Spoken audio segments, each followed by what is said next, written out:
Good morning. Thanks for tuning in. Man, my goodness. Uh, my wife she's in medical coding, and she's taken to delivering, making equipment deliveries. Of course, I have to drive while she takes care of the baby in the back seat, or not. Sometimes I have to go around and make sure all their safety belts are. But, she's back there on her phone. But anyway, the pollen is like really, really, really heavy. So you can imagine. I was talking earlier about my diet has changed and my allergies, not really bad this year.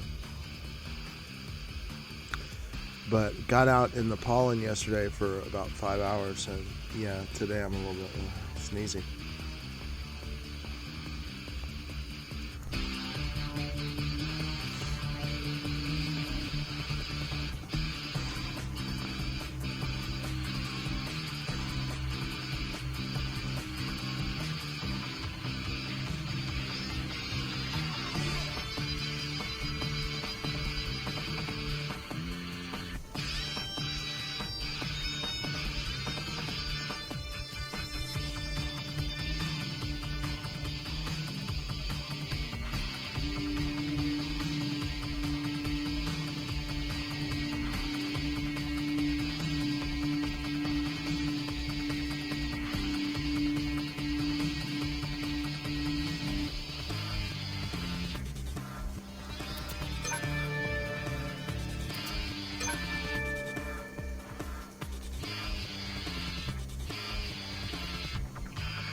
Among his followers, Jesus selected as his peculiar confidants those who, distinguished by their superior intelligence or greater steadfastness of character, seem best calculated to forward the aims he had in view. The number of these trusted disciples was not known, but tradition mentions them 58:12, and calls them the 12 apostles, representatives, as it were, of the 12 tribes of Israel. His great design, the secret desire of his heart, Jesus disclosed on one occasion to the most intimate circle of his disciples. He led them to a retired spot at the foot of Mount Hermon, not far from Caesarea Philippi, the capital of the tetrarch Philip, where the Jordan rushes forth from mighty rocks, and in that remote solitude he revealed to them the hidden object of his thoughts. But he contrived his discourse in such a manner that it appeared to be his disciples who at last elicited from him the revelation that he considered himself the expected Messiah. He asked his followers, "Who do men say that I, the Son of Man, am?" Some replied that he was thought to be Elijah, the expected forerunner of the Messiah. Others, again, that he was the prophet whose advent Moses had predicted.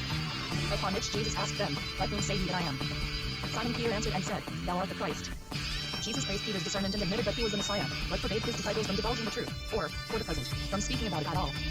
Such was the mysteriously veiled birth of Christianity. When, a few days later, the most trusted of his disciples, Simon Peter and the two sons of Zebedee, James and John, timidly suggested that Elijah must precede the Messiah, Jesus declared that Elijah had already appeared, though unrecognized, in the person of the Baptist. Had Jesus from the very commencement of his career nursed these thoughts in the depths of his soul, or had they first taken shape when the many followers he had gained seemed to make their realization possible? Jesus never publicly called himself the Messiah, but made use of other expressions which were doubtless current among the Essenes. He spoke of himself as the Son of Man, alluding 159 probably to Daniel by 13. One like the Son of Man came with the clouds of heaven, and came to the Ancient of Days, a verse which referred probably to the whole people and its messianic future, but which at that time was made to point to the Messiah himself. There was yet one other name which Jesus applied to himself in his messianic character, the mysterious word Son of God, probably taken from the 7th verse of the 2nd Psalm, "The Lord hath said unto me, Thou art my Son. This day have I begotten thee." Was this expression used by Jesus figuratively, or did he wish it to be taken in a literal sense? As far as we know, he never explained himself clearly on that subject, not even at a later date, when it was on account of the meaning attached to those words that he was undergoing his trial. His followers afterwards disagreed among themselves upon that matter, and the various ways in which they interpreted that ambiguous expression divided them into different sects, among which a new form of idolatry unfolded itself. When Jesus made himself known as the Messiah to his disciples, enjoining secrecy, he consoled them for the present silence imposed on them by the assurance that a time would come, when, "What I tell you in darkness, that speak ye in light, and what ye hear in the inner, that preach ye upon the housetops." What occurred was doubtless contrary to what Jesus and his disciples expected, for as soon as it was known, the disciples having probably not kept the secret that Jesus of Nazareth not only came to preach the kingdom of heaven, but was proclaimed as the expected Messiah, the public sentiment rose against him. Proofs and signs of his being the Messiah were asked, which he was not able to give, and he thus was forced to evade the questions addressed to him. Many of his followers seem to have been repelled by his assumption 160 of the messianic character, and so left him at once. From that time many of his disciples went back, and walked no more with him. John 5:66. In order not to be discredited in the eyes of his disciples, it was essential that he should perform some miracle that would crown his work or seal it with his death. It was expected that he would now appear in Jerusalem before the whole nation in the character of the Messiah, and it is stated that his own brothers entreated of him to go there, so that his achievements might at last become visible to his disciples. For there is no man that doeth anything in secret, and he himself seeketh to be known openly. If thou do these things, show thyself to the world. John 5:4. Jesus thus found himself almost obliged to enter upon the path of danger. He was, moreover, no longer safe in Galilee, and appears to have been tracked and pursued from place to place by the servants of the tetrarch Herod Antipas. It was at that time that Jesus said to one of his followers who clung to him in his distress, "The foxes have holes and the birds of the air have nests, but the Son of Man hath not where to lay his head." Matthew 8:20. He wished to prevent any misconception as to his desire to alter the law, and his reply to the Pharisee who asked what would be required of him if he became his disciple was, "If thou wilt enter into life, keep the commandments, sell what thou hast and give to the poor." When he had passed Jericho and was approaching Jerusalem, Jesus took up his abode near the walls of the capital, in the village of Bethany, at the Mount of Olives, where the lepers who were obliged to avoid the city had their settlement. It was in the house of one of these that shelter was given him. The other disciples whom he found at Bethany belonged also to the lower orders. They were Lazarus and his sisters, Mary and Martha. Only one person of wealth and position in Jerusalem, Joseph of Arimathea, who had become a disciple of Jesus. 161. The entrance of Jesus into Jerusalem and his appearance in the temple have been glorified by a halo of legends which contain but little historical truth. They show us Jesus accompanied in triumph by people singing hosannas, the same people who a few days later were to demand his death. Both reports were intentions. The first was designed to prove that he was recognized as the Messiah by people. The second, to throw the guilt of his execution upon all Israel. Equally and historically, the account of Jesus entering the temple by force, throwing down the tables of the money changers, and chasing away those who were selling goods. That pattern must have given rise to intense excitement would not have been omitted from other chronicles of that period. It is not mentioned in any other writings of that time that the stalls of money changers What are you doing, man? Get out of the way. It is just the most important facts of the life of Jesus who account of the attitude he assumed in Jerusalem toward people, the Sanhedrin and the different sects, the announcement of himself as the Messiah, and the manner in which that announcement was received had a representative of Sound right there. It is impossible to separate the story from the exaggerations and emotions. The educated classes could not imagine the Messiah saving the world by a number of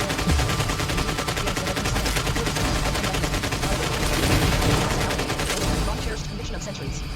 It is probably from his time that the father arose, and there any good thing come out of Nazareth. John 9:26. The devout hypocrites had joined about you and drinking of sinners. Comforts. 162. And in the elevated class. Even the Essenes, John's disciples, were received as important people and Christians. The Shamites were scandalized at his healing the sick on the Sabbath day, and could not recognize the Messiah in one who desecrated the Sabbath. He also roused the opposition of the Pharisees by the teaching of the laws,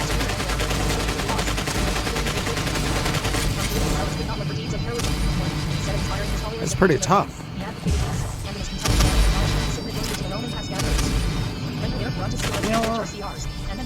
which are God's mount. Except Sarai.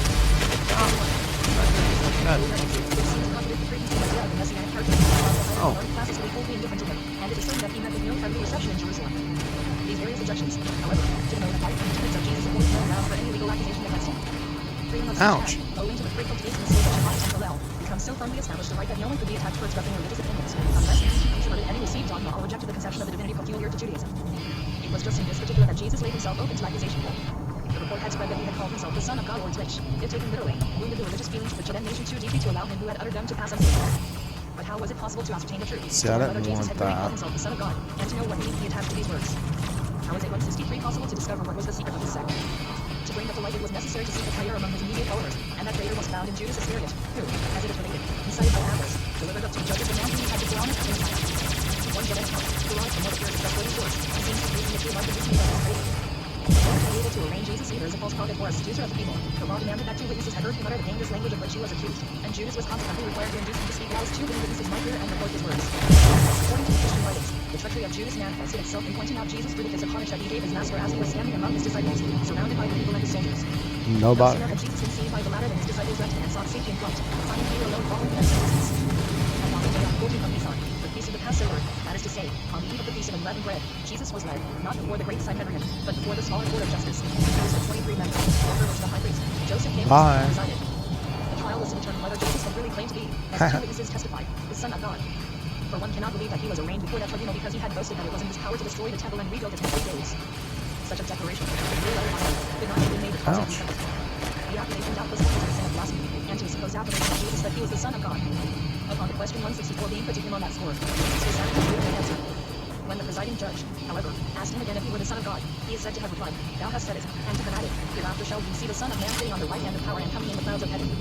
If these words were really spoken, it would infer that he looked upon himself as the Son of God. The high priest rent his garments at the end of his assertion, and the court declared him guilty of blasphemy. From See, I'm the standing controversy under by this Christian overhang. authorities, there is no proof that, according to the existing penal laws, the judges had pronounced an unjust verdict. All appearances were against Jesus. The Sanhedrin received the sanction of the death warrant, or rather the permission to execute it, from the governor, Pontius Pilate, who was just then present for the festival at Jerusalem. Pilate, before whom Jesus was brought, entering into the political side of the question, asked him if he declared himself the king of the Judeans. Jesus answered evasively, "Thou hast said it." He likewise decreed his execution, which he indeed alone had the power to enforce. That Pilate, on the contrary, found Jesus innocent and wished to save him, while the Judeans had determined upon putting him to death, is unhistorical and merely legendary. When Jesus was scoffed at and obliged to wear the crown of thorns in ironical allusion to the Messianic Unhistorical and and merely legendary. I'd I'd agree with that. We sought through him to divide the Judean nation. Among the Judeans who had condemned him there was, on the contrary, Pander so little of to the personal Roman hatred that he was audience. treated exactly like any other criminal, and was given the covered wine and frankincense to render him insensible 165 to the pains of death. That Jesus was scourged before his execution proves that he was treated according to the Roman penal laws. Provided Judean code, no one sentenced to death could suffer flagellation. It was consequently the Roman leaders who maliciously scourged with faggots or ropes the self-styled king of the Judeans. They also caused Jesus by the order of Pilate to be nailed to the cross, and to suffer the shameful death awarded by the law of Rome. For after the verdict of death was pronounced by the Roman authorities, the condemned prisoner belonged no more to his own nation, but to the Roman state. It was not the Sanhedrin but Pilate that gave the order for the execution of one who was regarded as a state criminal and a cause of disturbance and agitation. The Christian authorities stated that he was on the cross at 9 o'clock, and then he expired at 3 o'clock in the afternoon. His last words were taken from a song, and spoken in the Aramaic tongue, God, why hast thou forsaken me? Eli, Eli, lama sabachthani. The Roman soldiers placed in Calvary the following inscription upon his chest: Jesus of Nazareth, King of the Judeans. The cross had been erected and the body was probably buried outside the town, on the spot which was the graveyard of condemned criminals. It was called Golgotha, the place of skulls. Such was the name of the man who had devoted himself to the improvement of the most neglected, miserable, and abandoned members of his people, and who, perhaps, elevated to a misunderstanding. What great was the woe caused by that woman? How many deaths and sufferings of every description has it not caused among the children of Israel? Millions of broken hearts and tragic fates have not yet atoned for his death. He is the only mortal of whom one can say without exaggeration that his death was more effective than his life. Golgotha, 166 in place of skulls, to the sick like old and new timeline. Strange that events are with so vast and unfortunate have created so little throughout time and over at Jerusalem, that the Judean historians, just as Tiberius and Josephus, relate to the very smallest minutiae everything which took place in the Pilate, do not mention the life and death of Jesus. When the disciples of Jesus had somewhat recovered from the panic which came upon them at the time he was seized and executed, they reassembled to mourn together. Missing all the action. I'm gonna have to go up here and jump The in. followers of Jesus then in Jerusalem did not amount to more than 120, and if all who believed in him in reality had been numbered, they would not have exceeded 500. Still, the effect that Jesus produced upon the unenlightened masses must have been very powerful. For their faith in him, thought of being aware of frame, became more and more intense, their adoration of Jesus rising to the highest pitch of enthusiasm. The Romans had no block to their belief lay in the fact that the Messiah who came to deliver Israel and bring to light the glory of the kingdom of heaven, endured the shameful death. What could the Messiah be subject to? A suffering Messiah staggered them to the earth, and this stumbling block that they overcome for its purpose and joy to believe could be the place in him. Can't believe it. All the way back here.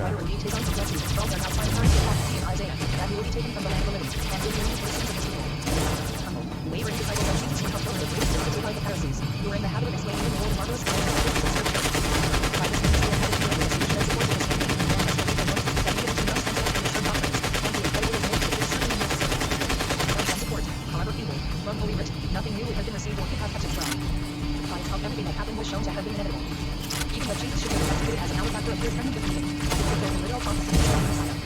Was it not written that he should be judged among the evildoers? His disciples declared they had heard Jesus say that he would be persecuted even unto death. Thus his sufferings and death were evident proofs that he was the Messiah. His followers examined his life, and found in every trivial circumstance a deeper messianic significance. Even the fact that he was not born in Bethlehem, but in Nazareth, appeared to be the fulfillment of the prophecy. Thus he might therefore be called a Nazarene Nazarite. And thus were his followers persuaded that Jesus, the Nazarene, was Christ the Messiah. When the faithful were satisfied on that point, it was not difficult to answer the other question which naturally offered itself and with the promised kingdom of heaven either, since he who was to have brought dignified on the cross. Maybe they've adapted. And then every one would be rewarded according to his deeds. They believed that some men alive would not taste death until they had seen the Son of Man enter his kingdom. This disciples now expecting the return of Jesus, and many different from Johannes and so far they thought that the Messiah had already appeared in human form and character. This kingdom was to last 1,000 years, instead of the era of Judah, after the 6,000 years of rule, would be founded by Jesus when he returned to the earth, bringing the blessing of peace 168 and perfect happiness to the faithful. This belief required the further conviction that Jesus had not fallen a prey to death, but that he would rise again. It may have been the history of Jonas and Simeon from the days of the owls of the biggest and rise to the legend of Jesus.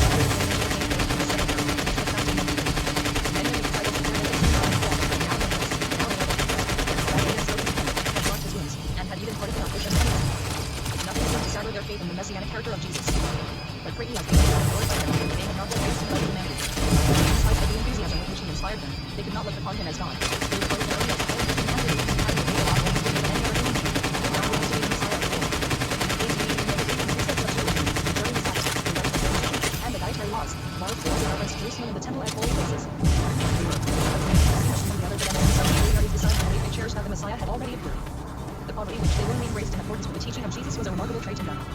From this self-imposed poverty they were called Ebionites poor, a name they gave themselves and received from those who had not joined them. They lived together, sharing disciple of the Christ.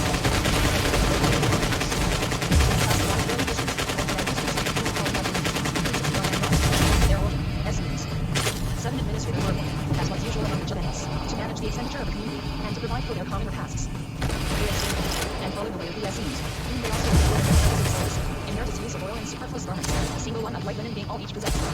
It is the of James, the brother of Jesus, who, on account of his near relationship to the founder, was chosen leader of the early Christians, and was revered as an example. He drank no wine or intoxicating beverages, that he never ate meat, allowed no scissors to touch his hair, wore no woolen material, and had only one linen garment. He lived strictly according to the law, and was indulgent when the Christians allowed themselves to transgress it. Next to him at the head of the community of Ebionites stood Simon Petrus or Petrus, the son of Jonas, and John son of Zebedee, who became the pillars of Christianity. Simon Peter was the most energetic of all the disciples of Jesus, and was zealous in his endeavors to enroll new followers under the banner of Christianity. In spite of the energy he thus displayed, he is described as being of a vacillating character. The Christian chronicles state that when Jesus was seized and imprisoned he denied him 3 times, and was called by his master him of little faith. He averred, with the other disciples, that they had received from Jesus the mission of preaching to the lost children of the house of Israel the doctrine of the brotherhood of man and the community of goods. Like Jesus and John the Baptist, they were also to announce the approaching kingdom of heaven. Christianity, only just born, went instantly forth upon her career of conquest and proselytism. The disciples asserted that Jesus had imparted to them the power of healing the sick, of awakening one sending the dead, and of casting out evil spirits. With them the practice of exorcism became common, and thus the belief in the power of Satan and demons, brought from Galilee, first took form and root. In Judaism itself the belief in demons was of a harmless nature, without any religious significance. Christianity first raised it to be an article of faith, to which hecatombs of human beings were sacrificed. The early Christians used, or rather misused, the name of Jesus for purposes of incantation. All those who believed in Jesus boasted that it was given to them to drive away evil spirits, to charm snakes, to cure the sick by the laying on of their hands, and to partake of deadly poisons without injury to themselves. Exorcism became by degrees a constant practice among Christians. The reception of the new member was preceded by exorcism, as though the novice had till then been possessed by the devil. It was, therefore, not surprising that the Christians should have been looked upon by Judeans and heathens as conjurers and magicians. In the 1st century, however, Christians attracted but little attention in Judean circles, escaping observation on account of the humble class to which they belonged. They formed a sect of their own, and were classed with the Essenes, to whom, in many points, they bore so great a resemblance. They might probably have dwindled away altogether if not evil and who appeared there in their midst, who gave publicity to the sect, and raised it to such a glory that it became a ruling power in the world. Jesus was seized and shown every new event appeared to bring about some new misfortune. The comforting positive of that there is nothing new under the sun, in this instance proved false. The messianic vision once of the one which had distinctly floated in the minds of the people, but which had now taken a tangible form, was certainly something new. And this knowledge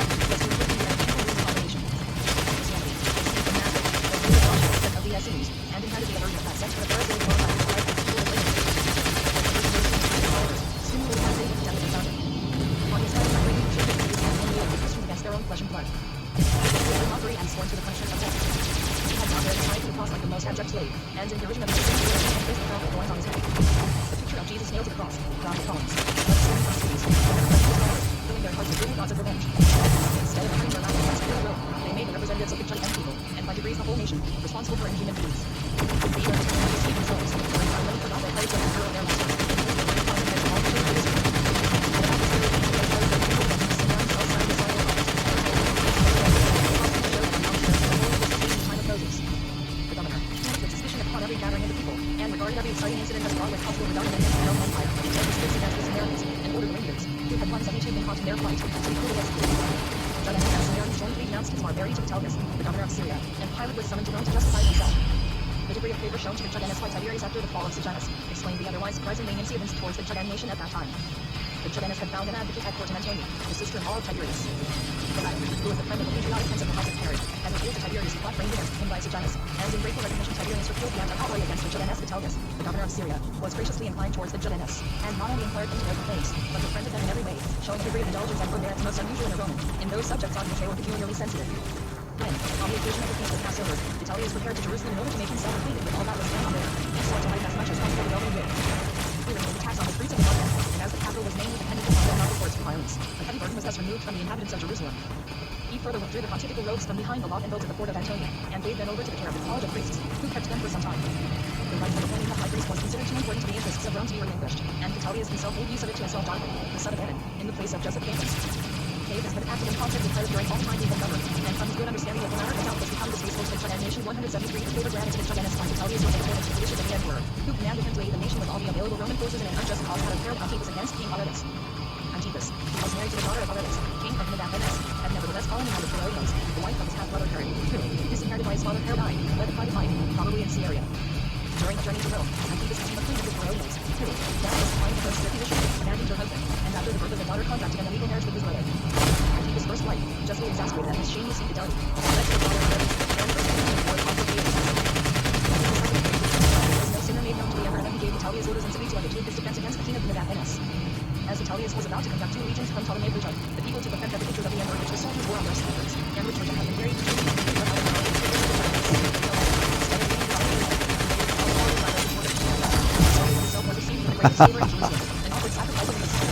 that was kind of exhausting. I might do that again.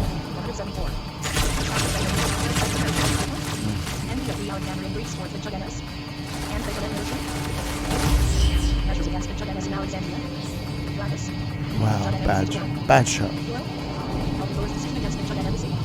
Caligula orders his statue to be placed in the temple. The death of Caligula relieves the Judeans. Later his advance under Claudius. His reign. The Malio the Elder and his administration. Death of Agrippa. Herod II, the false Messiah. Later. Death of Herod II. After the murder of the Roman Emperor Henry, when the Senate indulged in the Roman liberty, Rome could have had no Herodes veterinary most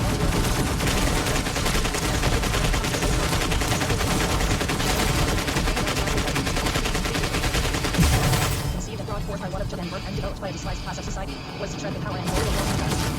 Third Roman Emperor, based on the was himself delivering up to national contempt to the Roman deities, the sense of cornerstone of the Roman Empire.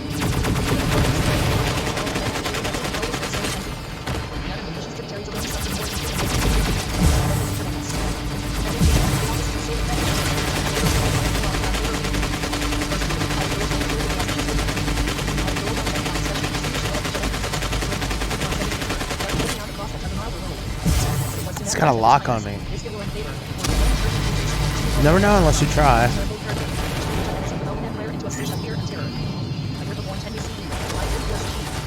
Was the son of the Prince Aristobulus Prince assassinated by Herod, and grandson of the Hasmonean Princess Marianne. Thus in his veins ran the blood of the Hasmonean as ended events. These 2 costly elements appeared to fight for mastery over his action. The son of Tiberius, the Herodian element in the Agrippa was the first to develop. As a Roman he dissipated his fortune and killed him.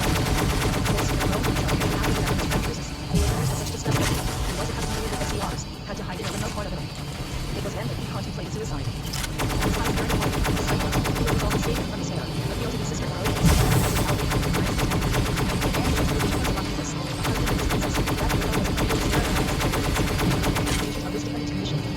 resigned his office and became courtier to Flaccus, governor of Syria. From this very doubtful position he was driven by the jealous abandoned by all his friends, Agrippa determined upon once more trying his fortune in Rome. The richest and most distinguished Jovenus of the Alexandrian community, the Alabarch, Alexander Lysimachus, 176 of whom he had taken refuge, provided him with the necessary means for his journey. This noblest Joven of his age, guardian and the property of the young Antonia, the daughter of the triumvir, had evidently rendered such services to the imperial family that he had been adopted into it, and was allowed to add their names to his own Tiberius Julius Alexander, son of Lysimachus. He possessed, without doubt, the fine Greek culture of his age, for his brother Philo was a man of the most exquisite taste in Greek letters. But nonetheless did the Alabarch Alexander cling warmly to his people and to his temple. Resolved to save Agrippa from ruin, but distrustful of his extravagant character, he insisted that his wife Cypros should become hostage for him. A new life of adventure now commenced in Rome for Agrippa. He was met on the Isle of Capri by the Emperor Tiberius, who, in remembrance of Agrippa's close connection with the son he had lost, received him most kindly. But upon hearing of the enormous sum of money that Agrippa still owed to the Roman treasury, Tiberius allowed him to fall into disgrace.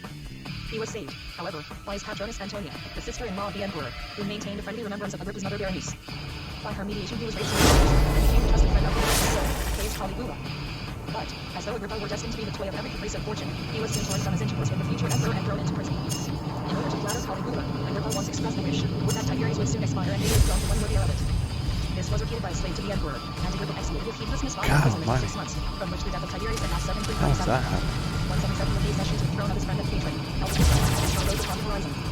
When the young emperor opened his prison door to Agrippa, he presented him with a golden chain, and it seemed to be having one that he had disclosed to bear on his account, and placed the royal diadem upon his head, giving him the principality of Philip, and had fallen to the empire of Rome. By decree of the Roman Senate, he also received the title of hero. So devoted was Caligula to Agrippa that, during the first year of his reign, the Roman emperor was not sure of his freedom, and when Agrippa was committed to the possession of his own kingdom, he had to give his solemn promise that he would soon complete his imperial right. The favors of the Roman emperor, for Antipater and Agrippa had been elected, his wonderful chain of fortune excited the envy of his sister Herodias. Stung by ambition, she implored her husband also to repair to Rome and to obtain from the generous young emperor a peace another kingdom. Once more, painful one of family affection, common to all the Herodians, was brought to light in all its faces. Dang it. Antipus liked to see that Dame Caligula's favor, or You are annoying. refused Antipus before the end of the country to the Roman Empire. The unfortunate Antipus was instantly deprived of his principality and banished to Lyons, whither he was followed by his faithful and true-hearted wife. Herod last son, Herod Antipus, and his granddaughter, by imperial favor, became the heir of his brother, and the provinces of Galilee and Persia Turn were his us possession. up. The favor evinced by Caligula towards Agrippa, 178, which might naturally be extended to the enemy of the heathens, and brought the hatred of the What are you Alexandrians guys to doing causes. up there? Bruh. Indeed, This is one of those unbalanced matches. Hatred of their extended air fleet was intensified by a lurking fear that this despised yet proud nation might one day attain supreme power. Oh, Hostile feeling against the Jovennes reached its bad climax shot on amongst my the part. restless, sarcastic, and pleasure-loving Greek inhabitants of Alexandria. Should I had They him? looked unfavorably upon the industry and prosperity of their Joven neighbors, finding they were surpassed in both these respects. They did not themselves see how to successful from the time when the Egyptian queen entrusted Joven generals with the management of the foreign affairs of her country, and the increasing intensity when the Roman emperors placed more confidence in the reliable Jovennes than in the frivolous Greeks. Slanderous writers nourished this hatred, and in their endeavors to throw contempt upon the Jovennes, they falsified the history of the Jovennes with his found. The Stoic philosopher Posidonius so false legends about the origin and the nature of the divine worship of the Jovennes, which legends had been originally invented by the courtiers of Antiochus Epiphanes. The disgraceful story of the worship of Anas in the temple of Jerusalem, besides other tales as untrue and absurd, added to the assertion that the Jovennes hated all Gentiles, found ready belief in the younger, contemporary writer, Apollonius Malo, with whom Posidonius had become acquainted in the island of I just Rhodes, want to try and something they were widely different. circulated. Malo gave a new account of the history of the Jovennes, which he declared was occasioned by some enormity 179 on the part of the Jovennes. He described Moses as a criminal, and the Mosaic law as containing the most abominable precepts. He declared that the Jovennes were atheists, that they hated mankind in general. He accused them of alternate acts of cowardice and temerity, and maintained that they were the most uncultured people amongst the barbarians, and could not lay claim to the protection of any one thing which had benefited humanity. It was from these two worthy authors that the spiteful and penitent Cicero called his unworthy attack upon the Joven race and his own laws. And Julius Caesar, who, in spite of his association with Posidonius and Malo, was entirely free from all prejudice against the Jovennes. The Alexandrians and gave them still wider circulation. Only three Greek authors mention the Jovennes favorably with that of Polybister, Nicolaus of Terrace, Confident. Lastly, Strabo, the most remarkable geographer in ancient times, although he mentions the Jovennes as having originated from Egypt, he does not think the legend of themselves was occasioned by some fault of their own. All otherwise explained the Exodus,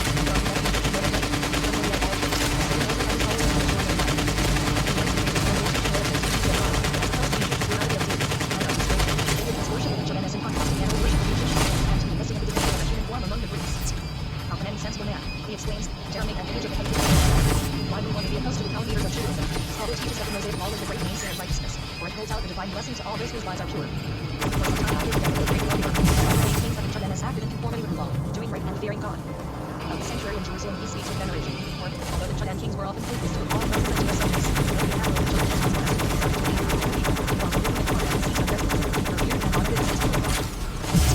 all the other hostile writers in the outrageous nature of his calumnies. This was the Egyptian Nathan, who was filled with envy at the prosperous condition of the Judeans. He gave an exaggerated account of all the old stories of his predecessors, and gained the ear of the credulous multitude by the readiness and fluency of his pen. Apian was one of those charlatans whose conduct is based on the assumption that the world wishes to be deceived, and therefore it shall be deceived. As its founder of the Homeric songs, he traveled through Greece and Asia Minor, and invented legends so flattering to the early Greeks that he became the hero of their desire. He declared that he had witnessed the he wrote, or that he had been instructed in them by the most reliable people. And even affirmed that Homer's shade had appeared to him, and had divulged which Grecian town had given birth to the oldest of Greek bards, but then he dared not publish its secret. On account of his intense vanity he was called the trumpet of his own fame, for he assured the Alexandrians that they were fortunate in being able to claim him as a citizen. It is not astonishing that so unscrupulous a man should 181 have made use of the hatred they bore to the Judeans to do latter all the injury in his power. But the hostility of the Alexandrians, based on envy and religious and racial antipathy, was suppressed under the reign of Augustus and Tiberius, when the imperial governors of Egypt sternly reprimanded all those who might have become disturbers of the peace. Affairs changed, however, when Caligula came to the throne, for the Alexandrians were then aware that the governor Flaccus, who had been a friend of Tiberius, was unable to be by his successor, who was ready to there's many accusations against him. Flaccus, afraid of drawing the attention of the revengeful emperor upon himself, was cast into submission by the Alexandrians, and became a mere tool in their hands. At the news of Agrippa's succession to the throne, they were filled with growing envy, and the delight of the Alexandrian Judeans, whom Agrippa came into contact through the oligarch Alexander, only incensed them still more and roused their tragedy. Two most abject were the originators and leaders of the Sanhedrin demonstration. Tribunal clerk of the Court of Justice, Isidorus, who was called by the popular lips, the Penobscot, because his pedophagy had robbed many of their life, and Rambo, one of those unprincipled profligates that are brought forth by a burning climate and an immoral city. These two agitators ruled, on the one hand, the weak and helpless governor, and, on the other, they led the dregs of the people, who were prepared to give vent to their feelings of hatred towards the Judeans and the side of their leaders.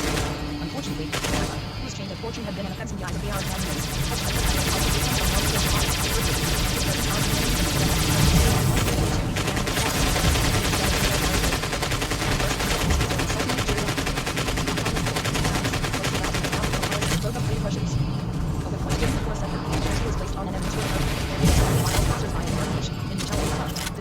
And my hand resting on a badge.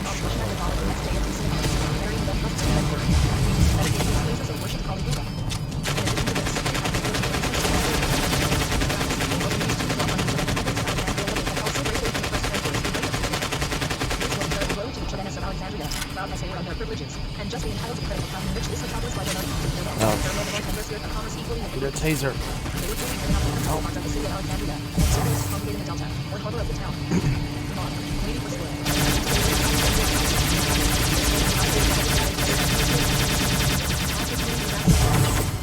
Alexandrians surrounded the Delta, under the idea that the unfortunate Judeans would be driven to open prison by the council under during their close confinement.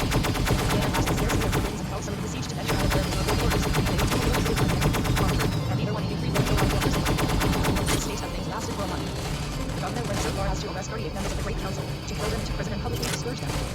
Even the people said they many leaders who had crossed the enemy's path and were this flesh as food, most of them refusing to do the authority appointed. Not satisfied with all these barbarities, searched the houses of the Judeans for any weapons that might be concealed there, and they were told to leave not even the chambers of modest maidens unsearched. This reign of terror continued until the middle of September. At that time an imperial envoy appeared to the coast Flaccus and to summon him to Rome, not on account of his abominable conduct towards the Judeans, but because he was hated by the emperor. His sentence was exile and he was eventually killed. The emperor alone could have settled the next question as to whether the Judeans had provided equal citizenship with the Greeks in Alexandria. But he was then in Germany where he also lay in childish triumphs, or in prison gathering shells on the seashore. When he returned to Rome in August, 40, with the absurd idea of allowing himself to be worshipped as a god, and of raising temples and statues in his own honor, that he explicitly imagined their cause against each other and Ezra's work. There were still imperial statues in the Alexandrian synagogues, convinced that in the days of silver to separate the Judeans would well thereby allow the emperor attack. This was actually the cause of the service, for the new governor of Alexandria took part against the Judeans, supporting in this way the imperial favor. He insisted that the unhappy people should show divine honest to the images of the emperor, and when they refused on the ground that such an act by the emperor was contrary to their law, he forbade their observance of the Sabbath day. In the following words he addressed the most distinct of their race. How would it be if you were suddenly overwhelmed by a host of enemies, or by a tremendous inundation, or by a physical fire? If famine, pestilence, or an earthquake were to overtake you on the Sabbath day, would you say dangerous in the hearts, reading the law and sounding typical passages? Would you not rather give the safety of your people, of your property and possessions? Would you not fight for your lives? Now behold, if you do not obey my command, I will be all that to you, and the danger of the enemy, the inundation, the fire, and neither the rich nor the poor allowed themselves to be coerced by these words. They remained true to their faith, and prepared to undergo any penalty that might be inflicted upon them. Some who appear to have embraced pagans neither hero from worldly nor some amongst the enemies of his time and his community, whom he designates as frivolous, immoral, and utterly unworthy. Amongst them may be mentioned the son of the oligarch Alexander, Tiberius Julius Alexander, who pursued Judaism, and was consequently raised to high honors and wealth. Three men who were sexually doubted for their mission of selecting and accomplishing the Judean philosopher, Hilo was so far distinguished through profound culture and brilliant eloquence that no better flavor for his cause was ever found. Of his powerful writing skill and so well not only contemporaries but also those who came after him, both within and without the Chud and community, that the scanty accounts of his life must not be passed over. As brother of the Oligarch Alexander, Hilo belongs to the most distinguished and wealthy family of the Alexandrian community. He received in his youth a usual education which, although born parents felt as necessary for their sons, possessed an unquenchable love for learning. He obtained complete mastery over his studies. His taste for medical research was developed at a very early age, and he devoted himself to it untiringly for a time, taking delight in medical knowledge. He affirmed enthusiastically that he had no desire for honors, wealth, or material pleasures, so long as he could revel in ethereal realms, in company with heavenly bodies. He belonged to the theology who did not treat on the earth's surface, but who freed himself from knowledge and bondage and supplied light for thought. He was but though he gloried in philosophy, Judaism,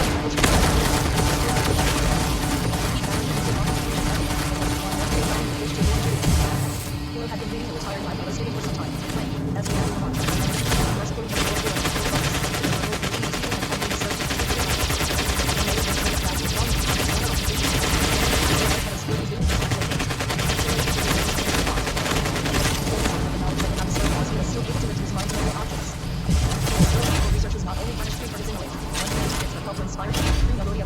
developing in him a nature that regarded all acts of human folly, vulgarity, and vice as so many enigmas which he could not solve. His wife, who was justly proud of him, emulated him in the simplicity of her mind. She is said to have Hilo's contemporaries were never really praising his style. So forcibly indeed did it remind them of Plato's condition of Judaism. Hilo's principal aim was to harmonize the spirit of Judaism and this was not merely to be an intellectual exercise, but to him it was a sacred mission. He was so completely absorbed in these ideas that, as he related himself, he often fell into trances, then he fancied that revelations were gossip to him which he could not have grasped at ordinary times. This was a man who was to present himself before the emperor, as the representative of the Alexandrian Judean community. The Alexandrians also sent a deputation to notify him to was concerned with the privileges of the community they represented, but they were pledged to raise their voices against the cruel persecution of their race. For the first time in history were Judaism and paganism combined together, and being represented by men of Greek culture and learning. Civilization been judged by their exponents, the decision for Judaism would not have been doubtful. Taken by in earnest, 100% committed himself to embody faithful search after truth and the purest moral idealism. Laos Apian, frivolous and sarcastic, was the very incarnation of smooth-tongue vainglory, and bore the stamp of the vanity of fallen Greeks. But the outcome of this contest remains doubtful. Caligula was too passionate a partisan to be a just umpire. He hated the Judeans because they would not recognize and worship him as their deity, and his hatred was fanned by two contemptible creatures, whom he had dragged from the mire and had attached to himself through Egyptian Helicon and Apelles of Ascalon. The judge and envoys were hardly permitted to speak when they were admitted to the imperial presence, and Caligula's first word was one of jarring reproof. So you are the despisers of God, who will not recognize me as the deity, but who prefer worshipping the nameless one, whilst all my other subjects have accepted me as their God. The judge and envoys declared that they had offered up 3 successive offerings in honor of Caligula, the first upon his accession to the throne, the second upon his recovery from a severe illness, and the third after his so-called victory over the Phoenicians. That may be, answered Caligula, but the offerings were made for me and not to me. For such I do not care. And how is it, he continued, awakening the ribald merriment of his pagan audience, how is it that you do not eat pig's flesh, and upon what grounds do you hold your right of equality with the Alexandrians? Without reply, he turned his attention to the Stoics. Later on when he dismissed the judge and envoys, he remarked that they seemed less wicked than stupid in not being willing to acknowledge his divinity. Whilst the unfortunate ambassadors were vainly seeking to gain ground with the emperor, they were 188 suddenly overwhelmed with tidings that struck terror into their hearts. One of their own race burst into their presence, exclaiming, in its uncontrollable sobs, that the temple in the holy city had been broken by Caligula. For not only were the imperial statues to be erected in the synagogues, but also in the temple of Jerusalem. The governor of Syria, Petronius, had received orders to enter with his legions and to turn the sanctuary into a pagan temple. It is easy to conceive the mortal anguish of the nation when these orders became known to them. The priest of Tabernacles, a messenger appeared in Jerusalem, heard of this piece of rejoicing into mourning. Petronius and his legions were at on the outskirts of Jerusalem, but, as the rainy season was at hand, and as odds for the peace were expected, the Roman command resolved to wait the spring before commencing active operations. Thousands of Judeans hastened to appear before Petronius, declaring that they would rather suffer the penalty of death than allow their temple to be desecrated. Petronius, pressed as to what the royal council, entreating them to influence the people in his favor. But the Judean aristocracy, and even the his own brother Aristobulus, held with the people. Petronius then sent a statement of the case to the emperor, hoping that he might be induced to abandon the scheme. Meanwhile, he pacified the people by telling them that nothing could be effected until fresh edicts arrived from Rome, and begged them to return to their agricultural duties, and thus to avert the possibility of a year of famine. But before Petronius' letter was in the hands of the emperor, Caligula's intention had been questioned by Agrippa.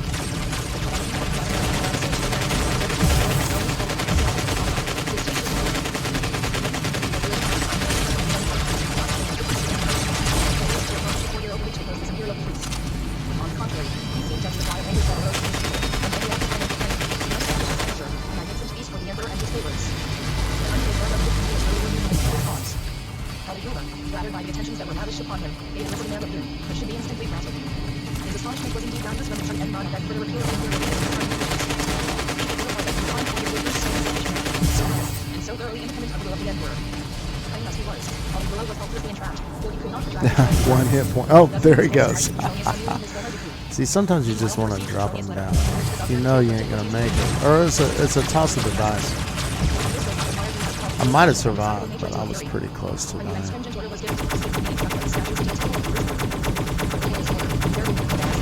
If you do survive, it's a great video, you know. It's like, wow, he tossed the dice right then and won. These tidings came to Jerusalem on the 22nd of Shevat, March 41, and the day was afterwards celebrated as one of great rejoicing. 190 called Louis Caesar on the throne of Caesar was Columbus, the Roman Pennington of Peter. The Locust crowned prince, and to the diplomacy of King who had induced a lucky Senate to accept the choice of the Romans. The Romans continued to follow Oh Lord, let me get my hands on. Come on, MPO magazine, darling.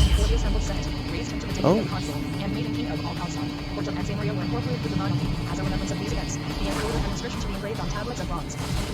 Ouch. Dang it. On the other side was the emperor between two figures, and the inscription, King Agrippa, friend of the emperor. The kingdom of Judd had thus recovered its golden steps. Indeed, it had acquired even a greater area than it possessed formerly under the passing name of Herod. Herod II, brother and son-in-law of King Agrippa, received from Claudius the rank of P.R. and was made Prince of Chalcis, in Lebanon. The Alexandrian Judeans greatly benefited by the new order of things which was brought about to the vast Roman Empire by the Emperor Claudius freed the arm of Alexander,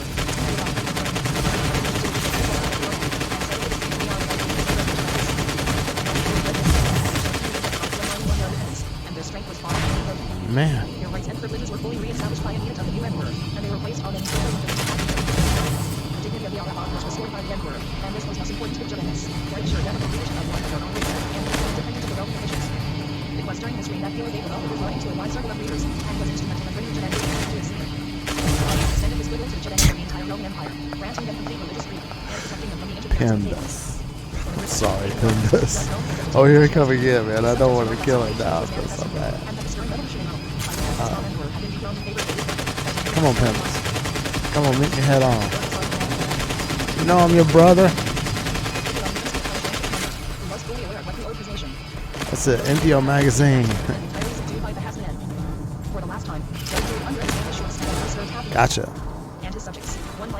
He's like, I'm tired of you. Sorry. Pindus. Pindus.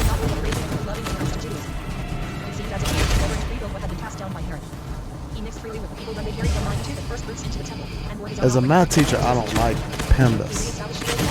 So change your name. Oh! See, I'm fooling around, joking, and getting killed. That's what happens. And when he came to the verse, from amongst your brethren shall he choose a king, he burst into a passion of tears, for he was being made aware of his many sins, and knew that he was unworthy of being a king of them. But the assembled multitude, and even the Pharisees, exclaimed with enthusiasm, Thou art our brother.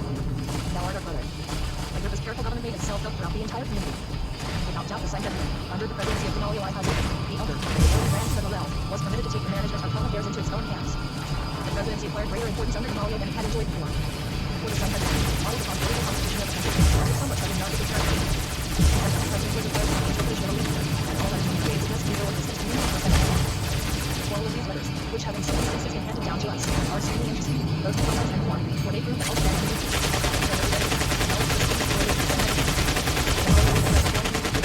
Secretary, Joe Cannon, in these terms. Compendous. Love it, man. Toby. Lord.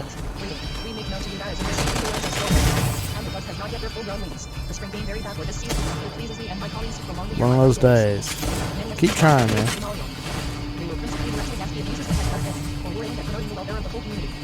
It was the true spirit of Morel that pervaded the lost intercourse between the Judeans and the Thebans. The heathen who were permitted to be in the fusion made them the reapers, and the children exactly like the Judeans were, and gave them the peace greetings upon their own festivals when they were following their own rites. For all kinds of this population was taken care of, and they were different verse, and were honorably treated, their sorrow, whether they were pagans or Judeans. In these ordinances, trying to get some float action going on here. Float like a butterfly, sting like a bee.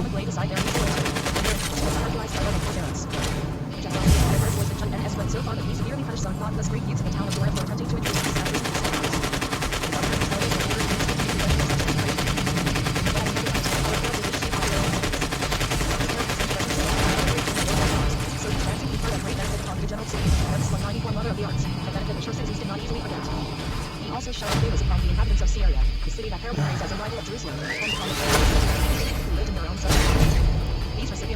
exerted themselves to give proof of their gratitude.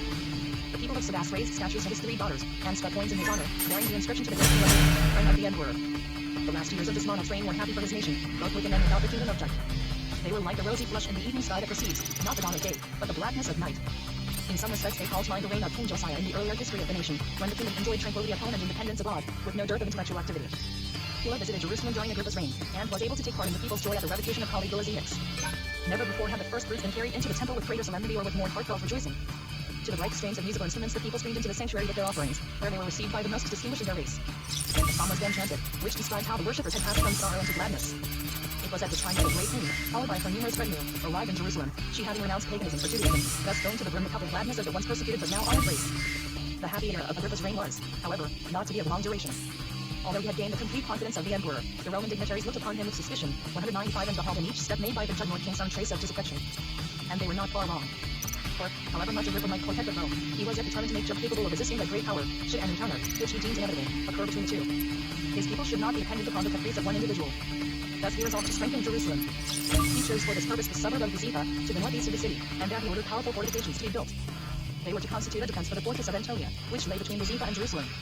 He applied to Rome for the necessary permission, which was readily granted by Claudius, who could deny him nothing, and the Roman favorites who would have opposed him were silenced by gifts. The fortifications were commenced, but their completion was interrupted by the governor of Syria, Didius Marsus. He saw through Agrippa's scheme, plainly told the emperor of the dangers that would surely menace Rome if Jerusalem could safely set her at defiance, and succeeded in wringing from Claudius the revocation of his permission. Agrippa was forced to obey, not being in the position to openly offer resistance. But at heart he determined upon weakening the Roman sway in Jud. To attain these ends, he allied himself secretly with those princes with whom he was connected by marriage or on terms of friendly relationship, and invited them to a conference at Tiberias, under the pretext of meeting for general amusement and relaxation. There came at his call to the Galilean capital Antiochus, king of Commagene, whose son Epiphanes was affianced to Agrippa's youngest daughter. Simon king of Emesa, whose daughter Jute was married to Agrippa's brother Aristobulus. Then Codes, king of Armenia Minor, 196 Ptolemy, prince of Cilicia, and lastly, Herod, Agrippa's brother, prince of Chalcis. All these princes owed their positions to Agrippa, and were therefore liable to lose them at the accession of the next emperor or at the instigation of some influential person at the court of Claudius. But Marsus, suspicious of misunderstanding between so many rulers, and distrustful of the cause that brought them together, suddenly presented himself in their midst, and, with the ancient Roman bluntness, bade them return each man to his own city. So tremendous was the power of Rome, that at one word from an underling of the emperor the meeting was annulled. But the energy and perseverance of Agrippa would probably have spared Jud from any possible humiliation, and assured her future safety, had his life been prolonged. He met, however, with an unexpected death at the age of 54. Jud Sr sank with Etmonarch, who died, like Josiah, the last great king of the pre-exilian age, according to the destruction of the state. It seemed keen evident that the Greek inhabitants of Palestine had but dissembled their true feelings in regard to King Agrippa.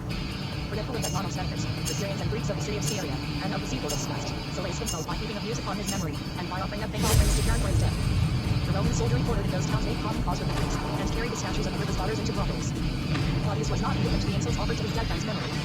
He was, on the contrary, anxious to raise Agrippa's son, and to the throne of the But he was attached to all powerful favorites, House and Narcissus. On the plea of the prince's youth he was 197, 17 years of age, and Jud was thus allowed to sink once more into a Roman province. However, out of affection and respect to the dead king, the emperor gave Jud and Governor Tuscius Fatus a solid condition in regard to the Syrian governor Didius Marsus, who had always been hostile to Agrippa and the Judaeans. It was the soldiery who had insulted the memory of the Jud and monarch, and for this cowardly action they were to be punished and exiled to Pontus. They managed, however, to extort the crown from the emperor, and remain in Jud, a circumstance which contributed not a little to excite the vigorous feelings of the national party, which they fully returned. They could not control the nature of the Judaeans, stinging the latter into retaliation. Companies of 3 leaders under daring leaders prepared, as after the death of Herod, to free their country from the yoke of Rome. Arcadius was prepared for this rising. It was his desire to strengthen the Roman rule in Jud, and to do the same importance that it had before the reign of Agrippa, and to make the save the ropes in his own hands. But in this he met resistance both in the person of the high priest and at the hands of Agrippa's brother, Herod II. Jerusalem was so greatly excited by these hostings that all of the Herod and his brother Aristobulus begged for a truce of hostilities, as they were anxious to send envoys to Rome. This they were allowed to do, only on the condition that they surrendered themselves as hostages for the preservation of peace. Having willingly died, an embassy, consisting of 4 men on Eucus, Tryphon, Dorotheus, and 198 John started for Rome. When they arrived in that city they were introduced to the emperor by the young Agrippa. Claudius, still faithful to the old affection from the Rhodians, granted the Judaeans full right to follow their own laws, and gave Herod permission to choose the high priest who was sanctuary. Taking advantage of this permission, Herod raised Joseph from the house of Cameron to the high priesthood in the place of Eleni, his brother's choice. To a certain extent, Herod II may be regarded as king of Jud, but he exerted no influence upon the course of political events. All legal power was vested in the hands of Jud. The Sanhedrin lost, under the sway of his successor, the power which he could retain under Agrippa. Vetus was confronted with the rising of the mother nature during his governorship. A certain who has appeared as prophet or Messiah, and was followed by 400 disciples, Messianic production was quickly growing into a necessity for the nation. To give proof of his power, he declared that he would divide the waters of the Jordan, and would lead his followers safe across the bed of the river. But when his band of disciples approached the riverside, carrying with them much of their worldly possessions, they were confronted by a troop of Baius' cavalry soldiers, who slew some, made others prisoners, and decapitated their leader. Shortly after these events, Baius was recalled from Jerusalem, and his place was taken by Tiberius Julius Alexander, son of the Arab Alexander, nephew of the Judean philosopher Felix. Or already the dignity of a Roman knight. The emperor believed doubtless that in naming a Judean of a distinguished house as governor over the land, he was giving proof of his transcendent position. He did not imagine that their sexual natures would be violently 199 opposed to the fact of being governed by a renegade. Those uncomfortable under the rule of Tiberius. Zealots lifted up their heads and excited an insurrection. They were led by Jacob and Simon and the sons of the zealot Judah, but no details of this revolt are extant. To judge by the severity of the sentence passed upon the ringleaders by the governor, it must have been of a grave character, for the two brothers suffered crucifixion, the most degrading form of capital punishment amongst the Romans. Tiberius Alexander remained only 2 years at his post. He was afterwards named governor of Egypt, and exercised considerable influence in the case of the emperor.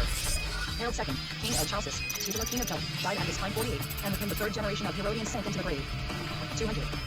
Chapter 8 Spread of the Judean race, and of Judaism. Distribution of the Judeans in the Roman Empire and in Parthia. Relations of the various Judean colonies to the Sanhedrim. Jud and bandits in Narda. Heathen attacks upon Judaism. Counterattacks upon heathenism by Judean writers. The Judean Sibyls. The Allegorists. Philosames and philosophical system. Proselytes. The royal house of Ayubim. The proselyte Queen Helen. The Apostle Paul. His character. His change in his attitude towards the Pharisees. His activity as a conversionist. His treatment of the law of Moses. The doctrines of Peter. Judean Christians and heathen Christians. 40-49 CE. Around the very cradle of the Judean race there had run prophetic strains, telling of endless wanderings and dispersions. No other people had ever heard such alarming traditions, and they were being fulfilled in all their literal horror. There was hardly a corner in the two great predominant kingdoms of that time, the Roman and the Parthian, in which Judeans were not living, and where they had not formed themselves into a religious community. The shores of the great Midland Sea, and the outlets of all the principal rivers of the Old World, of the Nile, the Euphrates, the Tigris, and the Danube, were people of wilderness. Cruel destiny seemed to be ever thrusting them away from their central home. Yet this dispersion was a work of providence and was to prove a blessing. Yard. Which became ever dearer to them, found a new home. Seeds were scattered here and there, destined to bear far and wide the knowledge of God and the teachings of Israel and morality. Just as the Greek colonies kindled in various nations the love of art and culture, and the Roman settlements gave rise in many lands. Yard.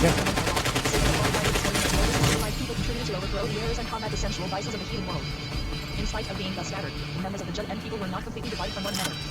They had a common center of union in the Temple of Jerusalem and in the Sanhedrin, which met in the hall of hewn stone, and to these the dispersed communities clung with loving hearts. Towards them their looks were ever fondly directed, and by sending their gifts to the temple they continued to participate, at least by their contributions, in the sacrificial worship.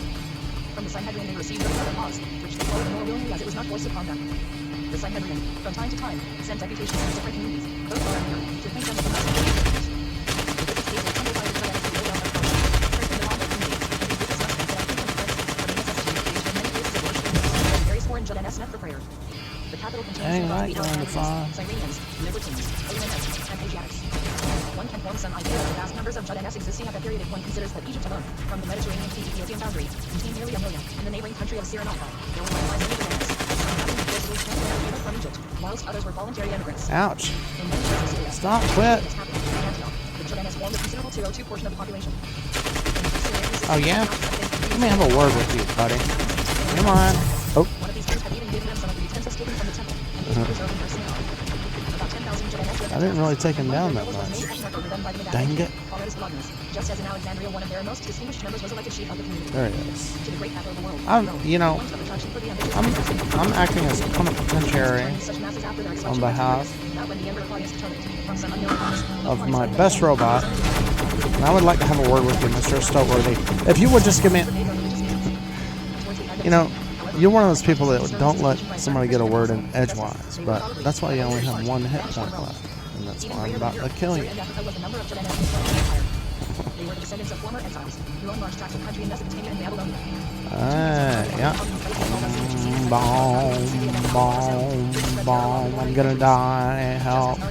You know, you just really annoy me. That's all I have to say. I just want to stand right here in front of you and you can't do nothing. You know, I froze you even though you killed me.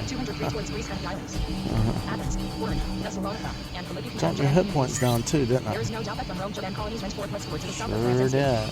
The effect produced by the Judeans upon the heathens was at first repellent. Their peculiar mode of living. Boom. Oh, bang. Oh. So thorough was the opposition between the Judeans and the heathens that it manifested itself in all their actions. Everything that was holy behind the heathens was looked upon with horror by the Judeans. The former were considered superior to the latter. The withdrawal of the Judeans from the repasts enjoyed in common by their fellow citizens, their repugnance to intermarriages with the heathens, their abhorrence of the flesh of swine, and their abstinence from warm food on the Sabbath, were considered as the outcome of a perverse nature, whilst their keeping of intimate intercourse with any but their own religionists was deemed the proof of their enmity towards mankind in general. The serious nature of the Judeans, which prevented their participation in childish amusements and mimic combats, appeared to those around them the sign of a gloomy disposition, which could find no pleasure in the bright and the beautiful. Superficial persons, therefore, regarded Judaism only as a barbarous superstition, which instilled hatred towards the generality of men, whilst the more thoughtful and discerning were filled with admiration by the pure and spiritual worship of one God, by the affection and sympathy which bound the Judeans together, and by the virtues of chastity, temperance and fortitude which characterized them. 204 Paganism, with the immoral life which sprang from it, stood revealed in all its nakedness to the keen sight of the Judeans. The dreary idolatry of the heathen, with its fabulous mythology which made God the madness which inspired the emperors to be worshipped as gods, the sensuality which had prevailed since the fall of Greece, and the closer connection of the Romans with demoralized nations, the days spent full of evil lies and broken marriage vows, the bacchanalian and intoxication of the superstition, unbelief, and bestialities, fostered the pride of the Judeans in their own spiritual and intellectual possessions, and urged them to make the superiority of Judaism over Judaism manifest. In places where the Grecian language facilitated exchange of thought, as in Egypt, Asia Minor, and Greece, there was considerable mental friction between the Judeans and the heathens.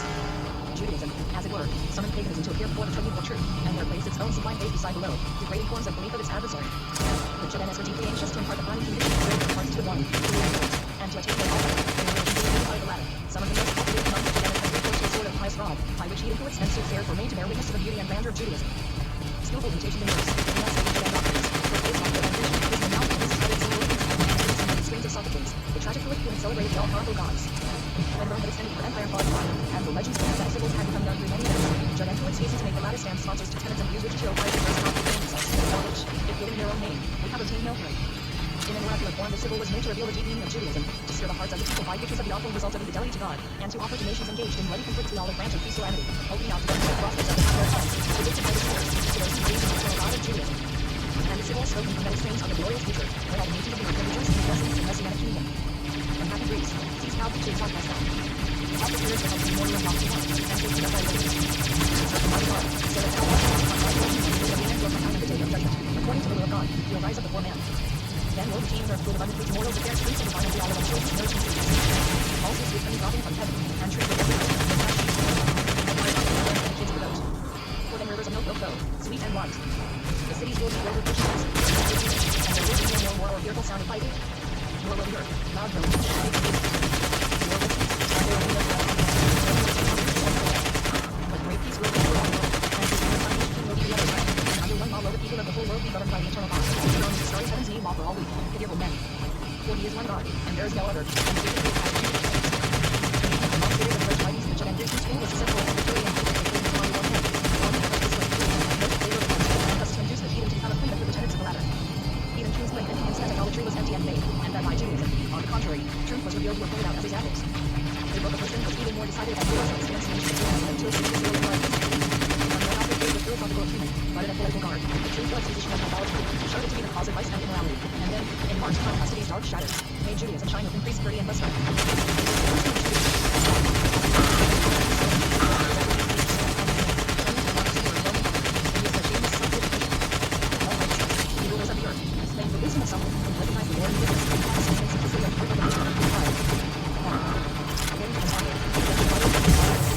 And leads to the destruction of life. Idolatry is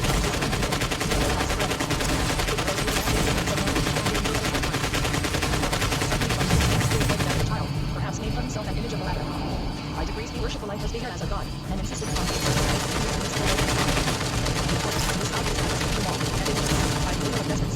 worship of the people. In the absence of the monarch, when he did not have or no subjects, tired was flattered by the use of offers of image. Also fostered the growth of idolatry among the ignorant masses. I hate a taser. Get away from me. Jerk.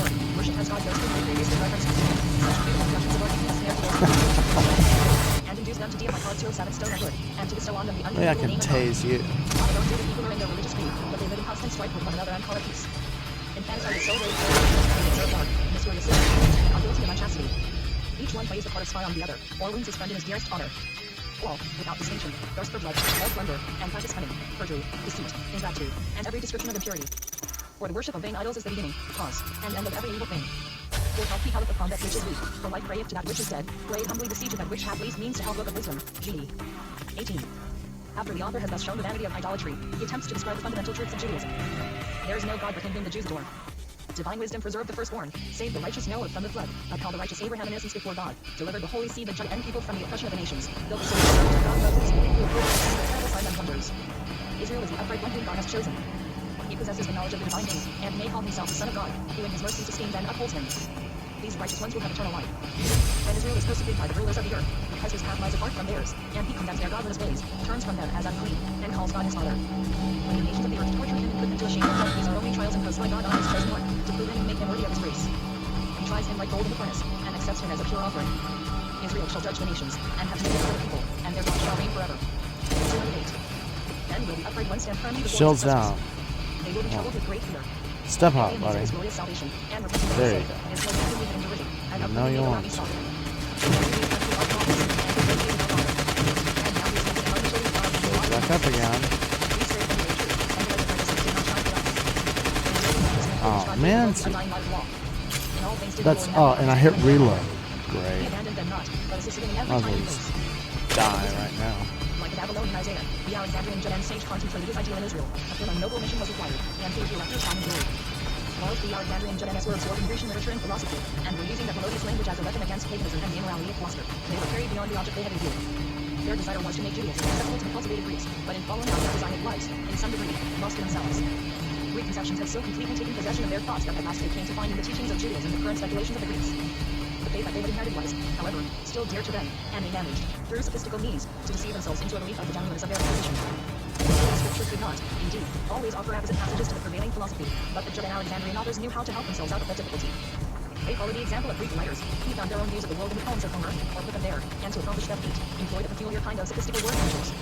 Thus the Judean thinkers of the period, in their interpretation of the Holy Scriptures, had recourse to allegory, and instead 209 of the plain, natural meaning of a word, often gave it a different and seemingly higher import. Starting with the assumption that the Scriptures cannot always receive a literal explanation without the divine glories being tarnished and many biblical characters being degraded, they resorted to the arts of allegory and metaphor. This method became so general that even the massive laws called pleasure in the simple stories of the Holy Scriptures, and took more delight in artificial explanations than in the plain lessons and sublime laws of their sacred books. The pious men, who were wont to explain the Scriptures on the Sabbath, were obliged, in compliance with the taste of the time, to allegorize both the history and the lessons contained in them. One result of this method was the indifference that men placed themselves in the cultivated goodness of Alexandria to practice their original topics. Allegory undermined the ramparts that fenced the law. If the latter was only the garment in which philosophical ideas were robed, if the Sabbath was merely intended to appeal to all uncreated divinity, and the rite of circumcision was only meant to show the necessity of placing a curb on the passions, it would be sufficient to understand and adopt the ideas underlying those forms. Of what use would be the practice of the latter? From indifference to the practice of the laws to the desertion of Judaism itself, there was only one step, and thus many explain the apostasy to paganism of some Judeans who were unable to withstand the difficulties and constant pressure they had to encounter. It was also among the Alexandrian Judeans that the conflict between science and faith first appeared. The indifference towards Judaism was culminated, by many who had created themselves to Philo, the greatest student and genius which Alexandrian Judaism produced, opposed the lukewarm spirit and the feelings of contempt which had grown up against the practice of the law. In his elevated and inspired diction he urged the obligation of adhering to the letter of the law, and induced his co-religionists to regard it again with love and reverence. Philo indeed shared some of the errors and prejudices of Judaism, but his clear and he scored enough in his position growing up. He likewise made contest the use of the allegorical method to find predecessors, and agreed with them in applying it to the entire Pentateuch, or at least to the greater part of its history and laws. To carry out this metaphorical line of scriptural interpretation he devised symbolic numbers, explaining the divine laws, and Sasquatch. He would doubtless have invented it. He wished to give the sanction of Holy Writ to the great arts which were partly the productions of his own rich mind, partly adopted from the philosophical schools of the Academy, the Stoics and the Neo-Pythagoreans. Sharing, and indeed, surpassing in perversity the allegorical explanations he found in both, he departed from them just in that essential point which told against the necessity of the service of the law, and in that lay his chief importance. He expresses himself with decision and force against those who, satisfied with the spiritual meaning contained in the law, are indifferent to the law itself. He calls them systems of purpose, acting as though they lived in a desert, or as thieves who knew neither of time nor village nor tongue, but who, in fact, entertain no intercourse with human beings, despising what is dear to mankind, and seeking to learn only abstract spiritual truths. The Holy Word, however, while teaching us to seek out diligently the deepest spiritual meaning of the law, does not cancel our obligation of adhering to customs introduced by the Holy Men who are all created in us. Shall we, as we notice in the meaning of the Sabbath, describe observance? Shall we, these things, first life on the Sabbath, Oh, I hate you. enforce the payments of debts? In fact, I don't hate you, Sasquatch. You're alright. because a festival symbolizes the peace Good of the job. soul, and is an expression of gratitude to God, cease to observe Just the festival kidding. itself. Or shall we give up the rite of circumcision now that we are acquainted with its symbolic significance? In that case, we should likewise renounce our reverence for the sanctity of the temple and I abandon don't like the the word hate. On the contrary, both the truth contained in the law and the law itself should be equally prized, one as the soul, the other as the body. Just as we take care of the body, It's origami. the satisfaction of the soul, so also should we value the letter of the law. By strict observance of the law we shall attain a purer insight into its deepest meaning, and shall likewise escape the remarks and reproaches of the people. It is in the Hebrew scriptures, according to Philo. Maybe I The need most to profound wisdom is contained. go heal somebody. All that is taught by the Sophists philosophy of Judaism is found in their Origami. precepts, knowledge of the eternal God, the vanity of idols, and the universal knowledge of humanity and kindness. Is not the highest honor due, he explains, to those laws which teach religion to share their wealth with the needy, which console the poor by enabling them to look forward to the time when they will no longer beg at the rich man's door, but will have to recover their alienated property.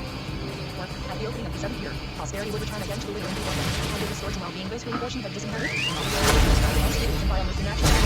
Philo brings forward the spirit of humanity which breeds through the Jud and Ra, and which affects even the treatment of animals and plants. And yet, though Judaism is founded in spiritual life, these miserable sycophants accuse it of misanthropy and egotism. In order to ensure a better comprehension of the Judean ethics by the cynics and lawbreakers of his own race, as also by the Greeks, who had only a false conception of Judaism, Philo arranged his writings so that they should form a kind of philosophical commentary on the Pentateuch, with the further object that the truths of Judaism might be brought within the province of philosophy.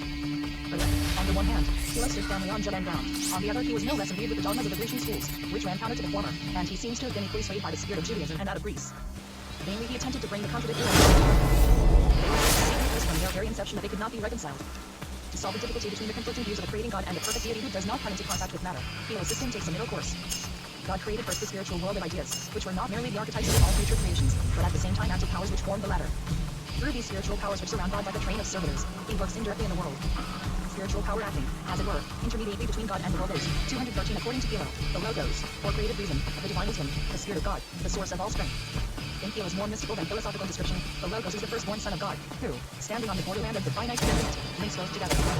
He is neither uncreated by God, nor created by things that are finite. The Logos is the prototype of the universe, the origin of God, whose because it communicates to the world, the interpretive theory of visual and constant Early Christianity made use of this doctrine of the Logos in order to assume a philosophic aspect. The princely philosopher of the House of the Alabars founded the Greek and Roman paganism, steeped in vice and bestiality. His exposition of the Jud and Ball is designed to mark still more, by comparison with the life of the shadows of idolatry, the sexual looseness, folly, vanity and corruption which existed in the Grecian-Roman world. He tried to show how false were the accusations hurled against Judaism, and to make known the sublime grandeur and beauty of its tenets. His principal works were written for the young people and religions, though he frequently addressed those who stood outside that circle. Against the laws of humanity which the Greeks boasted to have possessed in ancient times, as, for example, the transmitting cruel to anyone declaring, or of showing a weaker and light path, Philo had no difficulty in enumerating a long array of benevolent duties contained in Scripture or transmitted by word of mouth. At the head of unwritten laws, he faced Philel's golden saying, "What is given to yourself and not unto others." Judaism does not merely forbid anyone to refuse fire or water, but commands the love of the poor and feeble to 14 and shall be given to them. It prohibits the use of false oaths and marriages, and of false worship. It does not allow children to be taken from their parents, or wives to be separated from their husbands, even when they have been legally acquired as slaves. And towards animals, duty and mercy is impressed upon them. What, in comparison to these, he cries to the Greeks, are the few laws descending from primeval times, of which you boast so much? In the following tone of mockery, Philo answered malicious accusations against the lawgiver.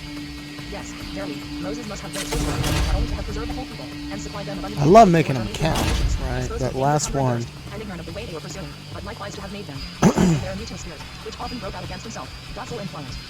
Of the three great moralists who followed each other in the century, Hillel the Babylonian, Jesus of Nazareth, and Philo the Alexandrian, it was the last who in all things, great and small, upheld most strenuously the glory of Judaism. He was superior to them likewise in beauty of style and in depth of thought, whilst he was animated with equally fervent convictions. The first two simply created an impulse, but it was through their disciples that their ideas, variously transformed, were introduced into a larger circle. Whereas Philo, by his own eloquent writings, made an important and lasting effect. His works were perhaps read by cultivated heathens even more than anything else. They offer a gift of one and which were made evident by God, Moses, and the Scripture of the law. Philo and the Alexandrian sages continued to promote the great work of the prophets Isaiah, Habakkuk, and Jeremiah, and laid bare all the unreasonableness, the incivility, the perversion of truth, the immorality of the transparent, shimmering ether with which the Greeks investigated this, these writers resolved into mists and vapors. Greeks and Romans, who felt deeply on the subject, were moved to turn with contempt from a religion which not only gave so and the representation of the deity, but actually seemed to sanctify immorality by the example set before them in the history of their deities. Like most Oriental people, the heathens felt the need of religion, and those who were searching for true and elevated teaching embraced Judaism, which was daily being brought more and more home to them in the Greek translations of Judean writings through Greek and Arabic literature, and also through interpretation of cultivated Judaism. During the last 10 years which preceded the destruction of the Judean state, there were no apostles when there were no Oh my God! Somebody kill him. in his native country many heathens, when they embraced Judaism, not only changed their faith but their lives, which were henceforth conspicuous by the practice of the virtues of moderation, gentleness, and humanity. Those who left the teachings in which they had been educated, because they were replete with lying inventions and vanities, became sincere worshippers of the truth, and gave themselves up to the practice of the above all, Brock the chunk. whose gentle feelings were offended by the impurity Bite of my seemed attracted towards the child pineapple. in biblical history. The greater part of the women in Damascus were converted to Judaism, and it is related that in Asia Minor there were also many female proselytes. Some overeager Judeans may have traveled with the intention of making converts, as was proven in the story of the Roman patrician Fulvius. Curses. 216 was by zeal for conversion of the Let me have a word with you. Hey, do you mind? Hey, buddy. You got a spare quarter? A dime? Maybe or something? Oh. It was a small, small, but not unimportant state. Case quarter. Although it touched the great domains of Rome and Parthia, it had been Brock for chunks. Was brocking the chunks. But the youngest of all, I need my chunks brock.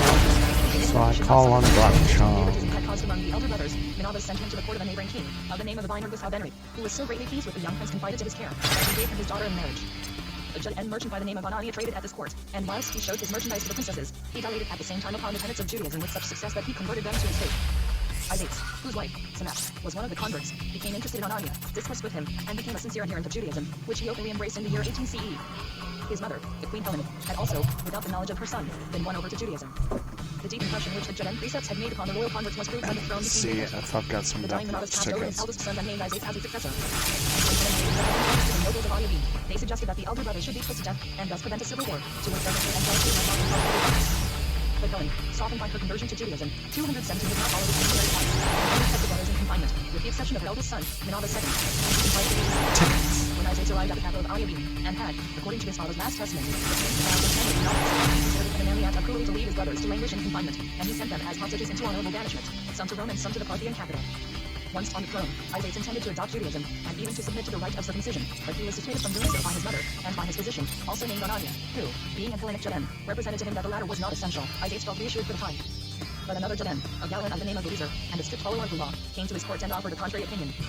Eliezer, seeing the king engrossed in reading the Pentateuch, probably a Greek translation, did not help observing that to belong to the Judean faith it was not sufficient to read the law, but it was necessary also to practice its precepts. Thereupon Isates, and, according to some authorities, also his elder brother Menabas, secretly submitted to the rite of circumcision. The Queen Mother had anticipated dangerous results from so decided a step, but they were not immediately forthcoming. Not only was there perfect peace after the accession of Isates, but he was so much respected that he was chosen to be arbitrator between the Parthian king Artab and the rebellious nobles of Etnania. Some time later, when several of the king's relations avowed their conversion to Judaism, some of the nobles of Ayavim formed a conspiracy, and secretly induced Abia. Isates, however, was successful, and Abia killed himself in despair. The nobles then conspired with Balajides, the king of Parthia, to make war against their king, who had been faithless to the religion of his forefathers. This war, however, which might have been most calamitous for Isates, Balajides was prevented from undertaking, and henceforth his reign, which lasted about 30 years, continued undisturbed. Queen Helen, fired by the enthusiasm of the Judean faith, desired to live in Jerusalem, and, accompanied by her son, she accomplished this long journey in about the year 43. Isates sent five of his own sons to Jerusalem to learn the religion and the language of the Hebrews. Scotland and Joyous must have been the one offered by the inhabitants of Jerusalem to being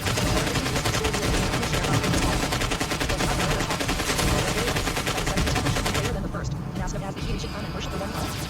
Helen soon had the opportunity of appearing as the benefactress of the people. A balance prevailed which communicated the stress of the country, and the poorer classes especially suffered severely. Helen sought to replace her bringing from Alexandria the Cyprus whole should go to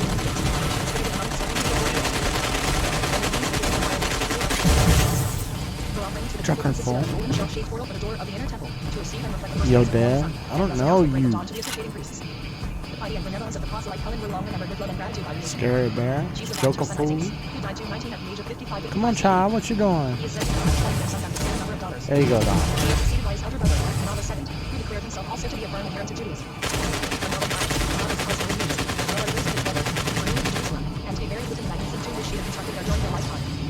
This mausoleum, which was about 30 stadia north of Jerusalem, and was considered a great work of art. Helen had her house in the lower part of the town, Menabas, who also had his house in Jerusalem, had golden vessels made for use in the temple on the Day of Atonement. The people of Ayavim remained firm against the Judean and were always ready to live their is leaning towards Judaism, against by so many religiously inclined people.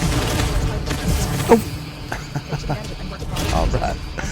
I love you, village idiot, and 100% hit points you died with. I usually don't leave them like that. Yeah. Oh, child. Double kill. I took you down that time, however. You had zip. I see an X where you was. Who had hitherto too lived in a mystic land of visions and trust to miraculous intervention for the arrival of the kingdom of heaven, may have seen their dreams fulfilled in the advent of Jesus. The Essenes, who had no families, were obliged to augment their numbers from without. They could only add to the community by dint of mystical persuasions, and, as believing followers of Jesus, they continued their propaganda and attracted new adherents from the lower classes, whom the leaders of the Pharisees had neglected or avoided. Their untiring zeal incited the activity of the first Christians, who had been amazed, not so much an increase of religion, as apostles were now sent out to propagate the belief that Jesus was the true Messiah. In order, however, to gain many converts, a greater power of oratory was required than the simple fishermen and mechanics of Galilee possessed. This want was supplied by the addition of Greek-speaking Judeans. from Asia Minor, Egypt, Cyrene, from the islands of Crete and Cyprus. There was an annual pilgrimage of Joannes to Jerusalem at the time of the Passover festival.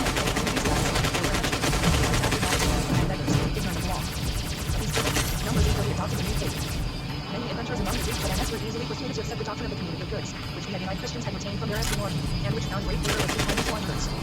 All those who possessed any property needed to increase the contents of the general treasury, and those who were only Oh. these Greek Joannes. Man, Village Idiot, you tearing me up.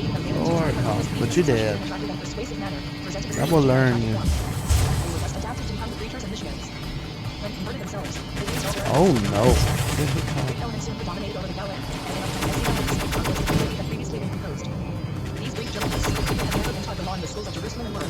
Empty your magazine. Sometimes unwillingly, but at times intentionally. When taking this task, they justify their actions by the belief which they entertain in the messianic character of Jesus, who, they omit, but also put aside the authority of law.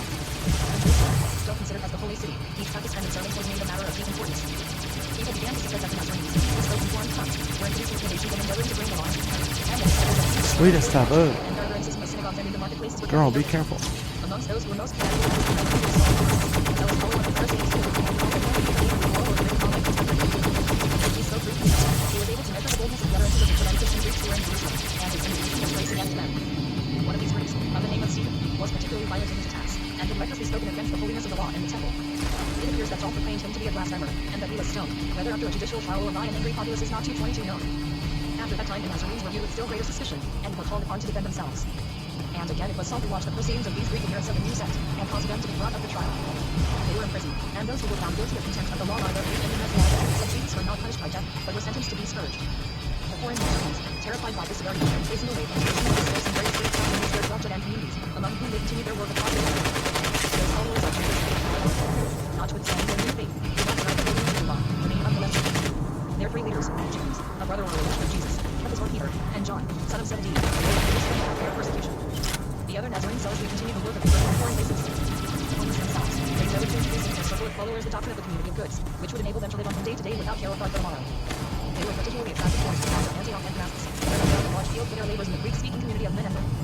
The half-educated multitude listened eagerly to the words of Festus, who announced that a heavenly kingdom was at hand, and to Damascus sent only baptism, and they knew that Jesus was the Messiah for their country. Settling within their walls, who seemed to be Joannes, who lived according to Judean rule, 223 to praise, sing songs, and ended their songs of praise with the customary amen. But he yet showed certain signs of forming a new sect. They assembled together at a meeting which they called Name, broke the blessing over wine, drank after one another from the same vessel, broke their bread in remembrance of the last hours of Jesus, and gave to each other, men and women indiscriminately, with gifts of peace. Thinking lots of excitement, some arose and prophesied, others spoke in strange tongues, whilst others again rejected the name of Jesus. An unnatural and highly wrought state of enthusiasm prevailed in these Greek Nazarene circles, which Thought it was probably under had been shelter. and would have evaporated in time. In short, No! That goes under the shelter. Saul would not have made his vast spiritual conquests, but without Saul, Christianity itself would have had no stability. Saul born in Tarsus and Cilicia, and fragile in body, he was possessed of a tenacity which nothing could daunt. He was excitable and not in opposition to his opinion, and was one-sided and bitter in his treatment of those who differed from him in the slightest degree. He had a limited knowledge of Judean writings, and was only familiar with the scriptures through the Greek translations. Enthusiastic and fanciful, he believed in the visions of his imagination and allowed himself to be guided by them. In short, Saul combined a mortal and an iron nature. He seemed created to establish what was new, and to give form and reality to that which seemed impossible and unreal. 224 he had persecuted the Greek Nazarenes, hunted them out of their haunts of concealment to give them over to punishment, because they had seceded from Pharisaic Judaism. But that did not suffice. Hearing that some of them were established in Damascus, he followed them thither with all zeal, intending, with implacable persecuting zeal, to exterminate the community. But his disposition toward them suddenly changed. In Damascus many heathens, particularly many of the female population, had gone over to Judaism. The conversion of the royal house of Ayubim had caused much excitement. Saul had probably himself witnessed the great triumph of Judaism, the entry of Queen Helen, the princes of Ayubim and their retinue into Jerusalem. She probably stayed in Damascus on her journey, and there must have received the thanks of the Judean inhabitants of that city.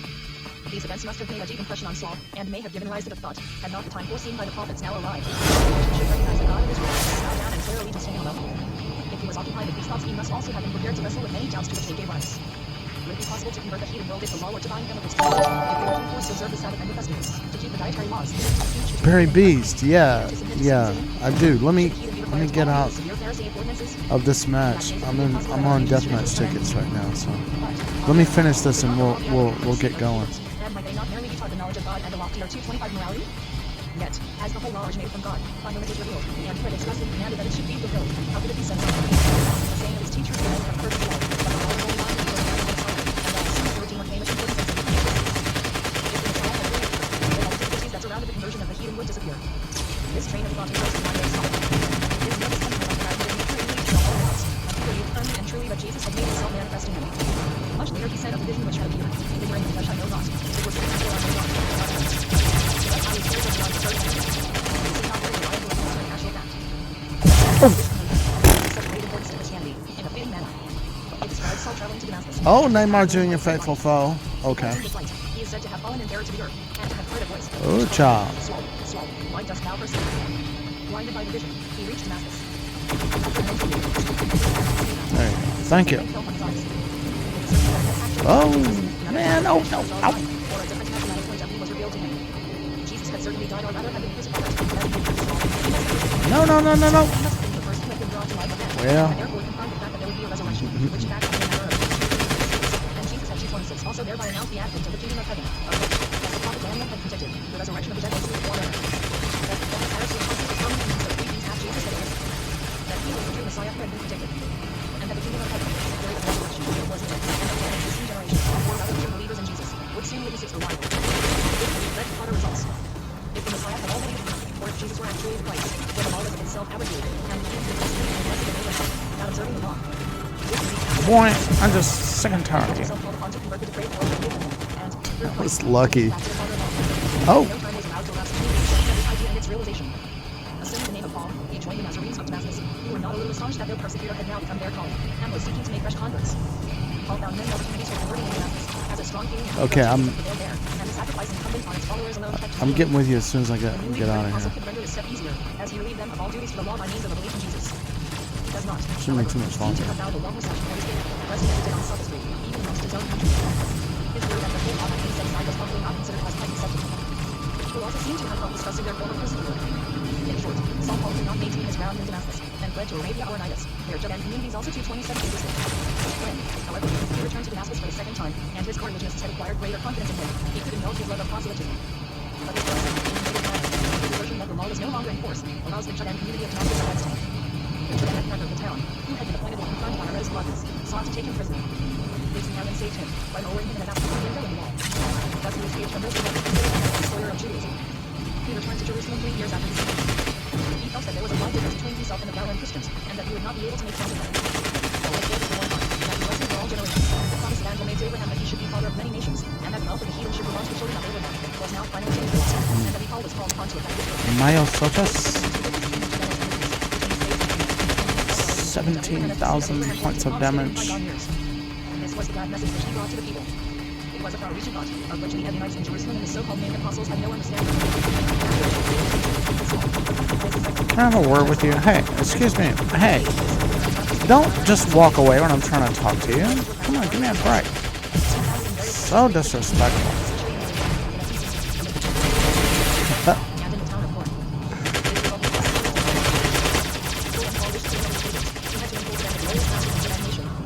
He also had to contrast the pure belief in God with the wild practices of heathendom.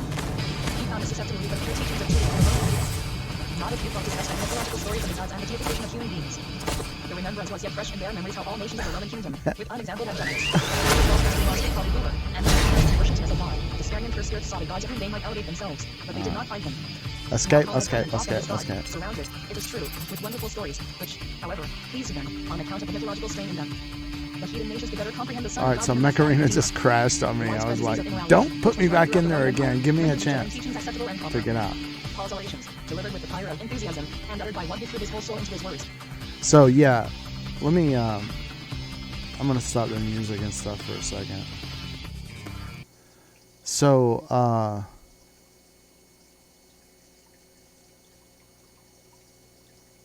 oh, do it in AM our time. Oh, okay. So I'm assuming. I'm not sure where you're at.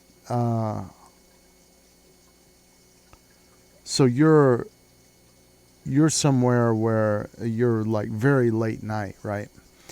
Okay, you don't have to. If you, yeah. I tell you what. Let's add each other on Discord. You want to do that? I have to get my my Discord thing.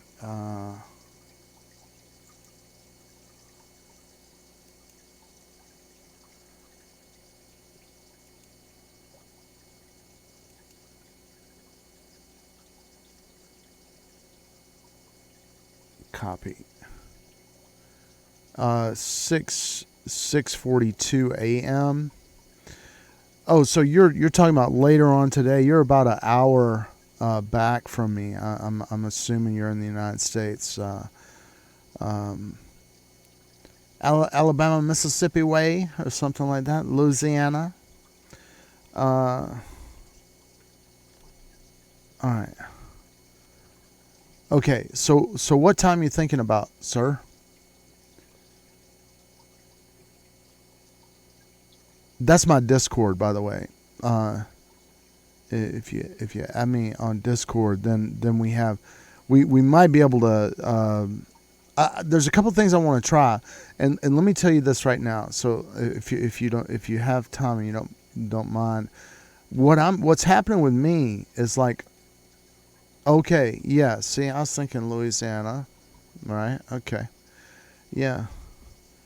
Yeah, that used to be Mexico, man. They ought to give it back, you know? They took California, Arizona, New Mexico, and Texas, right? They just attacked, and it was full of, mixed people, mestizo, and actually black slaves fled because Mexico abolished slavery.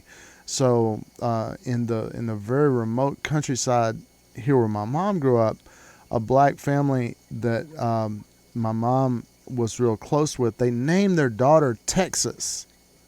And when I was little, I was like, Texas is like, that's so Alamo, that's so racist. It's like, why would this family name their little daughter Texas?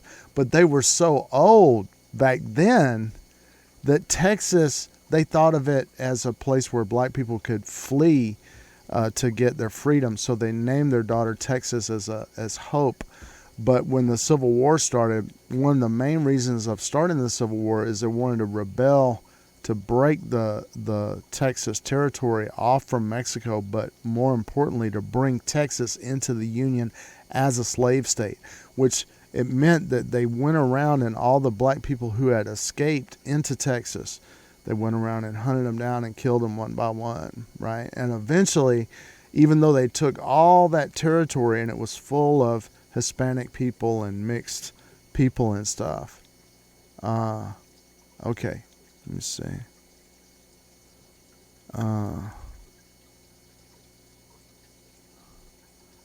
Okay, yeah, I don't know if you can search for me. Can you send me your Discord and I'll add you? I don't know if you want to send it though, because it's on a public.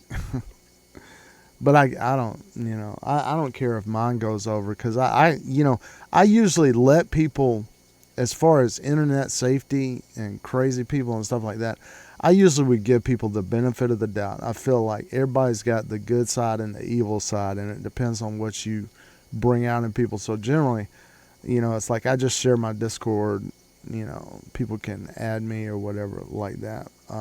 They try to come to my house, there's going to be so many sled dogs over here chewing them. We don't have no guns over here, but boy, we got some dogs. Boy. If grandmama opened her door and those sled dogs come out, yeah. Okay. Is there a space in there? Let me see. Well, I'm going to try to copy this. Wait a second, my dang. Let me go try to add you on Discord. All right, I'm going. But tell me a time, so I'll try to be there. Because a little bit later, my daughter gets up. It's no telling, because she might come and want to play. I don't know if you were on. It's like she's at the point now she expects me to win, right?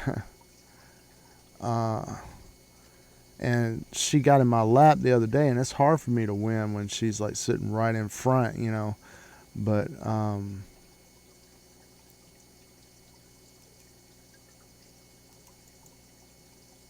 okay, paste, Send friend request. Okay, it said it successfully sent relationalism to your environmentalisms, if you can find it. Free games. What is this? Why did Epic pop up here in front? Oh, I don't know. Well, let me. But back with my attention deficit self, what I was going to say is this. You had me on Discord because, some people were saying, oh, well, like this one guy, Medhu, said, oh, on live games, people are doing live communication on Discord, right? And man, Discord, I don't know, it don't work for me so well sometimes, but, I need to learn, right? So,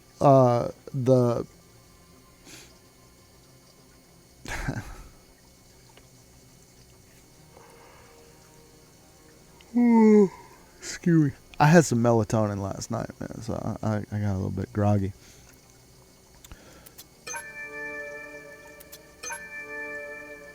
Okay, so, but what I'm trying to say, if I could spit it out, is I was testing CollabCam. Like, what I want to be able, I would love to be able to, like, live stream me and my daughter together on Roblox at the same time on the same screen or whatever like that. But I did the CollabCam twice, and it's like it starts to work for a while, and then all of a sudden it just blinks out, and then it's just shows the frame, but it doesn't deliver. I don't know where the problem is. Okay, good. All right, let me see. So I will know what your Discord is. I see this girl I used to work with. She's up in here. She's so big, man. All right, so you got the same Discord name, and we have one mutual server. So you're on Mech Arena Official too. Okay, man, I'm sorry I'm such a sorry player, but I'm trying. I think I've been a musician most of my life, and I've never really played these kind of games very seriously. But I would say to everybody, as you play along, it doesn't help to get mad or lose your temper or and it should not be that anything that causes you to be in that state is probably not good, right? But like playing the piano, you think you're going to play the piano and like hit the note in a different time. Everything has to be on time, right? And when you're playing, and I will try to make a comment, it's like when I'm trying to move the mouse and put the dot on the bot, and I don't make it, or my finger doesn't click the mouse at the right time, I try to take note of that, because what that is it's your brain. Your brain is going, click now, click now, click now, right? But the dang finger ain't doing it yet, right? And that's the same thing. If you pick up a guitar and you're like, well, I want to play this song, right? And you're telling your hand, go over here, and your hand ain't doing it yet, it means that the wiring has not built up. You got to eat well, sleep well, practice, don't play through pain and stuff like that, and gradually you'll get better and better. So that's what I'm hoping. This is the first time in my life I actually took it seriously, because my daughter, I was working in an elementary school, and she was by herself watching YouTube Kids, and that's where she got really hooked on games. Every day I come home, I want to play Hippo games. Every day I come home, I want to play Super Mario. Every day, Minecraft, Roblox, and she's like 2, 3. I was 2 years old and 3 years old. She's talking about all this stuff, and I'm like, my wife is like, well, just punish her and take her computer away from her until she does her homework. I'm like, no way, man. She's talking about, you want to talk CAT and DOG, and she's already talking BAZOOKA, right? She's beyond CAT and DOG. You try to shove that down her throat now and punish her and take her computer away, she'll never study. She'll hate it, right? So as a parent, I was like, look, I'm coming back to the house, and I'm going to play some games with my daughter. She's been sitting up here by herself, but the thing I'm finding, Oh yeah, some. So we could try. When you're ready, we could try to call each other and see if the stuff works, because that's another the question that pops into my mind about Discord. Because okay, a guy told me, well, people are doing live communication on games with Discord. Well, the thing about it is Discord, in terms of doing audio visual or whatever, it's bad on being just by default configured right. Like even something piece of crap like Skype will kind of detect what correctly what it should choose. But if we're doing a live stream, right, my webcam, I guess, is I'm not going to send webcam. I don't know how it's going to work. It's like but I will have to figure it out. I have to find somebody to try to figure it out. And I don't know. Yeah, but we don't have to try that at first. So, but tell me again, what time do you want to do the collab cam? Try the collab cam, because we can try it.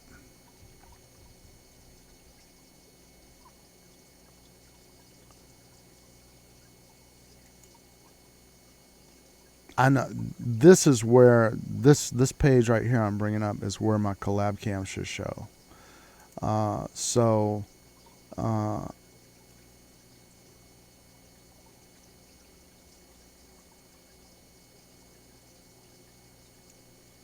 That's where well, I guess I'm delivering that on the stream. Yeah. Okay, and you can't see the frame. If okay, I'm going to share with you. See, this is what the setup looks like.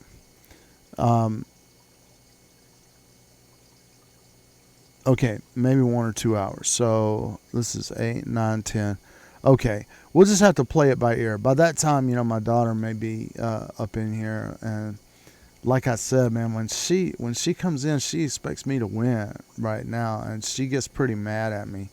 And I want her to be able to learn how to win and lose more gracefully, because she, it's like sometimes when you're playing Roblox, some cheater will come on there and he'll kill you every single time because he's doing something. He's got some hack or something like that. And I'm trying to teach her not to get upset to where she melts down and starts hitting the computer and stuff like that. I'm trying to get her where she don't, where she just will take it in stride. But the other day, she came and sat in my lap and I couldn't win. I was like, well, dear, I'm kind of reaching around you or whatever like that. But she was like, you are so rude, because I just got vaporized and nuclearized because I was trying to reach around my daughter. She wanted to be up there in the front like she was doing it, She did not. She expected me to win, and she got real mad at me and stuff. So that's what we're working through. If she wakes up and gets in my lap and wants to do that, then I won't be a very good player. I'm gonna try to be, adapt to circumstances and stuff like that. But she also may pull me over to Roblox. But Barry, I was in television and computer animation production for many, many years. So if you're interested in learning about things that I know, like about how movies get made and how special effects get done and stuff, or how you do this, like I've got all this graphics going and stuff. If you're interested in that, I could share how to do that, how to set that up. But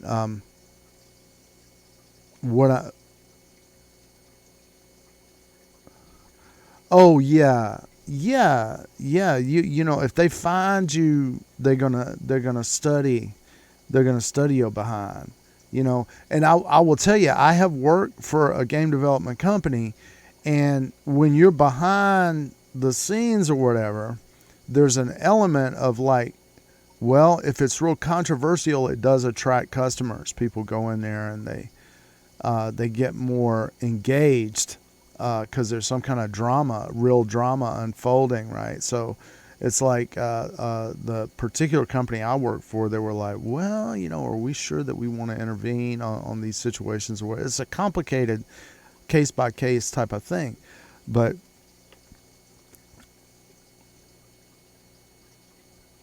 an editor used CapCut. Okay, I can learn something from you. CapCut. I use like Video Proc and Premiere and Adobe After Effects and but let me look up this CapCut because I'm not. One thing that I'm exploring is like I notice that people, we get into sort of this soundbite culture or whatever, and one of the things I do is I stream the animated GIFs because it's like people make these all over the place. But what I thought is like there's some like literary artists that take text and cut them up in pieces and tape them back together, and they did some artwork where they cut all these videos just up into all these pieces and then reassembled it back together and got weird stuff kind of accidentally that kind of came out, right? And what I've been working with is like looking at system performance. If you put too many, like I'm going to switch over to my intermission screen, for example. This is really pushing the envelope on memory, but actually, you know, I do, when I stream all these folders, these are streaming image directories. I don't know if you can see that very well, but there's something like 14 different ones. Now I've been looking at the system performance, the spike on system performance, and I'm right now it's hitting me really hard. Let me bring this over here. If you look here, look, Streamlabs has got 4 gigs, right? That's going to hit my system performance.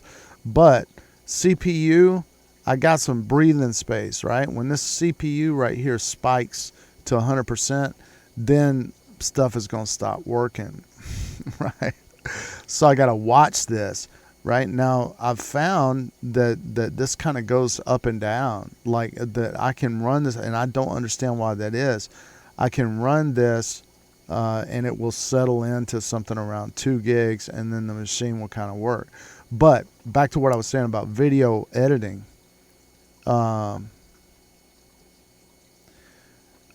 it's like somebody, when they make these animated GIFs or whatever, they do a little clip from a video, right? And what my idea was, and what I'm trying to look at is like, what if I take just all the movies of interest, right? And in this case, like related to Mecharina, there's a lot of Japanese culture and science fiction culture or whatever. So what if you had little clips from all these Japanese science fiction, you know? Now, the thing about it is you're going to make animated GIFs. Well, what I do is I use Video Proc, and it's not the only one that does this, but you can say, go and cut this video into pieces, right? And do it automatically, right? So you can set it for 4 seconds, right? And a lot of GIFs are less than 4 seconds long, right? But you can just do it. And then when you look in the directory, you can see, well, here's the dialogue and here's the special effects, because you see all these thumbnails every 4 seconds. And what I want to do is try to get all the fantastic shots from all these different shows and everything, and put them into directories as MPEG-4s, and see if I get a better performance in terms of the demand, and really.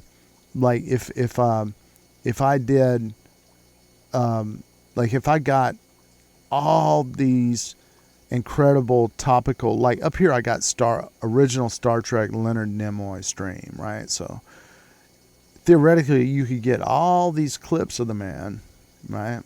All these video clips and put them in a folder and mix them all up all randomly, right?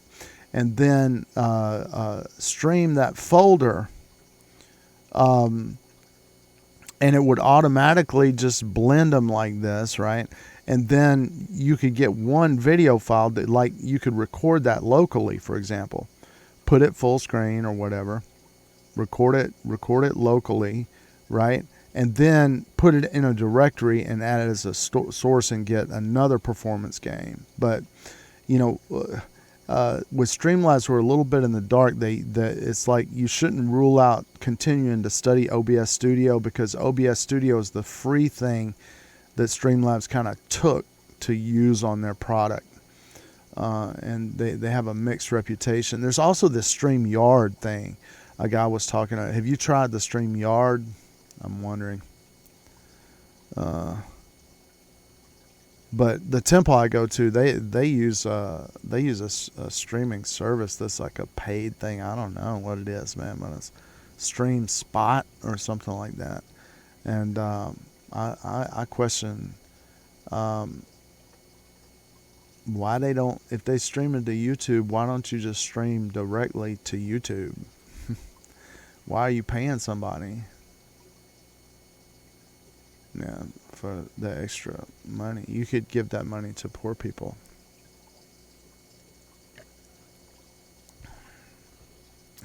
But anyway.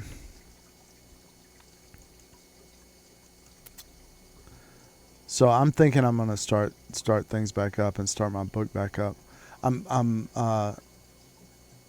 Another thing is, like, growing up, I was in a reading family. We did a lot of reading, right? And as you get older and you're in the rat race of things, it's hard to get time in to read. And it's like capitalism or whatever. I was listening to this talk of Noam Chomsky, and I think he was talking about an old book called The Industrial Worker. But anyway, it was like, people were talking about, in this system or whatever, we're losing our culture because we're working and running around so much and doing so much stuff that we can't read books like we used to do. And specialists or whatever we're talking about, well, they take some extra money and pay a person, like when they're doing their industrial work or whatever, they would actually pay a person to sit there and read to them. It was that important, right? And so I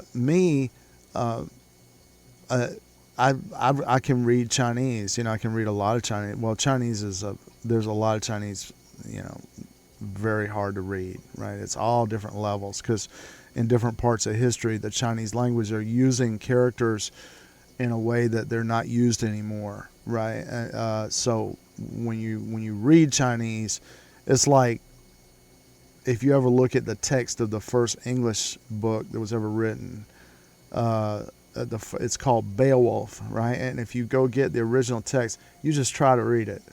You can't read a dang word of it. It's an English book, right? But the language is so ancient. It's the first written English book. I think that's the story behind it. I have to look it up again, but you cannot read it. And Chinese is like that too. So if you like me, I learned to read Chinese, and I taught at a college in China for many years in the Chinese language. You realize that there's different levels of reading, and it goes up and down. So one of the things I'm doing is I'm like trying to do audiobooks in here, big books. The current oh, you can do it now? Okay, hold on, cool, all right.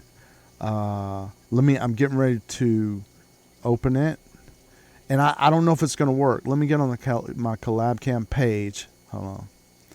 All right, let's see. And get to my CollabCam properties, and I'm getting ready. What I'm going to do is I'm going to send the link to Discord, or wait a second. I'm getting into properties right now. CollabCam. All right, it says start.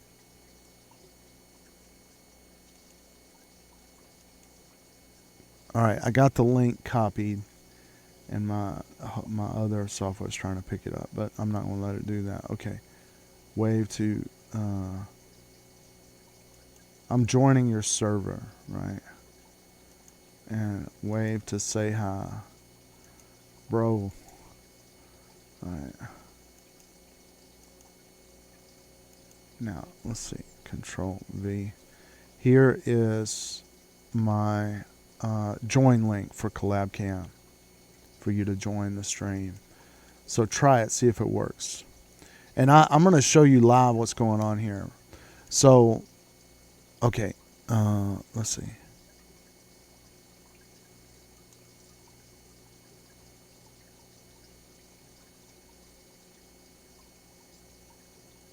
Just tell me when you got that link going. Oops. Please don't mess up.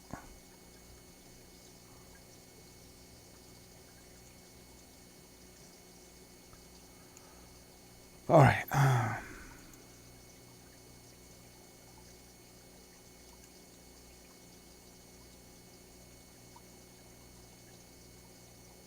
And I have no idea what the audio is going to do and stuff.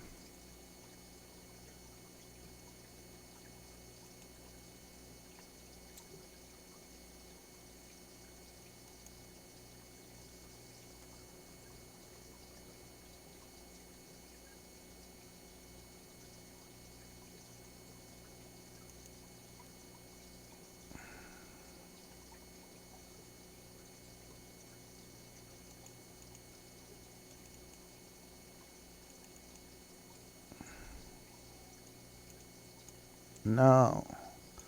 Nazi stuff. Oh.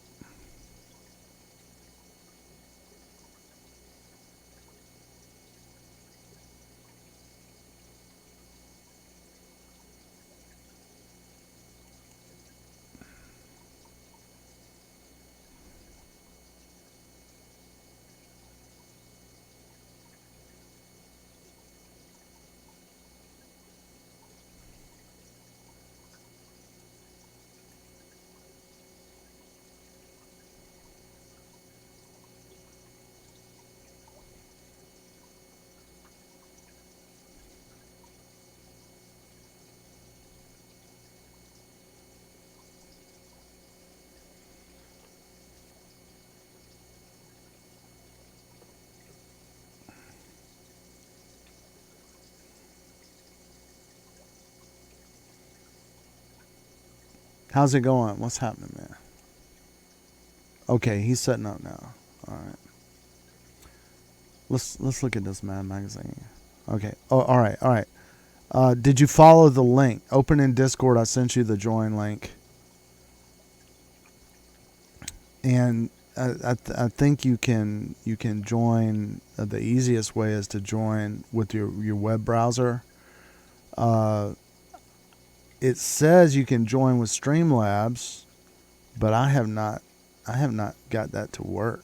I just click on it and nothing happened. Right? In other words, so you see back in my room, I got multiple computers in here, so theoretically I could collab cam between them. But right now what's been happening is it will start to work and then it will stop. It will just go blank. I would really like it to work so I could stream with my daughter at the same time.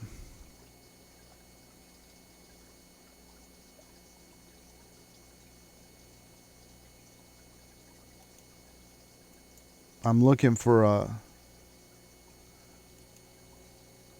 See, I don't see you right now as far as in CollabCam settings. I'm expecting your when you follow this link, I really shouldn't be showing that. That defeats the purpose of. But yeah, who cares? I can change it. And I think the thing is you just don't want people to be able to jump in on your stream with whatever they doing with their perverted mind of stuff, so you got to be... Oh, there you are. Okay, see, I see you. All right. All right, man, I got you. Hold on. Hey, how you doing, man? Barry? Can you hear me? Not if you can hear me. Okay, all right. So is there some delay or something like that? Okay, all right. So right now, we're both on stream together. That's so cool. How you doing? It's good to see you in real. You gonna be the next? Can you hear me? Yeah. I can't. Was it a delay? A little bit of delay? Yeah, I hear you really well. Be safe out there on the internet, man. I'm a I'm a school teacher, and I kind of I just quit. My school was like really rough in a really tough neighborhood or whatever, and they had a lot of teachers quit where I was working, and I quit. And I like to, because I work with kids a lot. I like to encourage young people to really be careful, on the internet, because some people are just messed up. But be careful out there, and I hope you're having a good time. So we got this working, which is cool, right? But can you open Mech Arena and share your screen? Can you see on CollabCam where you can share your Mech Arena or share a window or something like that? Welcome to the show, by the way, Barry. All right. Thanks. Yeah. Seconds, not wanting to work. Yeah. Yeah, and it may stop. This was a thing that was happening with I was working on it with my daughter a couple of days ago, or over the last couple of days, and I would get it working between two computers, and then it would work for a while, and then it would just go blank. And yeah, but the key thing is it's like if you're doing it with another one of your friends or something like that, the in Streamlabs there's a CollabCam properties, and you should be able to see in the CollabCam properties, you should be able to see the person and what they're trying to add to the stream. And you don't want, somebody that you don't trust coming on your stream. Because, they could be all nasty or something, and it's bad. I try to teach my daughter about that. She already knows how to tell if somebody is bad, evil. So can you run Mech Arena? Can you run it now? Yeah, I'm doing that right now. Okay.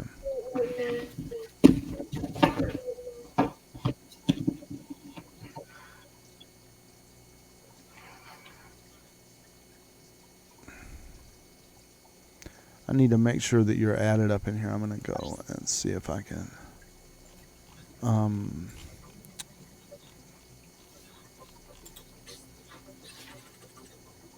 Were you supernatural?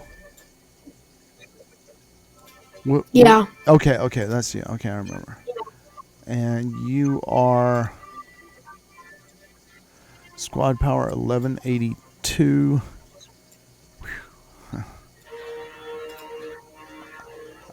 I sort of can you go into your settings and try to turn down your Mech Arena audio a little bit?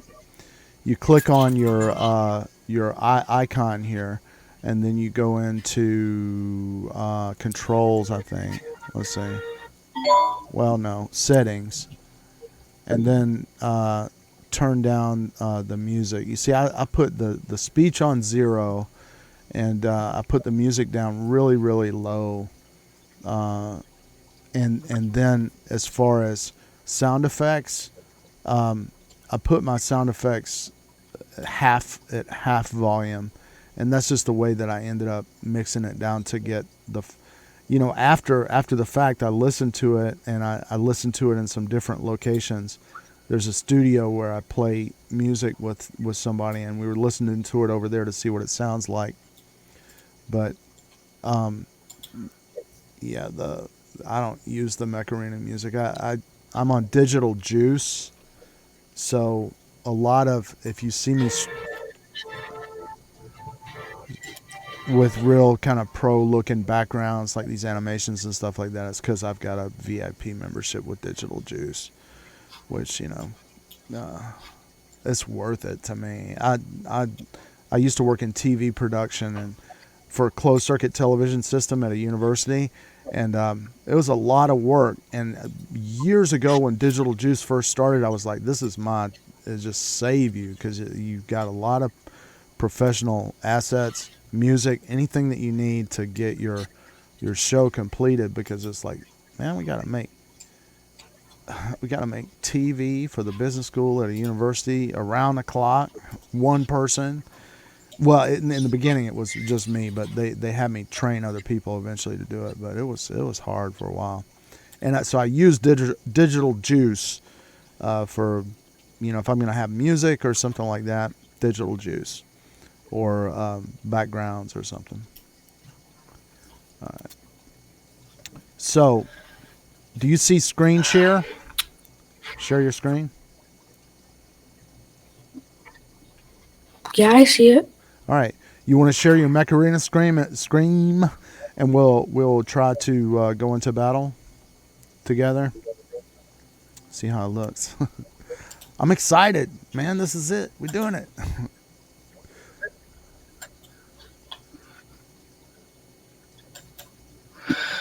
It's not giving me the option to unpress the hidden on stream. Okay, hold on. Let me go into my thing and go, because that could be my fault. Hold on. Let me see. All right. Assign to source. Okay, I've got you. I see you. Okay. Yeah, it's my problem.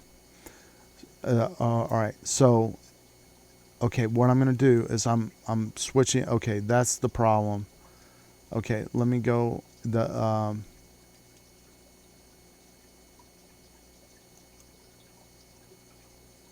right. See, now I broke it. Okay, let me see if I can get it working again. Properties. Hide on stream. And see now.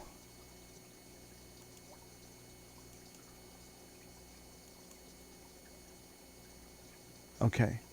That I got it back working again. Okay, bear with me. And I'm going to show you this so this can be educational for both of us if you do this later on. If you see that, it's like this guest, this is a, well, let's see. I'm going to try to add new source because I didn't try that before. But you see, let me bring this over here. See, it says this is your screen. Let's see, show on stream. But nothing is coming through. So I'm going to go hide on stream and see if I can switch back to this. It allowed me to do that. Right? But as far as sharing your screen, it's not letting me do it. So this is the problem. This is the problem I'm having. You wanna try to create a match and go in together and see what we can do. I don't know if I'm coming through. Okay.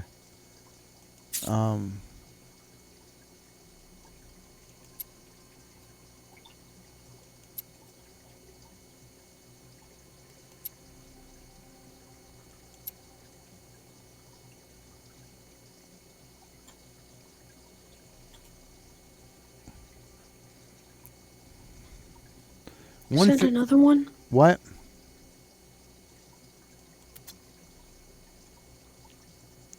Send invite.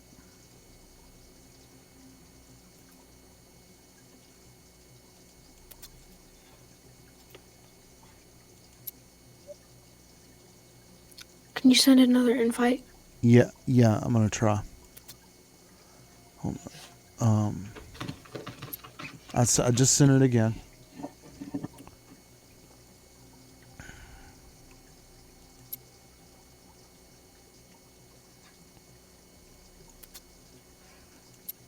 I don't like guys that have nasty names, but that's all right.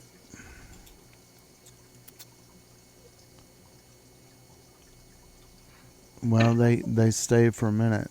Now,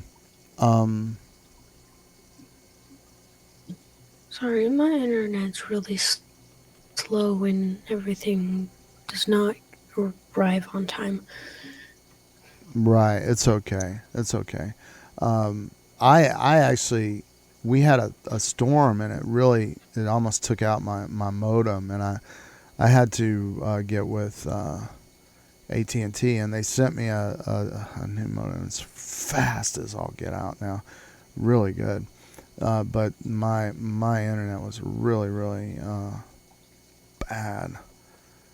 You really do need that 1,000 up, 1,000 down. If people are watching TV on the thing and you're live streaming at the same time, you need to get that high throughput.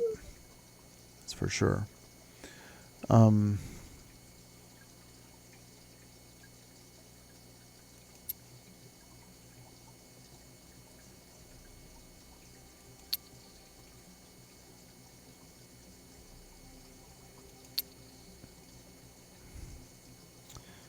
All right, it says we can do this with bots. Fill teams. So I haven't done this before, so let's just try it. All right. So this is the thing, Barry.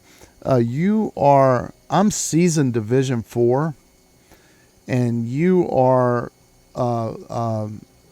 Division 4, right? So that means I'm in excess of 7 divisions above you right now. So I'm not sure what kind of people what kind of bots they're gonna match us with, because you and I are like kind of we got a big gap in between us. But let's just try it, and cross your fingers. Try to enjoy it, you know. All right, so I'm gonna go ahead and start it. Let's see what we get. All right, and I'll tell you what I do here. I always ride an Aries, and I don't go down in those channels. Some people go down there. You can if you want, but I get on my main control point here and I guard it.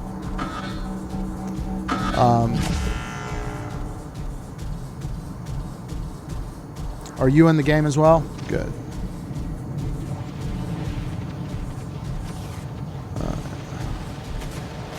Let's see what these bots do. Ooh. Actually, the bot is a little bit smarter than some people.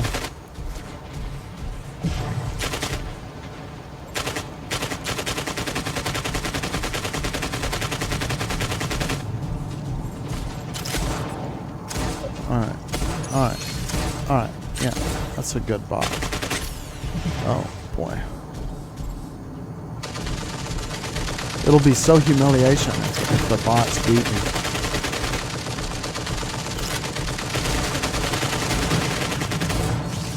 I got one. There you go.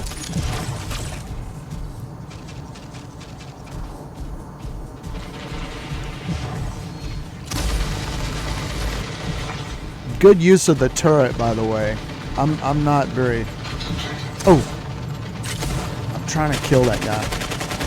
Look out. Well, they got you, didn't they? Yeah, I guess they did. I'm bad at this game. Well, you know, it's like playing piano. You can't just sit down at the piano and play Beethoven, right? You got to click everything at the right time. And I'm not... I've been practicing a lot, several hours a day. I did not plan to get my daughter into playing games, but I was working at a school and she got into games while I was at work. And I can't blame her. My wife is like, punish her, take away the game. And I'm like, man, you need to chill out, Mom. You know, if she had been with her 24/7, but she wouldn't have got so into games.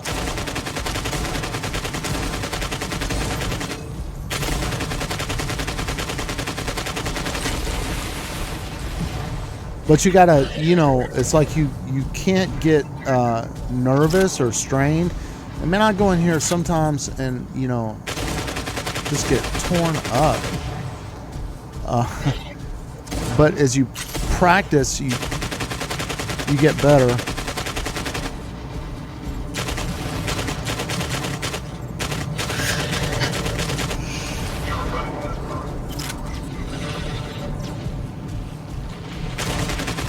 Come on by, darling.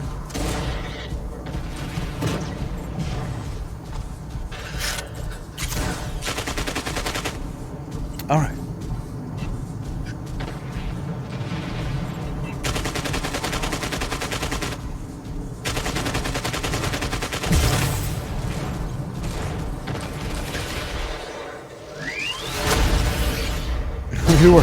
We were defeated by bots. Okay, that's all right. That's all right. Make it on the leaderboard. Yeah. So yeah, you just gotta, and I couldn't see what they had, but it seemed like we were matched. Well, let's see.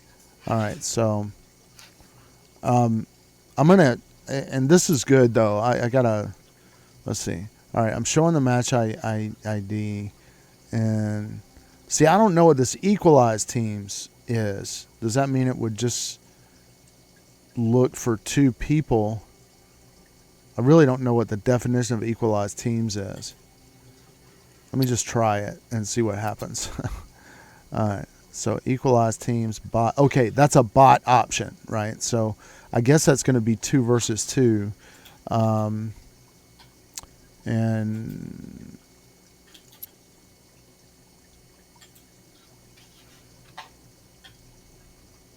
let's try 2 versus 2 deathmatch. Let's see if I can do this. Start. All right.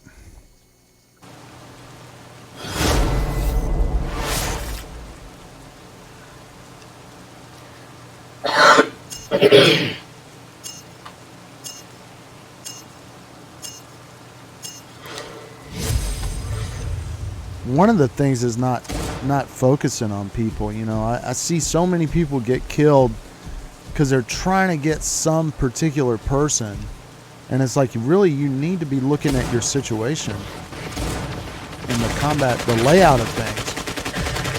Don't focus on people, particular individuals, because they'll use that against you. Oh, that's a nice bot. Yeah, come over here. You're my best pal. There. Love you, buddy. Keep that up. All right, look out. Somebody's up there. Yeah.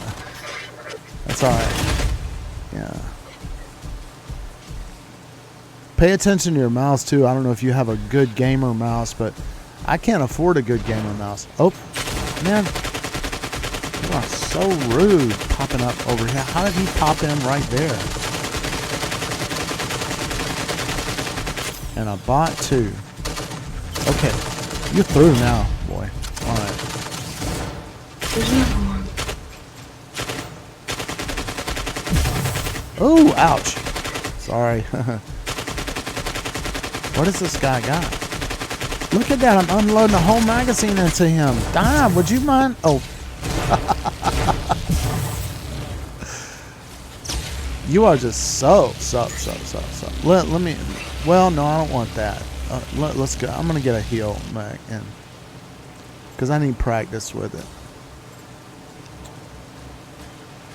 I couldn't use heal max at all. My daughter got me using them. Ouch. See, this guy's not aiming for a bot. I mean, that's terrible. I mean, a bot should be able to aim. He's reloading now. All right. We won that round. All right. All right.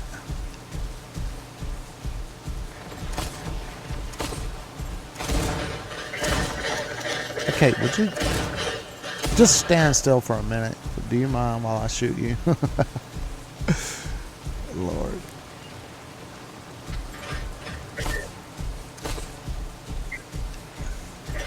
You're gonna stand behind something all day? Yeah.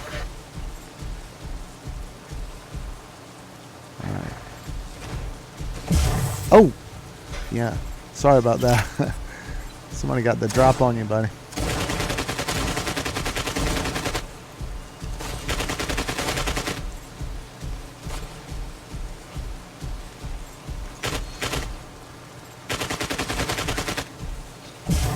I saw the community manager Freya do a thing on bots, and my daughter interrupted me. And when she was doing it, she was playing Macarena on a smartphone, and the bots were just killing her like crazy, tearing her up, and she was getting all frustrated. It was funny. I was like, I want to go back and find that. My daughter's name is also Freya, so she was like, she thought it was kind of cool that there was the community manager of Macarena was also Freya.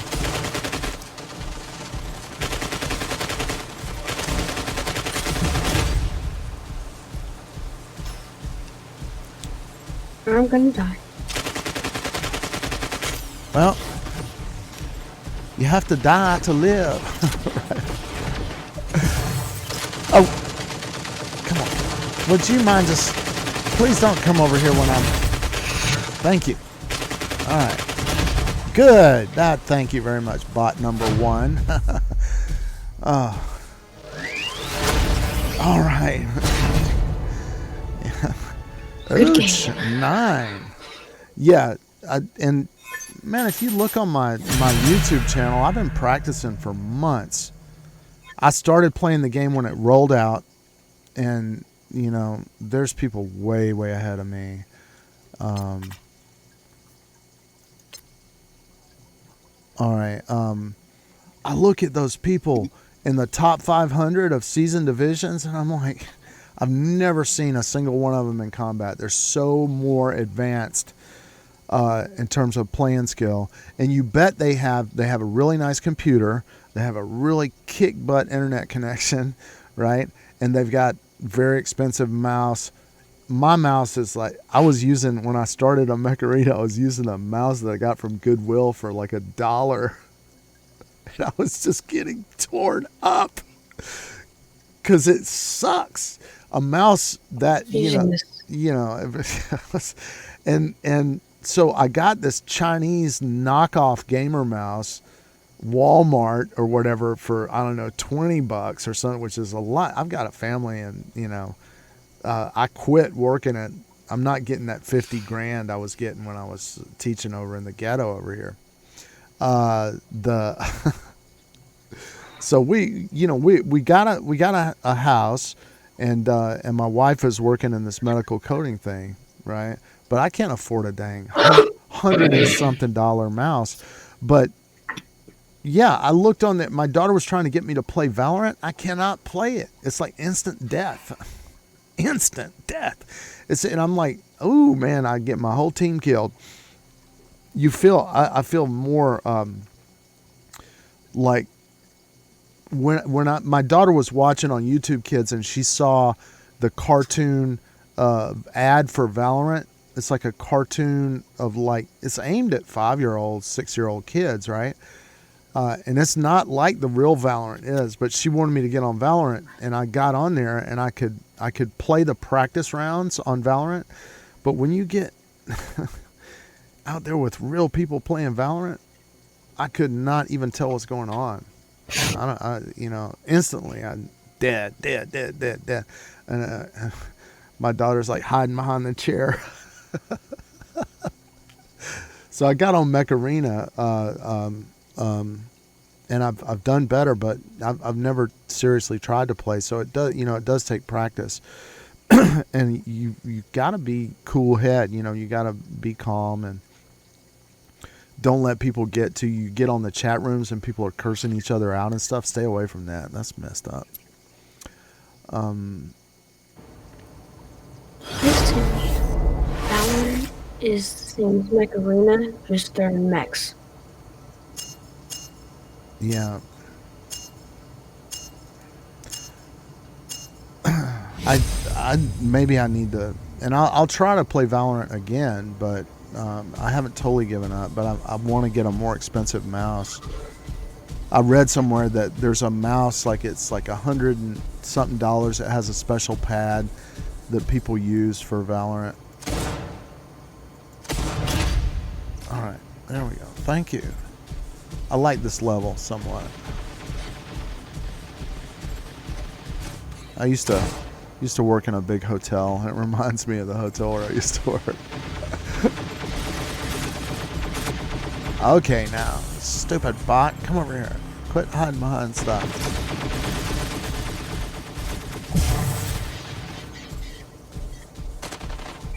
One of the things I think is important for me to learn is knowing how to keep close to cover so I have an option. Like, I see you really forward moving, and usually I would hang back and wait for people to come to me.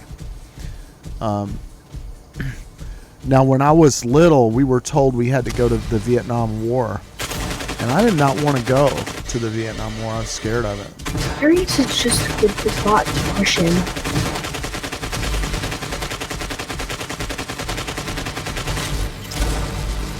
Well, you died. Do you mind? God, my goodness, what have you got? A slingshot? I expected him to... Come on. So, all right. See, that's pretty smart. He went around the side of you like that. That's good for a bot. A little bit. They're slightly intelligent, not completely moronic.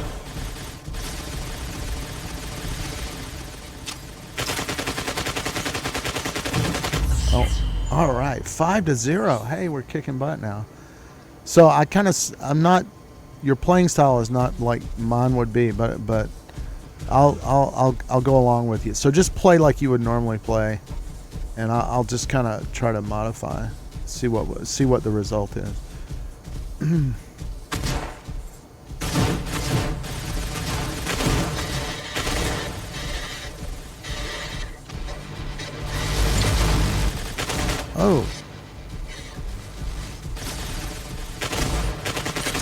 Oh, I hate a dang kill shot, slingshot. I hate those. There you go. Okay, thank you. Die. Thank you. Oh, good shot. That was a good shot. See? Yeah. You practice and you get better. But you got to keep a cool head.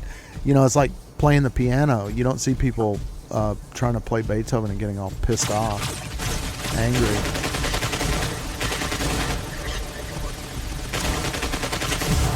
Good job. All right. Ouch.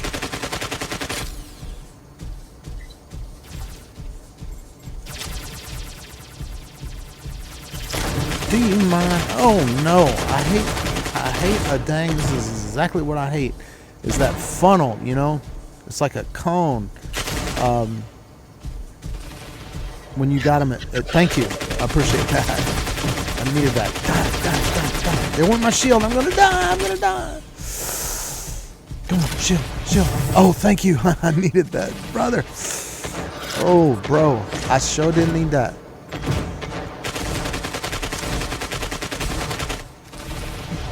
All right, yeah. All right. I'm going to get those dying breath coins because I got 1 hit point left.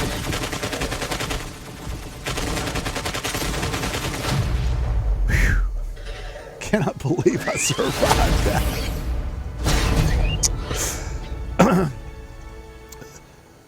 That's another thing too, is like on the objectives it was like there's some kind of achievement for dying breath. It's like dealing a lot of damage when you only have 1 hit point left or very low hit points or something like that. And I was, for a while, I was like getting this thing where I was like, I give up, you know, and now I'm a lot more chill, and I'm like, okay, let me see if I can not get killed. I'm still going to try not to get killed. You know, I don't get worked up about it, but see if I can. Because, I'll get some dying breath achievement. In Minecraft, there is an achievement called Float Your Goat. Yeah. You put a goat in a boat and float with your goat. And once you do that, you get some award, the Goat Float Boat Award. I'm my daughter. She got into Minecraft a little bit, and then she kind of got out of it, and she's like totally into Roblox right now. She's building Roblox games on Roblox Studio. But I know if I play Minecraft enough, I'll get into it. I'll get the bug. But I've got to sit down. I've got to sit down and make the time with it. And I've got ADHD, attention deficit hyperactivity disorder, or whatever like that. So, in my life, a coping mechanism for school and stuff is I realized that because I sort of have a hyperactive mind, really I need to read text over and over again because my mind wanders, right? So in terms of gaming and learning how to game well, I sort of have to get a strategy and just wear it out, do it over and over again to really learn better. And I don't know what the overall outcome will be, but ouch, that hurt. Sorry that happened. Okay. Oh, and this guy wants to materialize right here. I hate that. Child. Ooh. I need to look at my map too. I'm real bad about that.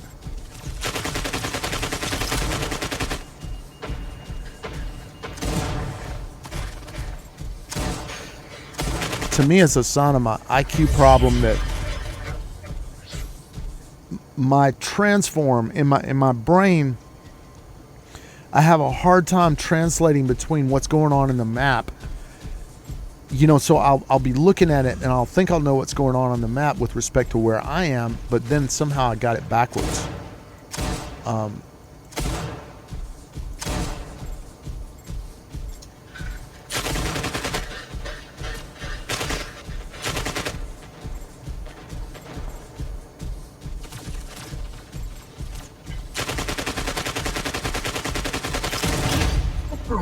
right.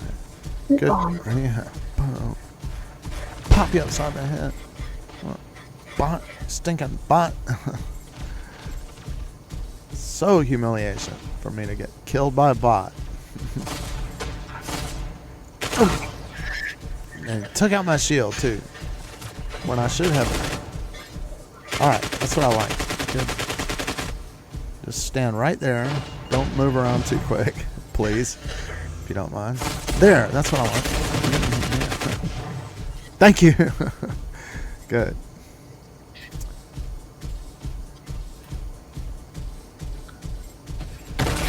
Oh no. Help. Okay, and that dang thing is gonna. Oh. God. I'm in the thick of it now. Help. Gonna die. Okay, good. Thank you. I needed that. Good job. Yeah. Incinerate that guy. Pesky bot. There. Okay. Well, at least I killed that bot one twice. Smack down. Good.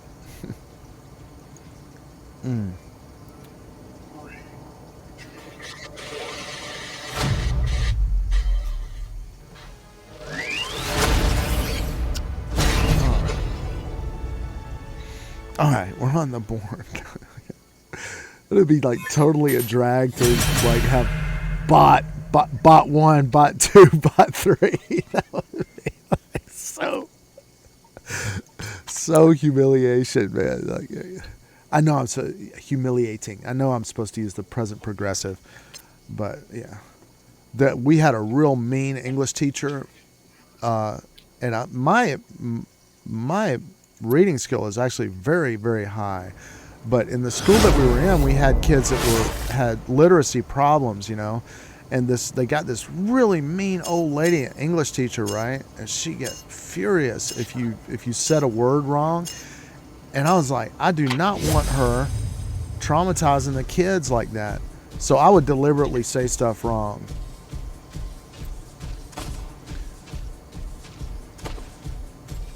But actually, I know more about grammar than she did. Because she's a poser. She's being mean to people because she stinks, right? And she's trying to call attention to other people's faults, right? To distract from her own. It's one of the reasons I quit. I'm like, man, don't. She literally making kids cry. I'm like, a kid is not going to learn if you make him cry. He's going to learn to hate you. God. I don't know what your school is like, but man, there's bad schools in this country. They're really bad. We got bad schools all over the world, but Georgia is like really bad. Number 30 in the nation in math and science.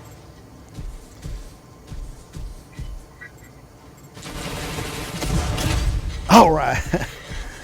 I love when I get somebody. I got him from under the ramp, right? He was like, it looks like you're undercover, but you can, those ramps, you can really pop people under the ramp if you, but it takes practice because you got to figure out if it works.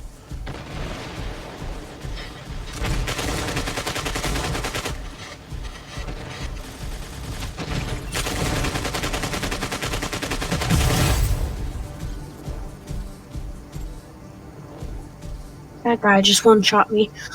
That's all right. Just reincarnation alive.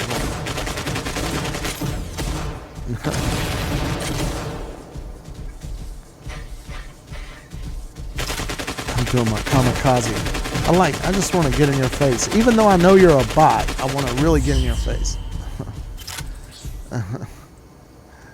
Yeah. Sometimes I do that because it's funny on the stream. You know, like, and also psychologically, when you know you can't escape, when all of a sudden a guy jumps down and he's got way more hit points and way more firepower, and you know you can't run, you're never gonna make it. And what I do is I'm like, I just relentless. I go like right in the guy's face. I'm doing it right now. I'm like, I just stand right on the guy's face, even if I'm out of ammunition and everything. It's because I'm like, I'm not going to run from you. And then sometimes I end up winning. And when I just won. It's like this guy took my whole shield down, and I stayed right on his face. And so the footage on the stream looks cool.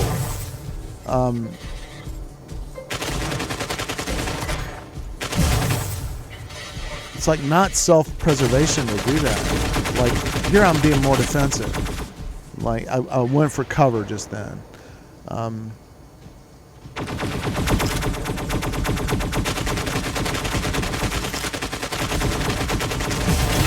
right, got one of them. About to get another one.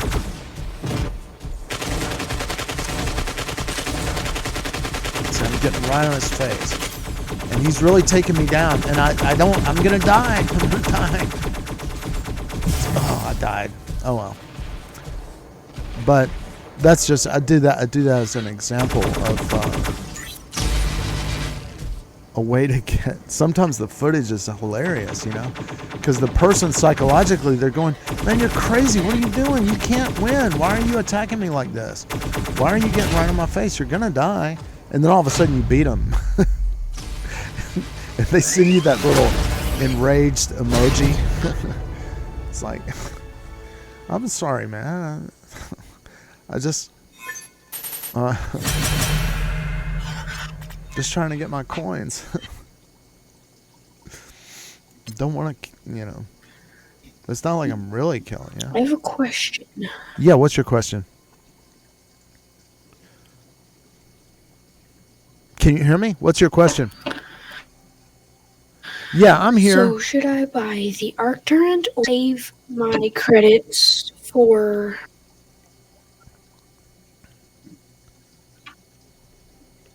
an Arcturant? the disc launcher? Oh, the disc launcher.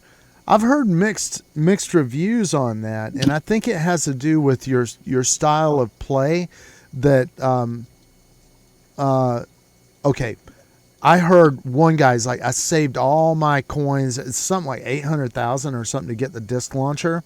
Somebody's trying to talk to us on the stream, Hey, and I'm sorry, we were talking together, and Yeah, 800,000. yeah, yeah. So I saw one guy. He's like, "This is a big waste." Right? He's like, it's a big waste. And I think what the deal is it has to, I've really had somebody really, it's one of those things you can shoot around the corner. I'm trying to talk to this person on the stream or whatever. Yeah, sorry I didn't answer, dude. My stream is like I try to, I have attention deficit hyperactivity disorder, and I think my daughter may have it too. A lot of my family members have it. So one of the underlying themes in my stream is like, what are hyperactive, what are ADD people like? So ADD people, we can do a lot of different stuff at once, right? And it seems to people who are not that way that we're doing things wrong, but we're just doing it kind of a different way. So an underlying theme for my stream is about sort of embracing attention deficit disorder as a like kind of like the X-Men, like you're a mutant, you have special powers. So also because I'm a teacher and a student at the same time, I look at books on my stream, and I have a bookstore, and sometimes I stream about books, and sometimes I'm a performer. I've never been a big gamer but I'm learning because my daughter is really into it. But I'm also a musician, and I'm trying to encourage some of my old bandmates from when I was much younger that we should stream music performances, and I'm probably going to do that later on today. So I'm just trying to answer this guy. He might have just said bye. But I don't know if he got my message. But okay, back to what I was saying to you. I think that it's very possible that the disc launcher is a very powerful weapon, but that you have to personally develop some kind of skill to use it. Because I did see some guy go, this is a big waste, or whatever. He's like, I saved all this money. But at the same time, I've been really taken out by it. But I would consider, like, here's another thing. The MD, right? Think about it. If you really take everything, if you save all your money and your A coins to build up your MDs, when MDs get really high ranking and they can put a heavy weapon on them or whatever, and they've got like heal speed increase implants, right? It's like they start to become really terrifying because they can't be killed, right? They're healing themselves with those implants so fast, right? And they're ranked up so high that they've got enough energy to have real serious heavy weapons on them. So I'm kind of leaning in that direction. I was like averse to using the MD and putting a lot of investment in the MD, but think about it for a minute. Because it was my daughter who was like, we're playing with Nathan. He's another friend of mine. We went into combat, and I was not using the MD in my hangar at all. And after the match, my daughter was like, she took the mech, she took one of my mechs, my Paragon out, and put an MD in or something. I forget. No, it was the Lancer. She's like, get this Lancer out and put the MD in there. I was like, sweetie, I can't survive. As soon as I put an MD on the ground when I was very beginning or whatever, it's just instant death, instant death, instant death. I can't do it. And she's like, you have to do it. You have to heal Nathan, right? She was like, and I was like, wow. I felt really guilty that I really had this sort of a moral void that we had a friend and we were in combat together, and I was subordinating my own skill level or what I felt my personal comfort zone was to the survival of my teammate, right? But my daughter was like, no, you've got to put an MD in there, and we got to go in there, and you got to heal Nathan during combat to help him survive, because he's a lower division than us, and the odds are stacked against it. Well, I mean, she didn't say it in that so detailed language, but she was like, we have to defend him by going in to heal him in combat. And so then I was like looking at the disc launcher too, and I'm just being perfectly honest, that I saw, I'm not sure. Oh, I lost you. Hold on, I'm going to try to see if I can get you back. Properties.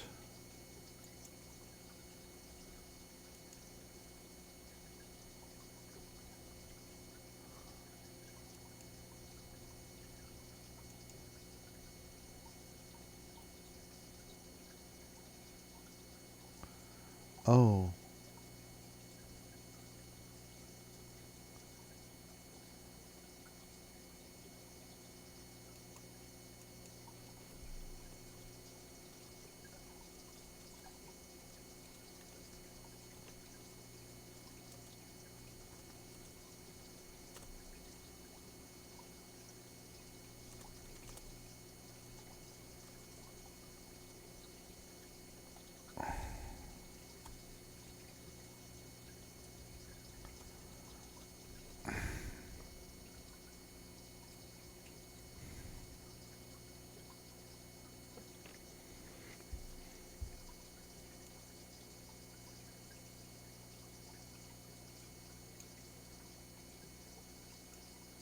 So what may have happened earlier is I may have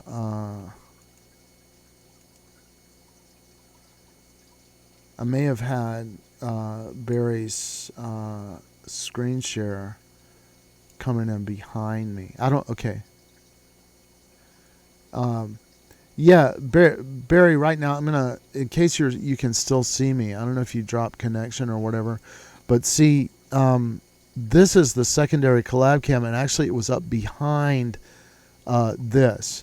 So, I don't know, it may have worked. Okay, so collab cam 1.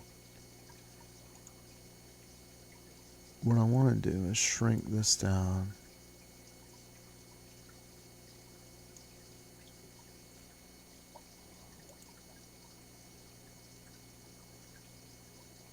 And I'm going to go in properties and see if I can see you again. Okay, yeah, show on stream. Good. All right, I got you. Got you back. Oh, good. Hold on a second. Show on stream. Oh man, this is it. I don't know if you can see it. but I'm getting your it's working. Yeah, I think what it maybe was working before. So, can you hear me now? Good. All right, let's. Yeah, I can hear you. Okay, so I'm. There's delay. Yeah, that's a problem. Starting the match. Yeah. So let's just try our best. It's going too slow, I think. I was not paying attention. That's all right. I do that a lot. They say I have attention deficit. That's what they call it. Sometimes I am paying attention. But jiggling and wiggling, that's so annoying. Don't you know I'm trying to... Silly bot? Wait a second. This is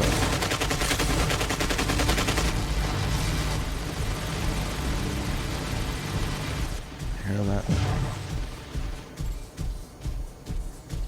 Oops. He's in a bad spot, I think, right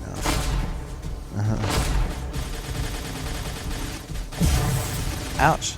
I hope that was him. Yeah, it was. Good. Oh, stop! Help, I'm in trouble. Well, not anymore. I think I've got him. Oh, good. If this was real, we'd have so just blasted each other just right then.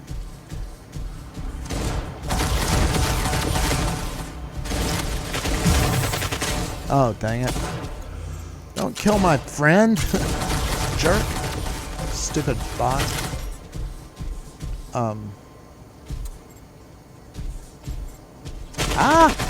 Y'all guys are bullies.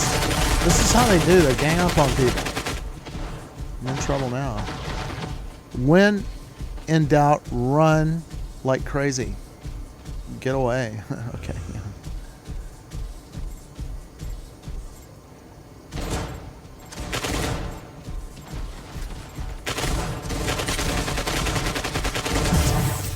There's a friend of mine had a friend who was a police officer, and they gave him a police academy training textbook. And I noticed on Mech Arena, like if you run away, people, they go, "You're a coward. Come out and stand like a man." But I'll run away, And then they'll start chasing me, and then all of a sudden my shield comes back up, and then I pop back out and I shoot them. And then they get mad. Oh, I lost the connection.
Come over here, you stupid bot.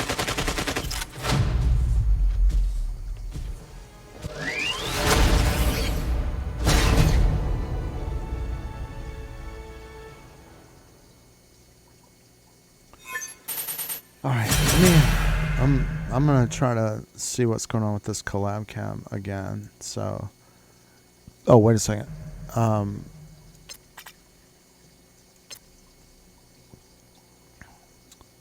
Alright, 2, 1, 0. He's viewing the battle results. Okay. I'm gonna check out my collab cam properties. Let's see. Okay, I don't see UNCC properties at all. Let's see. Yeah. So that's the thing. But, you know, this happens to me. Oh, okay, okay.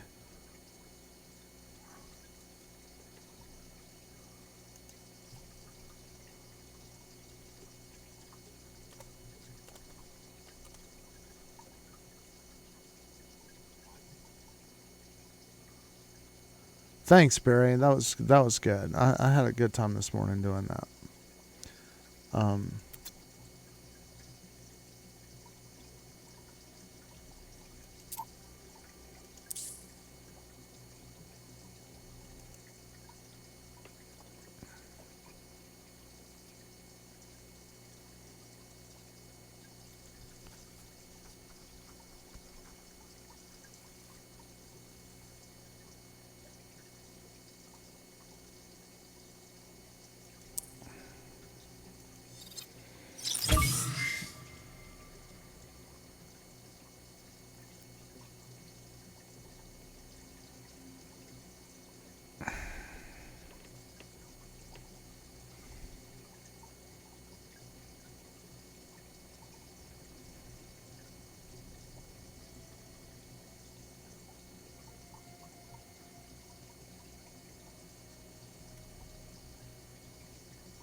I gotta get coffee and then I'm gonna be back on.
Barry told me about CapCut, so I'm getting it. It's like the browser is not supported.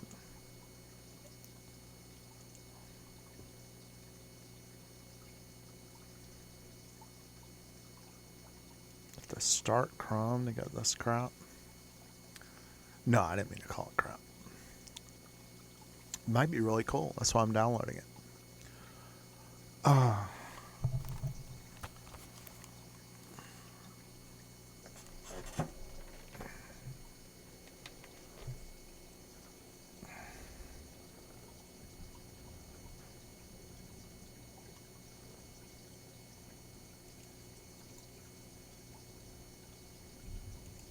Dang it.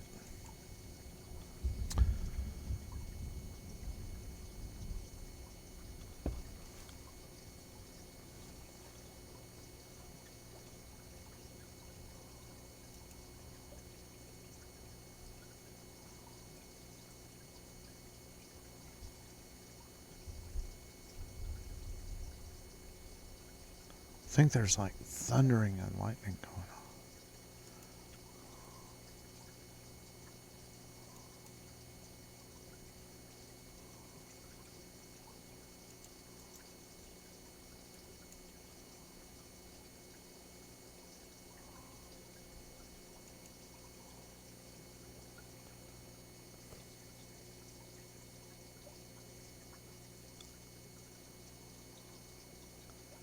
Video editor for desktop.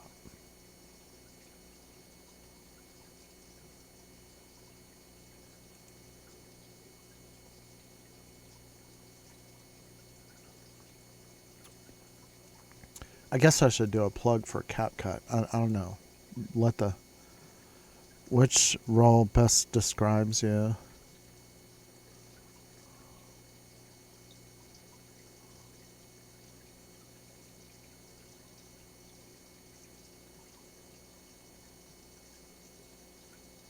I'm not really a blogger. Well, I guess sort of a blogger. Not really. I'm not really. Yeah, student teacher. That's me. And I'm accepting cookies. Confirm.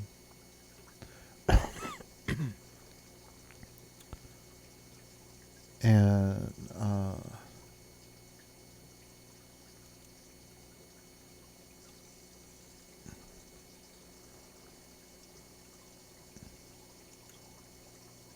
I don't want light mode. I want theme. Dark mode. Yeah. Thank you.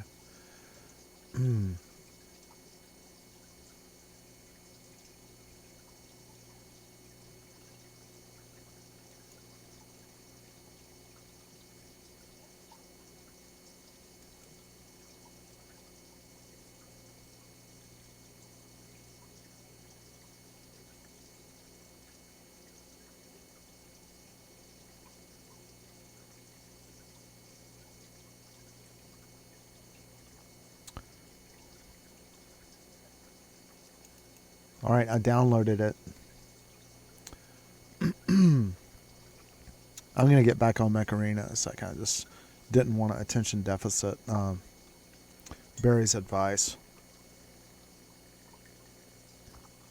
He uses CapCut. So, yeah. If three walk together, one is my teacher. Barry taught me some stuff.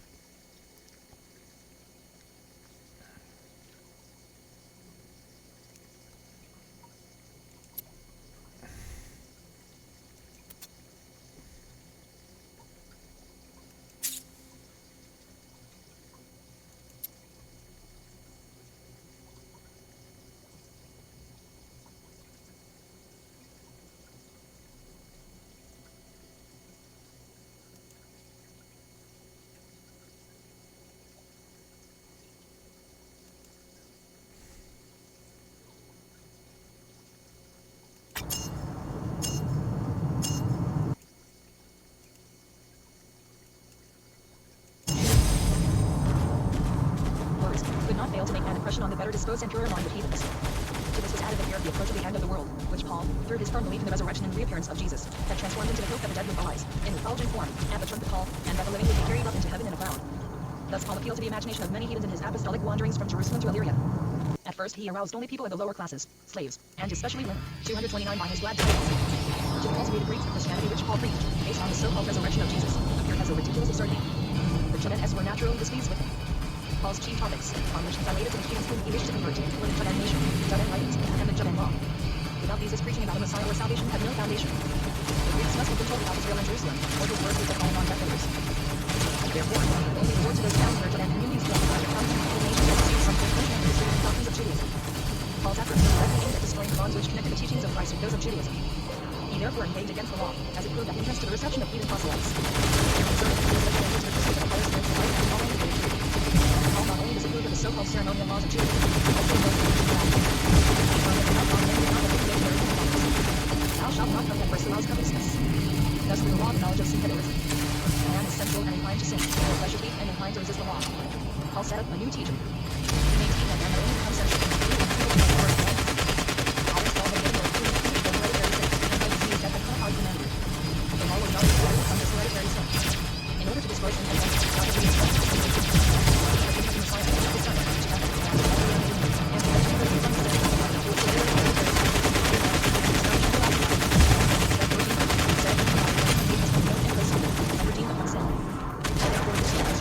opposite of Judaism. One was founded on law, the other owed its origin to freedom and grace. Jesus' word Christianity had brought about the Holy State foretold by the prophets. The ancient times had departed, and a new state of things had arisen. The Old Covenant Testament must yield to the New Testament. Abraham himself will not be judged as just through the law, but through faith. Thus Paul sophistically explained the scriptures. From the law it is to be inferred that whosoever does not abide by it, and refuses wholly and entirely to comply with its precepts, stands under a curse. The great service which Jesus had rendered was that he had delivered all men from this curse, for through his means the law had been set aside. Because the covenant submitted to the spoken desecration of the law of Sinai, for which their forefathers had suffered death, translation, chapter 6, under Paul's ruler, they had tried to sacrifice their lives. It was not to be wondered at that he wrote and commanded beside the law, and persecuted him. Those, however, had themselves with one called them he fell into their hands, and they left his life in line. 5 times, as he himself relates, he was chastised with 39 stripes. However, the brothers were also in the church, and the life of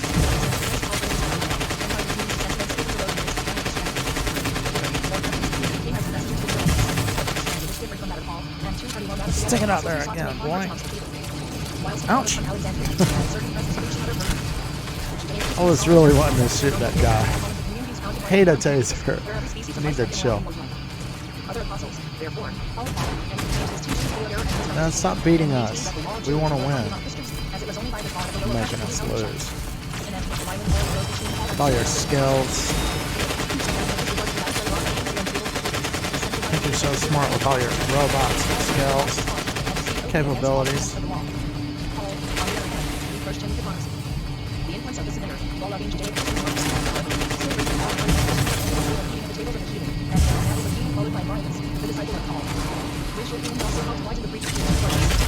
The Greek Christians despised the Judaic Christians in the same way as the Hellenes had looked down upon the Judeans Paul sent out by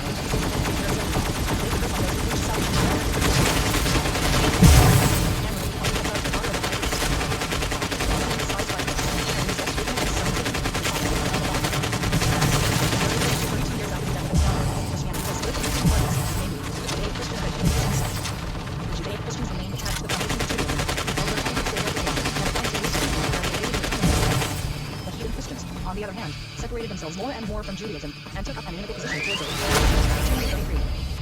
Time Agrippa II the outbreak of the war. Position of affairs in Judah. Roman oppression. Character of Agrippa II the last high priest. The Zealots and the Cyprian. Eliezer ben Denai. Quarrel with the Samaritans. Violence in Syria. The procurators. Loris. Insurrection in Syria. Bloodshed in Jerusalem. The peace and war parties. The leader of the Zealots, Eliezer ben Ananias. Menahem, chief of the Zealots. Massacres of heathens and Judeans. Defeat of the Romans. The Sanhedrin and its president, Simon ben Gamaliel. Position of the Sanhedrin. 49-66 CE. Whatever trial Judaism might celebrate by the accession of proselytes, and bright as seemed the dawn of the day predicted by the prophet, when the peoples of the earth would turn their eyes to Zion, and towards the light issuing thence to illumine the human race, yet in their native land, and more especially in Jerusalem, the yoke of the Romans weighed heavily on the Judeans, and became daily more oppressive. The pitiable state of existing affairs crushed down all joy. A gale of sadness had for the last 20 years been spread over the nation, and no joyful feelings could exist beneath it. The last decades exhibit the nation as a captive who, continually tormented and goaded on by his jailer, tugs at his fetters, with its strength together, until he wrenches them asunder. The bloody contest between Rome, strong in arms and fertile in stratagem, and Joe, were armed with means of warfare and powerful only through indomitable will, inspires the deepest interest because, in spite of the disproportion between the combatants, the 234-week daughter of Zion would probably have gained the victory had she not been torn by conflicting parties and surrounded by treachery. Perhaps, had she awaited the more favorable moment, success might have been hers. But Providence had decreed the destruction of her national life. This great combat, to which few struggles in the history of the world are comparable, was waged not merely for liberty, like the wars in which the Gauls, Germans, and Britons were engaged against Rome, but had likewise a religious character. The Jud and people were daily wounded in their religious sentiments by the arbitrary rule of Rome, and desired to gain their independence in order to acquire the free exercise of their religion. Such being their aim, the great universes they sustained could not abate the ardent longing they felt to be free. Dang it. On the contrary, it rose with each fresh disaster, and in the most trivial circumstances they saw an attack upon their most sacred convictions. It was seldom, indeed, that Rome outraged the religious feelings of the Judeans as she had done under Caligula. On the contrary, she rather indulged their susceptibilities, but she often wounded them unintentionally through her despotic and jealous supervision. The higher classes, chosen by the seductive arts of Rome, had become deaf to the voice of truth, and the wise and prudent among the nation feared, with reason, that the whole body would be infused with the moral frustration of its highest values.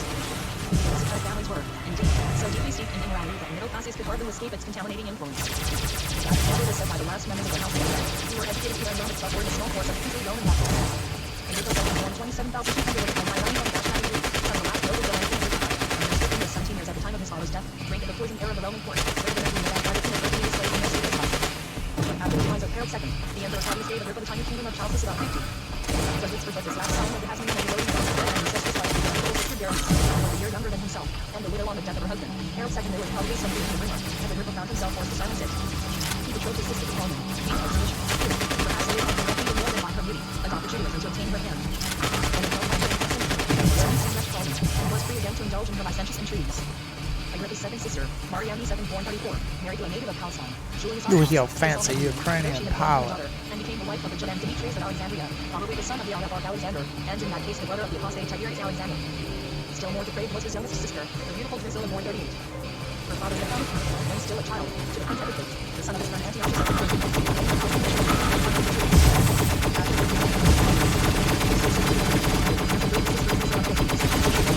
I just want to do this. I'm just in the mood.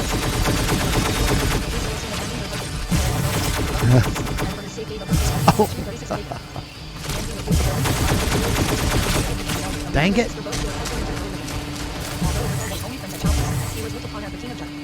Rome certainly had not deprived him of the royal title, but had divested him of all power, and made use of him only as a blind tool and as a guard upon the movements of the surrounding nations.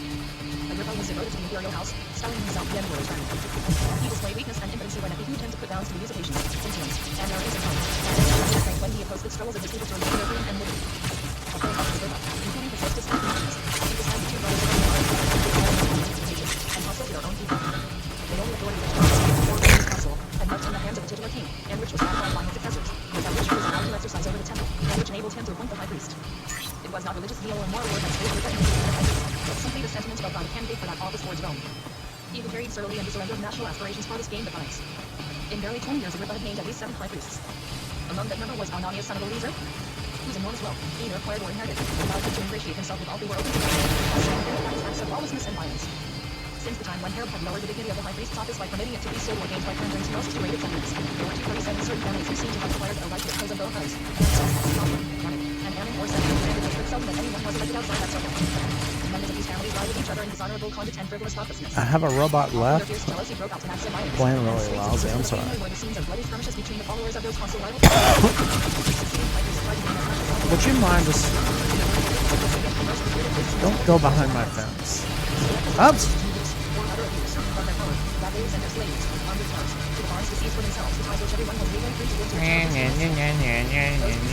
You trying to zap me? You better hurry, Ronaldo. We're neck and neck, are we? Ouch! No fair. Went through my fence like it wasn't there. This demoralization of high priests extended ever more and more to the classes closest to them, producing evils which are depicted in dark colors by the pen of a contemporary. Since the penal laws were administered in the name of the emperor, and were placed under the control of the governors, the judiciary became dependent upon the Romans and the wealthy and influential classes. Selfishness, bribery, calumny, and cowardice, according to the 238 painter of the manners and morality of that period, were ever increasing. They throw off. Hey, I'm live, yeah. And place themselves under the yoke of men. I just saw your message, I'm sorry. The vain and thoughtless are made great, while the nominal citizens are despised. Frivolity in the women and licentiousness in the men were so completely the order of the day that the most eminent teacher of morality of that time, Jochanan ben Zakkai, found himself obliged to abolish the ritual hitherto used in cases of suspicion of adultery. With deep sorrow, the nobler-minded Johannes lamented a state of things in which outward forms of worship stood higher than morality, and the defiling of the temple caused more scandal and wrath than an act of murder. In the lower classes, crime of another but of a not less alarming nature appeared. The frequent insurrections which had been stimulated and fomented by the zealots since Rome. Did that book just mention abortion? Bands of free troops, which roved wildly about the country, confounding liberty with licentiousness, and trampling upon both customs and Ritual laws. of abortion. They crowded the caves and hollows which abounded in the lofty mountains of Jeddah, and from those retreats made frequent eruptions to gratify their love of unbridled liberty. Some bands of zealots, led by Eleazar ben Benai and Alexander, were incited by feelings of patriotism to deeds of cruelty. It's on Gutenberg. Go look it up if you're curious. Volume 2, History of the Jews. Heinrich Gretz. And the oaths they had taken, mere outlaws, and the zealots kept their oath only too well. They attacked the nobles as often as they fell in their way, ravaged their two-thirds of their possessions, and did them no harm. If there was any wrong to be avenged upon the enemy of their country, they were the first to lend their sword in defense of their outraged nationality. Another band of zealots, grown wild and savage, forgot the original aim of liberating their country, and turned their attacks upon the cause of the latter into profit for themselves.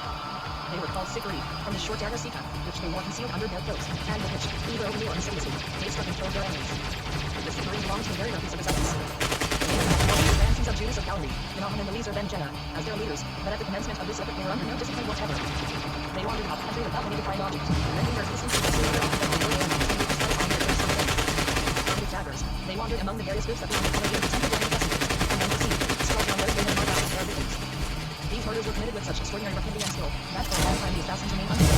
All the greater were the dread and horror excited by those who were mysterious to do.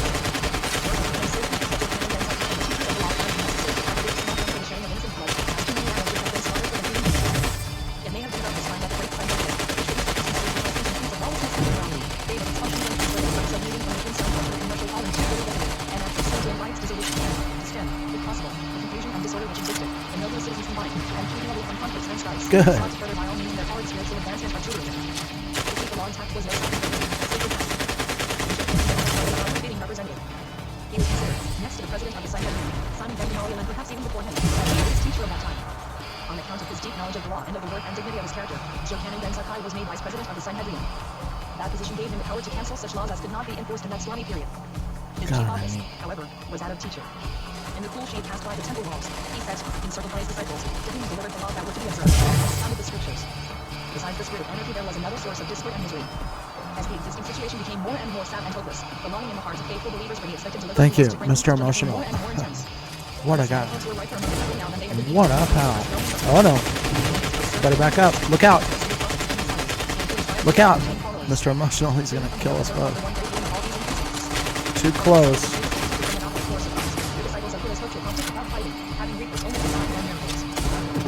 I'm trying to. Well, I appreciate the thought. Grenade launchers. Oh yeah?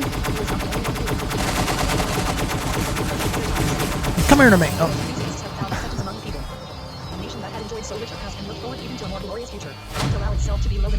There's still one.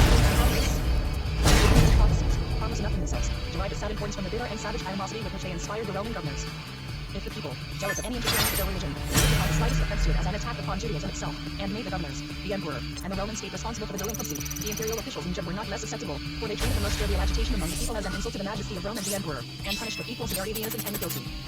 Vain was the favor shown to the Judean nation by the emperors Claudius and Nero. The procurator constantly overstepped the limit of his authority, and, urged on by greed and no love of power, acted the part of tyrant. Judd had the misfortune to be almost always governed by depraved creatures, who owed their position to the reckless favorites who ruled at court. They rivaled one another in acts of wickedness and cruelty, thus ever increasing the discontent and provoking the wrath of the people. Cremannus, who succeeded Tiberius Alexander about 48-52, was the first of 5 such avaricious and bloodthirsty procurators. He governed only the provinces of Judd and Samaria, having bestowed the command of the province of Galilee on Felix, the brother of his favorite, Pallas. Cremannus and Felix became deadly foes. It was the governor of Judd who first excited the resentment of the people. Jealous suspicion of any great concourse of people assembled in the temple, suspicion which, since the revolt at the time of the census, had become traditional among the Roman governors, induced Cremannus, at the time of the Passover, to place an armed cohort in the colonnade of the temple to watch the throngs which gathered there during that festival. On that occasion a soldier, with a recklessness often exhibited by the inferior Roman troops, made an offensive gesture towards the sanctuary, which the people interpreted as an insult to their temple. Carried away by indignation and anger, they threw stones at the soldiers and abused the governor. A tumult ensued.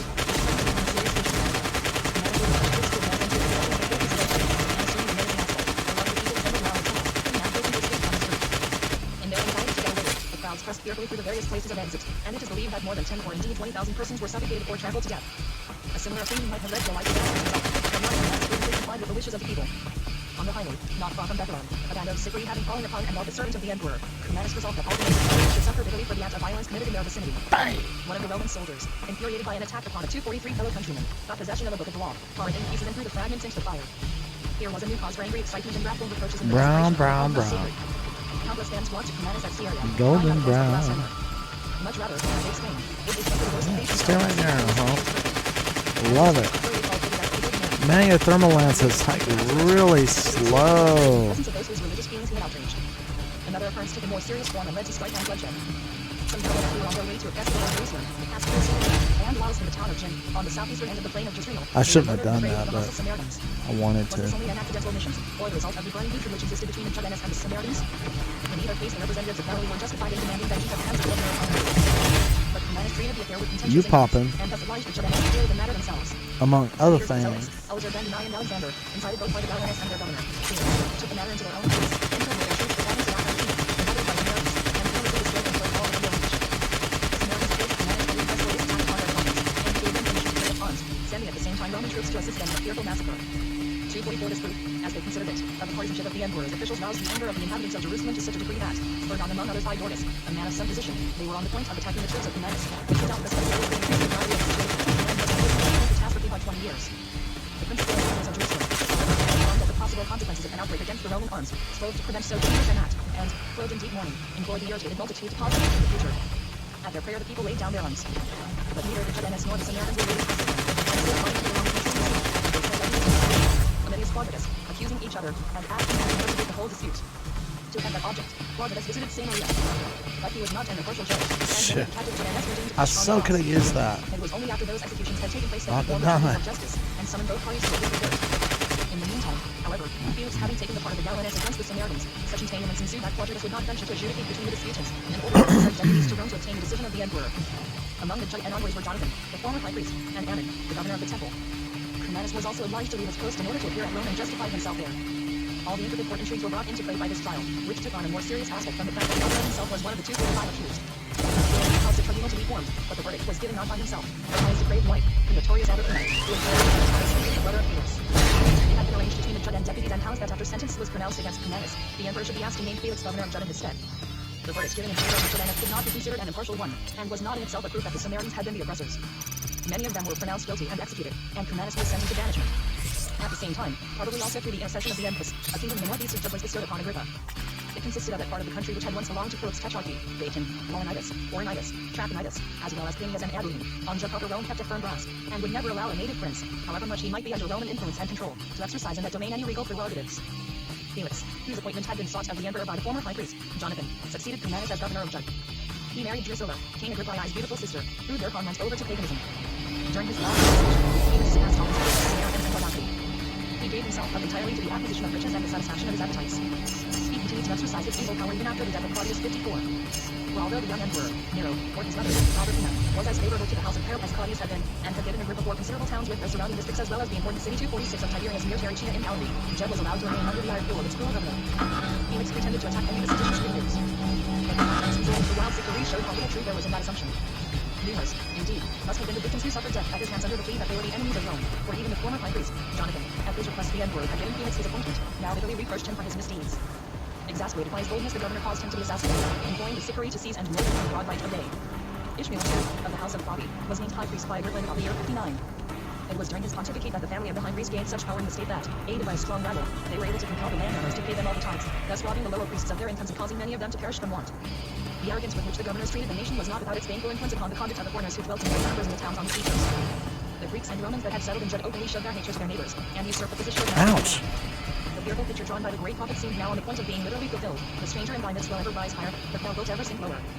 The most shameless in their conduct towards the Judeans were the Greek Syrians who lived in Syria, and the civil rights of the former were disputed by them. But the Judeans of Syria, who far surpassed their heathen fellow citizens in industry, wealth, and courage, would not allow themselves to be deprived 247 of their rights of citizenship, and fierce disputes and fights in the streets were consequently of almost daily occurrence. On one occasion, some Judeans having avenged the blows and insults they had received from a party of Syrians, and obliged the latter to flee, Felix took up the affair, called in some troops, which, being chiefly composed of Greeks and Syrians, sided heartily with their own countrymen. Many Judeans lost their lives, many were imprisoned, and the houses of the rich were plundered and destroyed. The actual question remained undecided, both sides being only more embittered by the blood that had been shed. The The rival parties sent deputies to Rome, and Nero was called upon to pronounce judgments between them.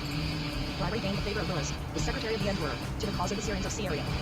His verdict was consequently given against the Joannes, who was a rival for civil rights. Festus, the successor of Felix, governed for only a short time from 59 to 61. During that period, the unsatisfactory state of things remained unchanged, or, if possible, indeed still worse. The new enthusiast, claiming himself the Messiah, awoke and the people for liberty and redemption, drew followers around him, and then shared the fate of his predecessors. The jealous fight which animated the different parties became more and more violent.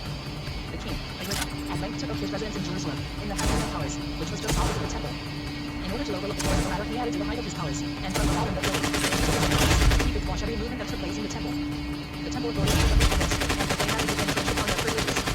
And in order to hide the temple from 248 his view, they had a high wall built on its western side. This aroused the displeasure of Agrippa and of the governor, who wished to demolish the hardly finished wall. Bitter words were used on both sides. But at last prudence prevailed, and it was resolved that the dispute should be settled by the emperor. 12 deputies, were sent to represent the case at Rome. It was not Nero, however, but his Pergula, Poppaea Sabina, who gave the verdict. This beautiful but shameless woman had, strangely enough, a preference for Judaism, and as at Nero's court, all state affairs were conducted by intrigue. Oh. The imperial order that the jealous architect should be discontinued. A few years later, Poppaea interceded again on behalf of two Joannes who had been condemned by Felix and sent as prisoners to Rome. In order not to infringe upon the laws of their religion, they, like Daniel and his friends, refused, whilst in prison, to eat anything but fruit. But at the desire of Poppaea, who had now become empress, Nero granted the self-denying captives their liberty. After the death of Festus, Nero named Albinus governor, and in comparison with those who preceded and those who came after him, he was looked upon as a just ruler. Before he entered the province, Adam the high priest attempted to revive the half extinct Senate SM, and to put its penal code again into force. A tribunal was elected by him, and innocent men were condemned. The Pharisees were so dissatisfied with this illegal Sanhedrin that they demanded of Agrippa the dismissal of the high priest. The new governor Albinus was met on his way by accusations against Annas, who was said had infringed upon the authority of Rome by punishing 249 criminals himself. His enemies were successful, and he was obliged to resign the office of high priest after having filled it for 3 months. Joshua ben Dumni succeeded him, but in a short time he had to give way to Joshua ben Gamaliel 63 or 64. Ben Gamaliel had married a widow of great wealth, Martha, the daughter of the house of the high priest Boaz, and it is said that she induced King Agrippa II, by the offer of a large bribe, to confer the office of high priest upon her husband. Between Joshua ben Dumni and his more fortunate successor there burned so fierce a hatred that their respective followers could not meet in the streets without insulting and even attacking each other. Joshua ben Gamaliel can, however, by no means be ranked among the worst of the high priests. The improvement in education, which began with a useful institution. He established schools for boys from the age of 5 years in every town. But ben Gamaliel did not long retain his high office. He was obliged to resign to not the event Theophilus 65, the last of the 28 high priests who owed their election to Rome and the house of Herod. Albinus the governor, who was bent upon the destruction of the fanatical Sicarii, embittered the people by the heavy taxes laid upon them, a part of which he kept for himself. Upon learning that a successor had been appointed, he caused those of the Sicarii who had been imprisoned for serious offenses to be executed, and those who were suffering for lighter misdeeds were, upon paying a fine, set at liberty. The Sicarii thus released from imprisonment took part afterwards in the insurrections of the people against their oppressors, and stained the good cause with many acts of cruelty. The last of the procurators, Decius Florus, who also was appointed by Poppaea, hastened by his shameless partiality, avarice, and inhumanity, the 250 execution of the long-cherished plan of the malcontents to shake off the tyrannical yoke of Rome. Florus was one of those utterly profligate beings who was sacred. Everything to their greed and disregard, without scruple, the most solemn oaths. What his predecessors had done with the pretense at least of some form, or under the shadow of secrecy, he accomplished openly in brazen-faced defiance of the law. Inaccessible to pity, he gave indulgence only for the Sicarii, who gave him a portion of their plunder. In the 2 years during which his administration lasted 64-66, many towns were completely sacked. The Sicarii were allowed to carry on unmolested their nefarious practices, the rich were obliged to purchase their favor as well as that of their patrons. So unbearable was this condition of the state that even a cowardly nation must have lost patience, and the courage of the Judean people, in spite of the 1,000 disasters which had befallen them, of the heavy weight of the Roman yoke, and of the daily acts of violence of which they were the victims, was not yet broken. Rome at that time resembled the community of madmen. Was my shield even up? Man, where's my mind? I don't think it was. I was thinking about a bunch of stuff with my ADHD characteristics. That's alright. I need to talk to you, Mr. Flibbert Gibbet. Would you mind if you would just come over here for just a moment? I'd like to have a word with you. Flibbert, yeah. Let me just look at your molten slide. Hope you're not mad. That was my best robot. Pardon me. Gator brush. I always like to get killed by you, Gator brush. Could you come over here? Yeah. Well, you didn't have to die so fast. I wanted to give you a chance. Flibbert Gibbet. Oh my goodness. Don't you hate to get shot in the back when you're about to weaponize somebody weaker than you? La la la la la. Hey Brontosaurus, what's going on, man? I'm glad you're on my team. I need to I need to get some heal going. Here you go, Brontosaurus. Some heal. Little merman, I was trying to do a good deed and you want to vape on us? I need to pay attention to my blood. I'm trying to learn. It was reckoned that each lamb that was eaten in company was partaken of by at least 10 persons. The result of these calculations proved that nearly 3 million were at that time present in Jerusalem. Cestius Gallus had himself come to Jerusalem to conduct the investigation, and Noah appealed to him to have all their unspeakable woes, and to 252 deliver them from their country's scourge. Florus, who was present, only smiled, but the governor of the city promised to use his influence in softening the protest towards him. Rome was the imposing concourse he had seen with his own eyes at Jerusalem. He was, however, much deceived as to what he was going to pass from great the members of the people. Nero, at that time, had reached the highest point of his arrogance and pride. Nero, whose crimes surpassed those of Pontius, Cr, and Augustus. The accounts by Cestius Gallus of the crowds assembled A word with you, Mr. Sewer Man. You know, I want you to just, I want you to, yeah, go. You distract them, right? They think they're like about to kill you. But you notice that there's a thermal lance embedded in their back. Fresh causes of disagreement had arisen between the Germans and the Syrian area. The former could not forget that Nero had lowered them in the eyes of their fellow citizens, and related by the Germans getting there, to conceal their various position. The stirred up the religious hatred and racial animosity which slumbered under the surface in both communities. A piece of ground belonging to a heathen in Syria, which happened to be just in front of Brontosaurus, the alright. so that only the narrow entrance to the sacred building remained. Get undercover, man. And Florus, one over Kill that guy. Shoot him. Yeah, good. Oh no. Libert Gibbet. Man, y'all are interrupting my study time. I'm having trouble focusing because y'all are too good.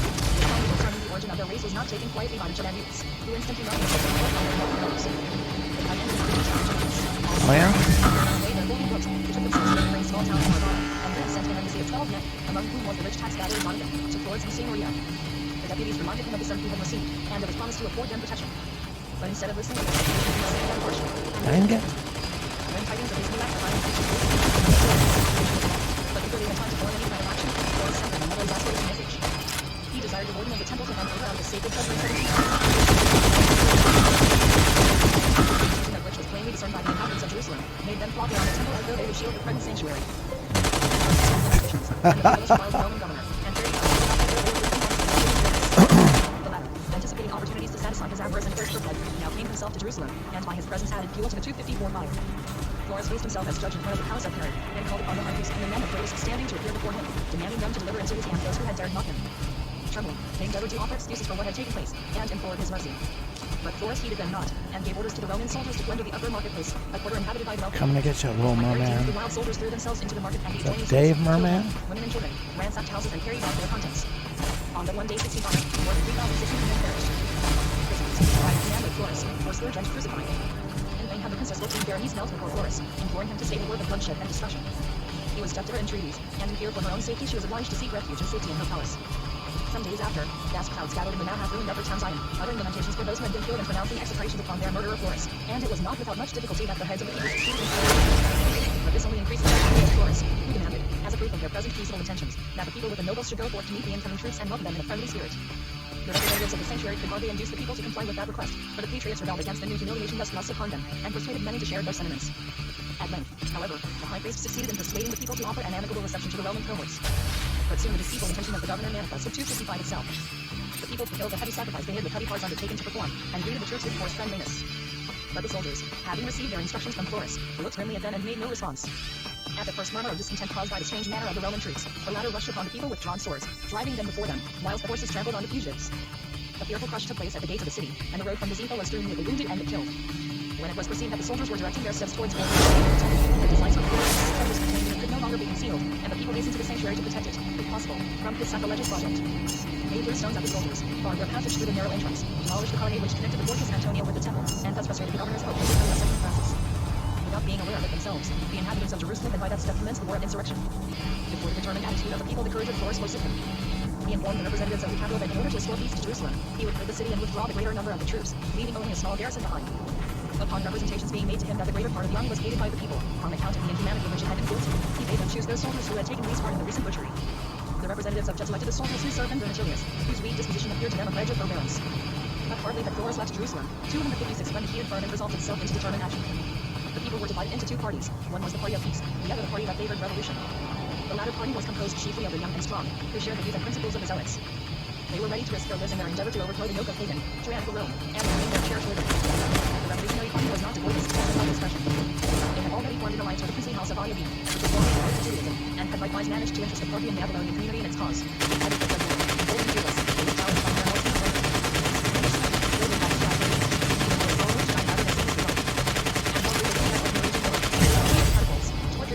And in the arena of wild beasts. The soul of the Revolutionary Party in Jerusalem was Eliezer ben Adonias, who belonged to a priestly family. He was old and belonged to the strict school of Shammai, which generally agreed with the Zealots. On the side of peace were the followers of Hillel, who had borne more on principle. The nobles were basking with brilliant sunshine on Rome. The wealthy, whose possessions would be exposed to jeopardy through so great a revolution of all these, those smarting under the insolence of Florus, desired the continuance of the present state of things under the imperial power of Rome. The honest friends of peace, however, failed to perceive that the evil from which the community suffered did not depend on any one person who might be unsteadily in power, but upon the system of tutelage and robbery, and on 257 the fundamental difference between the imperial and the government. Even the best of them, those who truly desired to preserve order and peace, could not have prevented the susceptibility of the nation from being frequently wounded, nor the constant irritation of the people. The people, although aroused and embittered, appeared undecided, and paused before taking the final step, each party trying to draw the populace to its side. Who strove to moderate the anger of the masses, endeavored likewise to justify their revolt against Florus before the Syrian governor, Cestius, and to explain that Florus was in fault for the disturbance which had broken out. They acquainted Cestius with everything that had occurred, and begged him to come to Jerusalem to see with his own eyes the misery and ruin caused by the acts of the last governor, and to convince himself of the friendly demeanor of its inhabitants. Cestius, too indolent to come and inquire into the matter himself, sent a deputy, Neopolatinus, in his stead. The leaders of the Revolutionary Party had, in the meantime, been so successful that the payment of taxes to Rome was withheld. The king, Agrippa, who, from motives of self-interest, was in favor of peace, called the people together, and attempted to open their eyes to the danger into which they were blindly running. Standing upon a high tower over the country, and side of the Princess Berenice, who had interceded for the injured and downtrodden, to cover him with the shield of her popularity. His speech, containing every argument that reason or sophistry could urge against the order of the first and the upon the people. No evil against the Romans, but only 258 desired to be delivered from the yoke of Florus. Thereupon Agrippa exhorted the assembled multitude to show that they were really taking the time by facing the broken columns they had thrown down and paying the taxes due to the emperor. For a moment it appeared as though their angry feelings were about to subside. The shattered colonnade was to be repaired, and the adjoining towns and villages' taxes were gathered. Agrippa found what an advantage he had gained he went a step further, and tried to persuade the people to obey Florus as their governor until his successor should be appointed. But this last demand spoiled all. Oh my god, we still got 3 of them up here? Hell's bells. Those who had so often suffered from the cruelty and injustice of Florus. Need to onslaught these guys.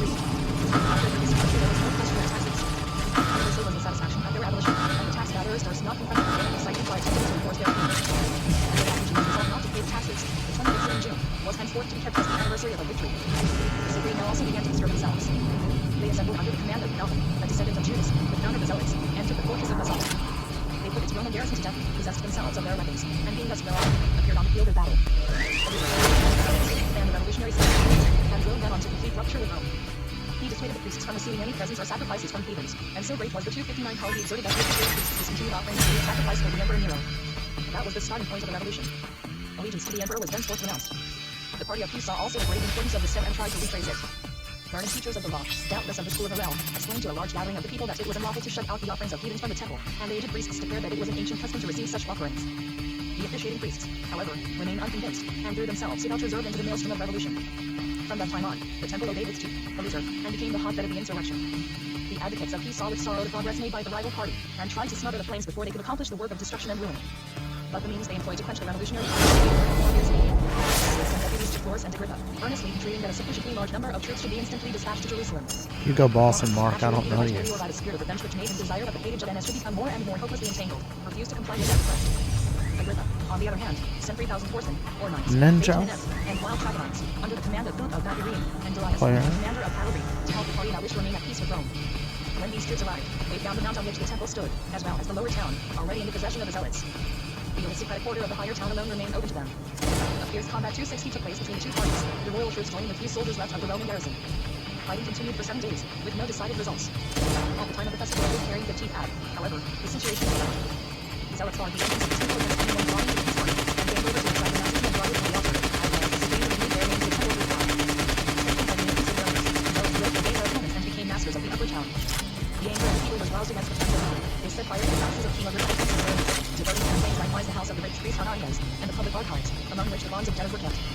Some of the partisans of Rome threatened terror into the sewers, while others stood ready to put some last house of courage. Shortly after this, the relatives had the Roman guard in the fort and Good. which was defended by the troops of Rome and Agrippa. After After 18 days of incessant fighting, the garrison capitulated and the Judean soldiers under Philip were allowed to depart unhurt. The Romans, too proud to sue for mercy, retreated to the 3 towers in the wall, Hippicus, Basil, and Mariamne. The Sigri under Menahem rushed forward after the Romans had left it, and killed all who had not been able to save themselves by flight 6 August. But the patriotic zealots, the followers of Eleazar, were soon made aware of the injury their righteous cause must obtain from their fast mountain of the unstained victory. Puffed up by their victory 261 over Agrippa's troops, Menahem and his satellites broke out into acts of shameful cruelty. Insulting pride now characterized Menahem's behavior. Words of anger were exchanged between him and the wicked. As the former entered the temple and captured the Lord, words became those and fighting commenced. The Sigri were besieged, and Menahem, who had fled to the port of the city called Agba, was brought back and executed. A small number of his followers, under his lord Eleazar ben Jenner, escaped to the fortress of Masada, which was occupied by their friends. After this bloody episode, the zealots, led by Eleazar, besieged the towers, and the Roman troops under the command of Metilius were at last obliged to sue for mercy. The Judeans, deputed to treat with Metilius, agreed that the Romans, deprived of their arms and baggage, should be allowed to depart unmolested. As soon, however, as the populace had reduced by their sliders swords and shields, Eleazar then telephoned them to destroy the night. The tree of Elaine was there, becoming Peter Blood King promised to adopt the Judean faith, and he was allowed to live an animated trophy of the victory of the Judeans over the Romans. The day on which Jerusalem was delivered from the Romans 17 was henceforth to be considered one of the festive anniversaries. That the aim of Eleazar and his party was noble and disinterested was shown by the moderation they observed after their victory. The city was in their hands, their rivals helpless, and yet in the annals of those times we can discover no trace of persecution or cruelty towards them. Thus far the insurrection had been limited to Jerusalem, for the rest of Judah, although equally excited, remained quiet during the events that were taking place in the capital. Taking care, however, that the Revolution 262 should go on like a stream of fire, carrying devastation all over the country, and even beyond its boundaries. When tidings of the battle between the Zealots and the Roman cohorts in Jerusalem reached Syria, the Greeks and Syrians attacked the Judeans who had returned there. The carnage which ensued must have been fearful. More than 20,000 Judeans were killed, and these, doubtless, did not succumb without, in self-defense, causing some other deaths. Not a single Judean remained alive in Syria. Those who tried to flee were captured, put into chains by the command of Florus, and sent as slaves to various ships. This unexampled cruelty exasperated the whole population of Judah, and their hatred against the heathens broke out into wild frenzy. Everywhere, as though by common assent, bands of free troops formed themselves, attacking the heathen inhabitants of the country, burning, destroying, and slaying. These barbarous onslaughts, of course, called again for revenge from the heathen population of Judah and Syria. Many towns were divided into 2 hostile parties, which savagely fought together during the day, and lay in ambush to injure each other at night. The horrible deed, resulting from the War of Races, took place in the town of Bethshan, the first of a long series of acts of self-destruction of which we read in the accounts of the destruction of the temple. Its heathen inhabitants had been promising to destroy the system, repulsing any attack of Judah and bands upon their town. The Judeans in Bethshan honestly fulfilled their agreement, fought vigorously against their brethren, and drove them away from the vicinity of the town. Among the combatants on that occasion, Simon ben Saul, a Judean of gigantic strength and great valor, was principally distinguished 263 no sooner, however, were the heathen inhabitants delivered from their assailants and, under cover of the night, they fell upon the unguarded Judeans, and put them all, nearly 13,000, to death. 13,000 people killed. Terrible. The former, wielding his drawn sword with the energy of despair, drove terror into the hearts of his enemies. Full of anguish and remorse at having fought against his brethren, he resolved to fall only by his own hand. After killing his aged parents, his wife and children, he thrust his sword to his breast and expired at their side. Wow, that's intense. The Judeans and heathens in Syria also reached Alexandria. The massacre of the Judeans, partly due to the anger of an apostate, took place in the Egyptian capital. The Alexandrian Greeks, jealous of their Judean fellow citizens, resolved to solicit the Emperor Nero to deprive them of the rights which they had received from Claudius, putting them on a footing of equality with the Greeks. To select the deputies who were to convey their wishes to the emperor, a large concourse assembled in the amphitheater of the town. A few Judeans being discovered among the crowd, they were fiercely attacked and insulted as sluts. Many of them were dragged through the streets to be committed alive to the flames. Enraged at the savage treatment of their brethren, the Judeans armed themselves, seized firebrands, and threatened to burn the amphitheater where the Greeks were still assembled. The governor Tiberius now attempted to interfere in order to stay the impending civil strife, but he only increased the angry ferment. The Judeans hated him for being a renegade to the state, and reproached him with his apostasy. Infuriated by their taunts, Tiberius Alexander lost all control over himself. He ordered his legions to appear to 264 the Judean quarter, and gave free license to exercise the brutality which had caused so much of the district. The soldiers, greedy for blood and plunder, poured in upon the quarter of the town, burned all the burned houses, and filled the streets with blood and corpses. 50,000 Judeans lost their lives, and the man I want to shoot you.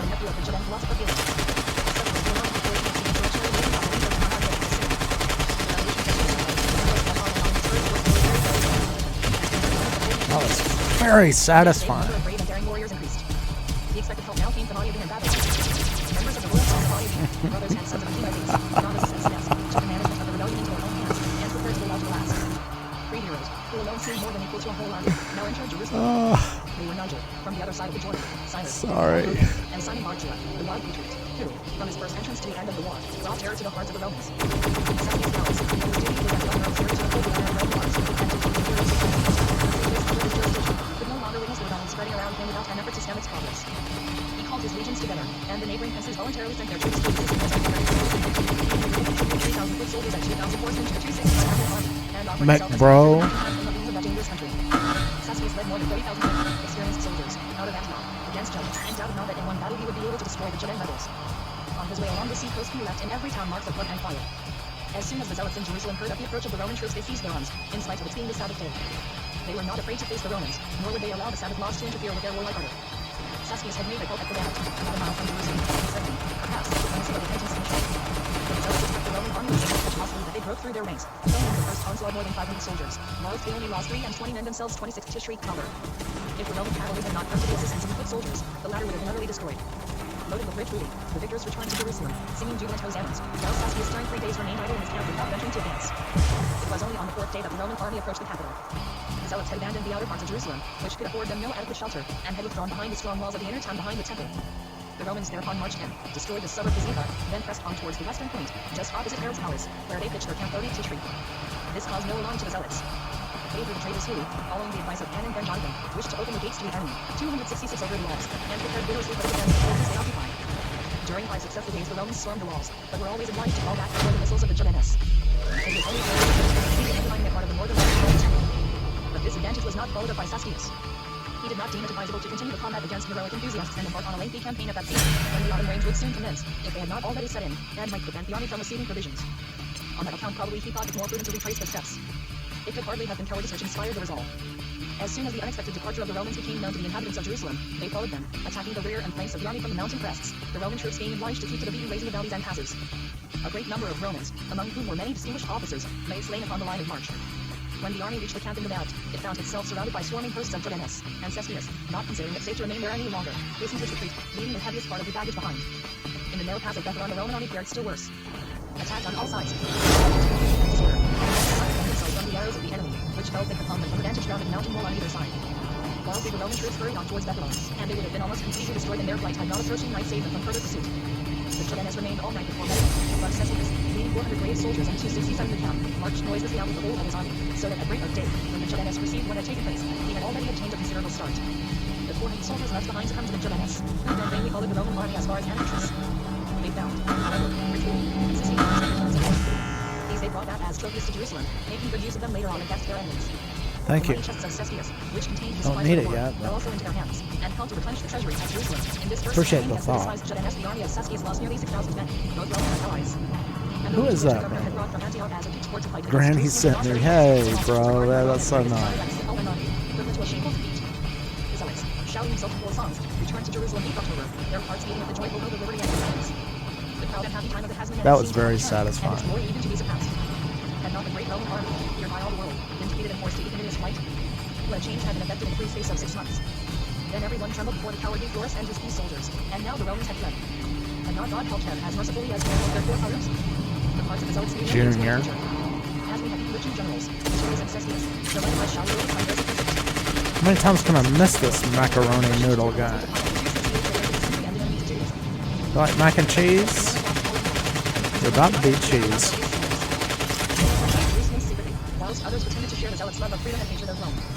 The two Herodian brothers, Hostamar and Saul, sought the presence of the Emperor Nero in Greece, attempting to excuse the insurrectionary offers and to throw the blame of it upon Florus. I'm blown away by this book. It's really good. A real page turner. Everybody on the planet should read it. Over and over again. Now put aside their old feeling and animosity against the Judeans, and to gratify their hatred of the Romans made common cause with their former enemies. Stirring activity took possession of the capital, and gave it quite a new appearance. Everywhere weapons were being forged and implements of war manufactured, in preparation for any fresh assault. Also, Jerusalem was strengthened so to across the city for long time defense. The young men underwent daily military exercise, and their enthusiasm made up for their want of experience. In all parts of Judah, the warlike patriots and foes of Rome formed provisional committees to prepare for the great solar eclipse that must be approaching, and their growing ardor was showed even by the Judeans who lived in foreign lands. Of the internal political arrangements introduced in Jerusalem after the defeat of Saskius, only slight and uncertain indications had come down to us. The Messiah, friendly to Rome, did not sufficiently darken the rebellion of the Judeans, was not inclined to record any of their acts. There can be no doubt, however, that the great Sanhedrin of 269 acquired its former supreme authority over all political and military matters. At the head of the great council was Simon ben Gamaliel, of the house of Hillel, one who, even according to the account of his enemy, must have been gifted with remarkable discernment and energy, and who might, by his advice and intelligence, have often had several twists and explanations. Although he did not belong to the party of extreme zealots, he desired contest and carried on with most resolute activity, and upheld, with all the strength given him by his eminence and position, he was determined that the revolution should be built in its effects. From the first and second years of the newly won independence, here's the following inscription: Simon, the Prince of Israel, which doubtless refers to the patriarch Simon ben Gamaliel. Oops, sorry. Became more and more A little crew cut there. were actuated by revenge for the defeat of the Romans. They formed themselves into murderous bands, praying without religion. more, as they frequently occurred among communities in the city who noticed idea of joining the rebellion, and as far as lay in their power, Judanis took their revenge upon their foes. The savage envy of races rose high and higher, and spread far beyond the narrow boundary of Palestine, animated the Judanis on the one side and the Greeks and Romans on the other. As all the nations around Joe, including Syrians, themselves justified in visiting upon them about 270 the followers of the school of Shammai proposed erecting a barrier which should effectually prevent any communication by prohibiting the Judanis in future from buying wine, oil, bread, or any other articles of food from their neighbors. These regulations were known under the name of the 18 Things. Religious fervor and political zealotry, in those stormy times, always accompanied each other. The Hillelites, more moderate in their religious and political views, could not agree to such sharply defined exclusiveness, but when the synod was called together to decide upon the laws before mentioned, the Zealots proved all-powerful. Eliezer ben Ananias, probably the leader of the Zealots, who was himself a teacher of the law, invited the disciples of both schools to meet in his house. Armed soldiers were placed at the door and were directed to allow everyone to enter but no one to go out, and during the fiery discussions that were carried on there, many of the school of Hillel are said to have been killed. On account of these acts of violence, the day on which the severe decrees of the school of Shammai were brought forward and agreed to, the 9th Adar, was regarded as the warlike activity of the Judanis had not ceased for a moment. The urgent necessity of making a selection of generals and leaders for the approaching strife was felt by all. The important choice belonged, it appears, to the people themselves, who for some cause or other had taken umbrage at the ultra-zealots. Eliezer ben Ananias, who had given the first impulse to the great uprising, was only made governor of the unimportant province of Edom, and was even obliged to divide his authority with another. Eliezer ben Simon, an ultra-zealot, who had been instrumental in gaining the victory over 271 Cestius and who was the treasurer of the temple, was, in spite of belonging to the class of nobles, completely overlooked. Modern men, even those who had been formerly friends of Rome, obtained the preference. Joseph ben Gorion, and Hanan the son of Aaron, who for a short time had held the office of high priest, received posts of the greatest importance, the supervision and besides these, 5 governors were appointed over different provinces. To Joseph ben Matthias was entrusted the most important place of all. The people, still dazzled by the magic of aristocratic names, would not allow men of unknown origin, however brave and devoted they might be, to fill high political positions. The ruling power lay in the great Sanhedrin, and consequently in those who presided over that assembly. Simon ben Gamaliel and his associates and Joseph ben Gorion. Simon was the head of the Pharisees, and all priests made no attempt to conceal his leaning towards Sadduc SM. But their encounters in religious matters did not prevent them from now acting together. The web of country had made this partisanship. The community that reigned in the Sanhedrin was nevertheless deceptive. Great nobles, secret friends to Rome, had a place and voice in that assembly, and often wanted to see the council. Sanhedrin was right by often swayed by the change in sentiments and people, which always received attention in the hour of revolution. Thus, by the united strength and active energy, the Sanhedrin ruled for 32 years, when it became very weak, and was obliged to give up the reins to the Zealots. 272. Chapter 10.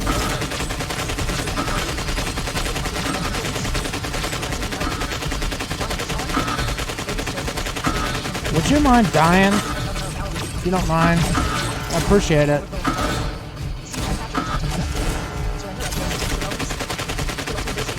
Ooh. Got me. Stretch my hand there a little bit.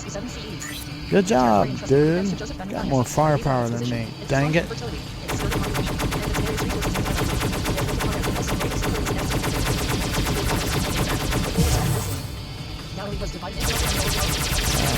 I need my Brock's chunks at least once in the morning.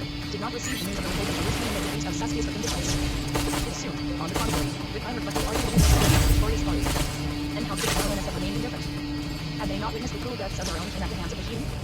Daily they had been in the habit of giving shelter to unhappy Judean exiles, and daily they had had to fear the worst from their heathen neighbors. It was in the face of such dangers that all the cities of Galilee had armed to be ready for action, and were only waiting the signal from the Sanhedrin in Jerusalem. 3 cities above all others were longing to raise the standard of revolt power in the extreme north, Tiberias in the south, and 273 Gomorrah, opposite Tiberias, on the eastern shores of the Sea of Galilee. The Judean inhabitants of Israel were, to a certain extent, forced into insurrection, for the neighboring cities had banded together, and, after plundering the town, had partly destroyed it by fire. The enraged Israelites placed themselves under the leadership of a man destined to carry on the war against Rome to its bitter end, and who, in company with Simon Bar-Jura, became the terror of her legions. John ben Eli, of Gistra, meant his career by collecting under his flag all the rebellious Judeans of Galilee, and by preparing to lead them against the heathen populace. He rebelled the Constitution, but he possessed one of those enthusiastic natures visible in life besides which he had the art of making his friends, subservient to his own at the commencement of the Oh, please don't kill me. Help, please don't kill me. Give me another chance. Oh, I'm sorry. That was that shield reaction. That was great, man. I appreciate that. Who was that again? I type you die. I can't believe it. Oh, buddy, I type you die, pal. Good job, man. Yeah. Good guy. This beautiful city by the sea had been in the possession of King Agrippa for many years, and having enjoyed a tolerably easy condition under his rule, had but little cause for complaint. But the greater part of the populace were zealots, clamorous to free themselves 274 from their monarch. The soul of the revolt was Justus, his son Augustus, who wrote the history of the war in which he was engaged, in the Greek language. He was gifted with a persuasive tongue. but his great influence was confined to the wealthy and refined inhabitants of the city. Jesus ben Saphira, a zealot like himself, led the lower classes of sailors and burden carriers. Opposed to these insurgents was the aristocratic party. No! Really around the king and the Roman army. They were represented by Julius Capellus, Herr ben Meyer, Herr ben Gamala, and Hans Spartans, but they had no following amongst the people. Need some and were close obliged to have quarter unruly stuff. spectators of the surrender of This their guy. city to the revolutionists. Don't. Saskius was the signal for Ouch. Eustace, and Jesus then Sapphic commenced operations Damn. against the cities where their co-religionists had been so barbarously massacred. The city of Gamala, one of the most important on the southeast coast of the Sea of Galilee, whose impregnable position made defense easy and conquest difficult, was preparing for revolt. In the neighborhood of Gamala lived a settlement of Judean Babylonians, who, under Herod I, had migrated to Dayton, where they had built several towns and the fortress of Thera. The Babylonians, whose colony was called the leader of the Herodian family, and Philip, a grandson of Mars, the Ouch. first founder of the colony, was the leader of the loyal troops who fought against the zealots in Jerusalem. When, however, he had suffered defeat in that city, his life had been spared, for he had promised to aid the zealots in their struggle against Rome. He lay concealed for a few days in Jerusalem, and then effected his escape to a village of his own near the fortress of Gamala. Theirs, Thank you. I was typed taking you the case that. of the Oh, you Syria, want. did not look favorably upon Joseph and Philip, whose influence to supersede Agrippa, and, in order to court popularity, resorted to the cruel device of putting many Judeans and Syria Philippi to death. But all the while he dreaded the Babylonian colony and around him, who most certainly would divulge his ambitious designs to Agrippa. Thus he tried to lure Philip into his presence, but, happily for himself, that general was seized with a severe attack of fever, which he had caught in his flight from Jerusalem, and which prevented him from obeying the summons of Varus. Varus succeeded, however, in tempting 70 of the most distinguished Judeans into his power, the greater number of whom were murdered by his command. At the news of this assassination, terror seized upon all the Babylonian Judeans who were settled in the various cities of Galilee. They rushed into Gamala for protection, breathing vengeance, not only against Varus, but against all the Syrians who had supported him. They were joined by Philip, who with difficulty restrained them from some single act of vengeance. But even after Agrippa had dismissed the unscrupulous Varus from his office, the Babylonian Judeans still evinced great eagerness to coalesce with the enemy in order to lead Rome. But this caused so great a tumult and division in the city that some of the inhabitants rose and attacked the Babylonians who were about to leave them, whilst others, under the leadership of a certain Joseph, revolted from the rule of Agrippa. It was at this moment, when the volcano of revolutionary passion was ever ready to burst forth in fresh eruptions, that Joseph Matthias was entrusted by the great Sanhedrin with the command of Upper and Lower Galilee. In those provinces 276 the powerful city of Sepphoris alone remained faithful to the Romans, and in all Galilee there reigned a bitter feeling of envy against Sepphoris. For the people of Tiberias learned that their city should have taken only a secondary place in the province, in spite of Herod having chosen it for his capital. It was the business of the governor to promote the spirit of Galilee, and at the same time to settle it to popular purpose. On the shoulders of this man rested a heavy responsibility. For it would not go and become greatly upon the level of his devotion, which person to life with such extreme energy, which they had desired by the or would have a tragic termination. Unfortunately, Joseph was not the man who could successfully pilot his gigantic scheme, but by his conduct he materially contributed to the fall of his damnation.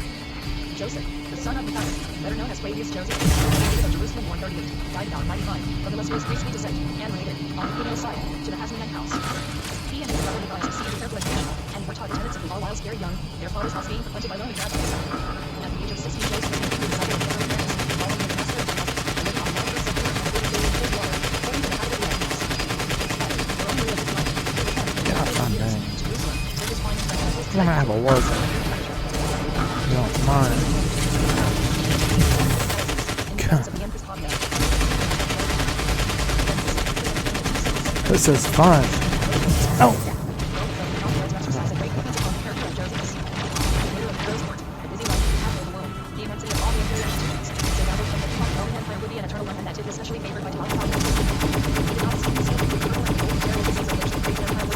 We'll meet again.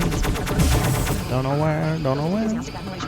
He must upon his return have found portions of judgment and joy. Also possibly he must have smiled at the wild gestures of the defensive zealots who jumped beside the Romans from justice. Such an expectation appeared to him like the dream of a madman. In all the experiences that he had in his travels, he tried to shatter the foundation of the zealots. But it was useless. The people determined upon war. And those who did. Joseph, along with his people, shot him with the spikes of his was he worked only upon daring that war of the zealots, who were leaders of those who were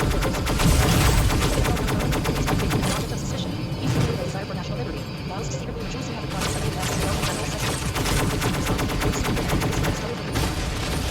The retreat of Cestus resembled a defeat. That was exhilarating. Should have been contested with the government of the important province of Galilee and Sicily. Probably his friend, the former high priest Joshua, 278 son of Gamala, whose voice carried great weight in the Sanhedrin, may have urged his claims, and Joseph's dissimulation may have led those around him to look upon him as a zealot. We're being destroyed here, guys. Don't you want to come right over here? Come right over here. Yeah.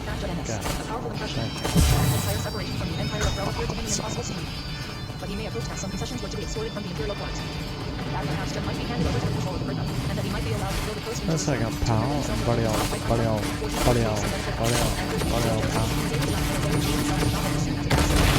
Ah! In fact, been working for Agrippa, and insofar there was nothing to cause for Tiberius' misconduct. To Coadulus, Caesar and Judah, sent by the Sanhedrin to assist Josephus. Uploaded. Help. They were both learned in the law, described by him, now as pure and clean-handed, and again as open to bribery. But they were quite unimportant and soon disappeared from the scene of action. First, Josephus seems to have been able to change the revolutionary order of the Galileans.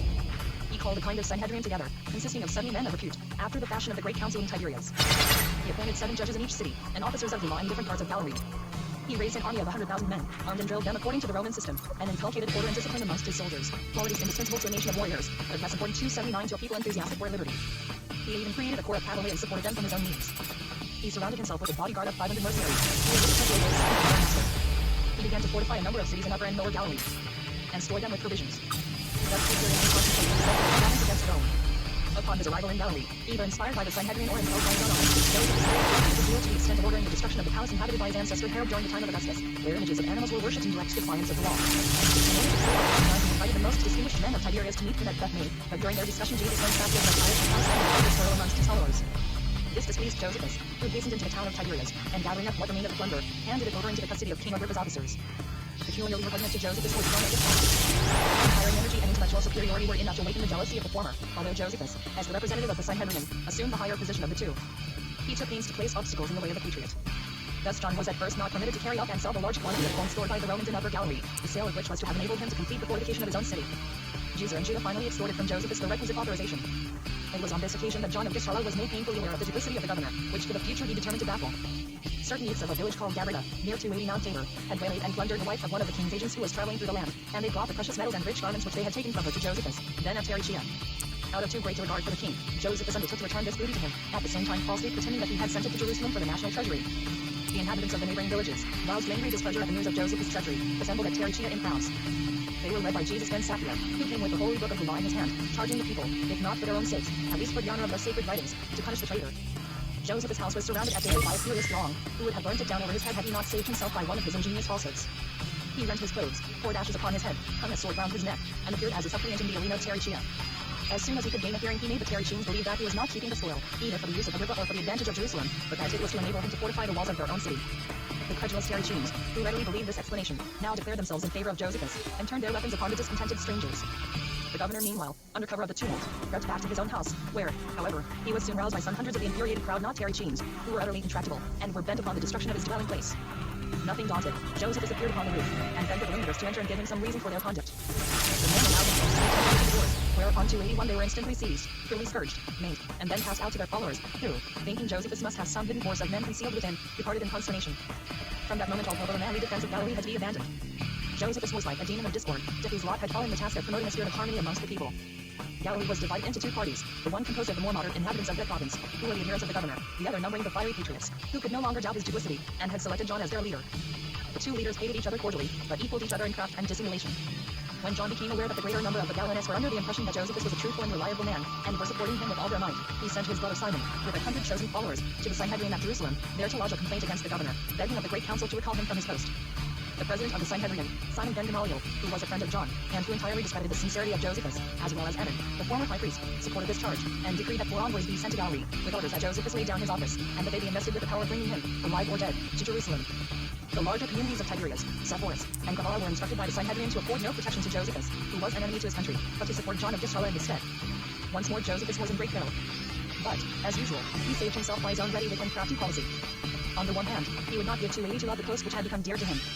And, on the other, he did not wish to disobey the orders of the Sanhedrin. As soon as the decrees of the great council were made known to him, through his father, who was living in Jerusalem, he took his precautionary measures. He pretended to be in active preparation for a revolt from Rome, and perplexed the envoys by the evasive replies he gave them, assuring them, with the resigned air, when they ordered him to depart instantly for Jerusalem, that he was more than ready to lay down his office. But all the while he was inciting the Galileans to hatred of the envoys, who, in traveling from one town to another, found that they were not furthering their mission, but that, on the contrary, they were often in danger of being roughly handled by Josephus' friends. Weary of this useless journey, the envoys, on the advice of John of Giscala, sent secret messengers throughout Galilee, declaring Josephus outlawed. A traitor revealed this resolution to the governor. With an energy deserving of a better cause, Josephus sent his troops to guard the passes leading from the Galilean towns to Jerusalem, and had the messengers seized and brought into his presence.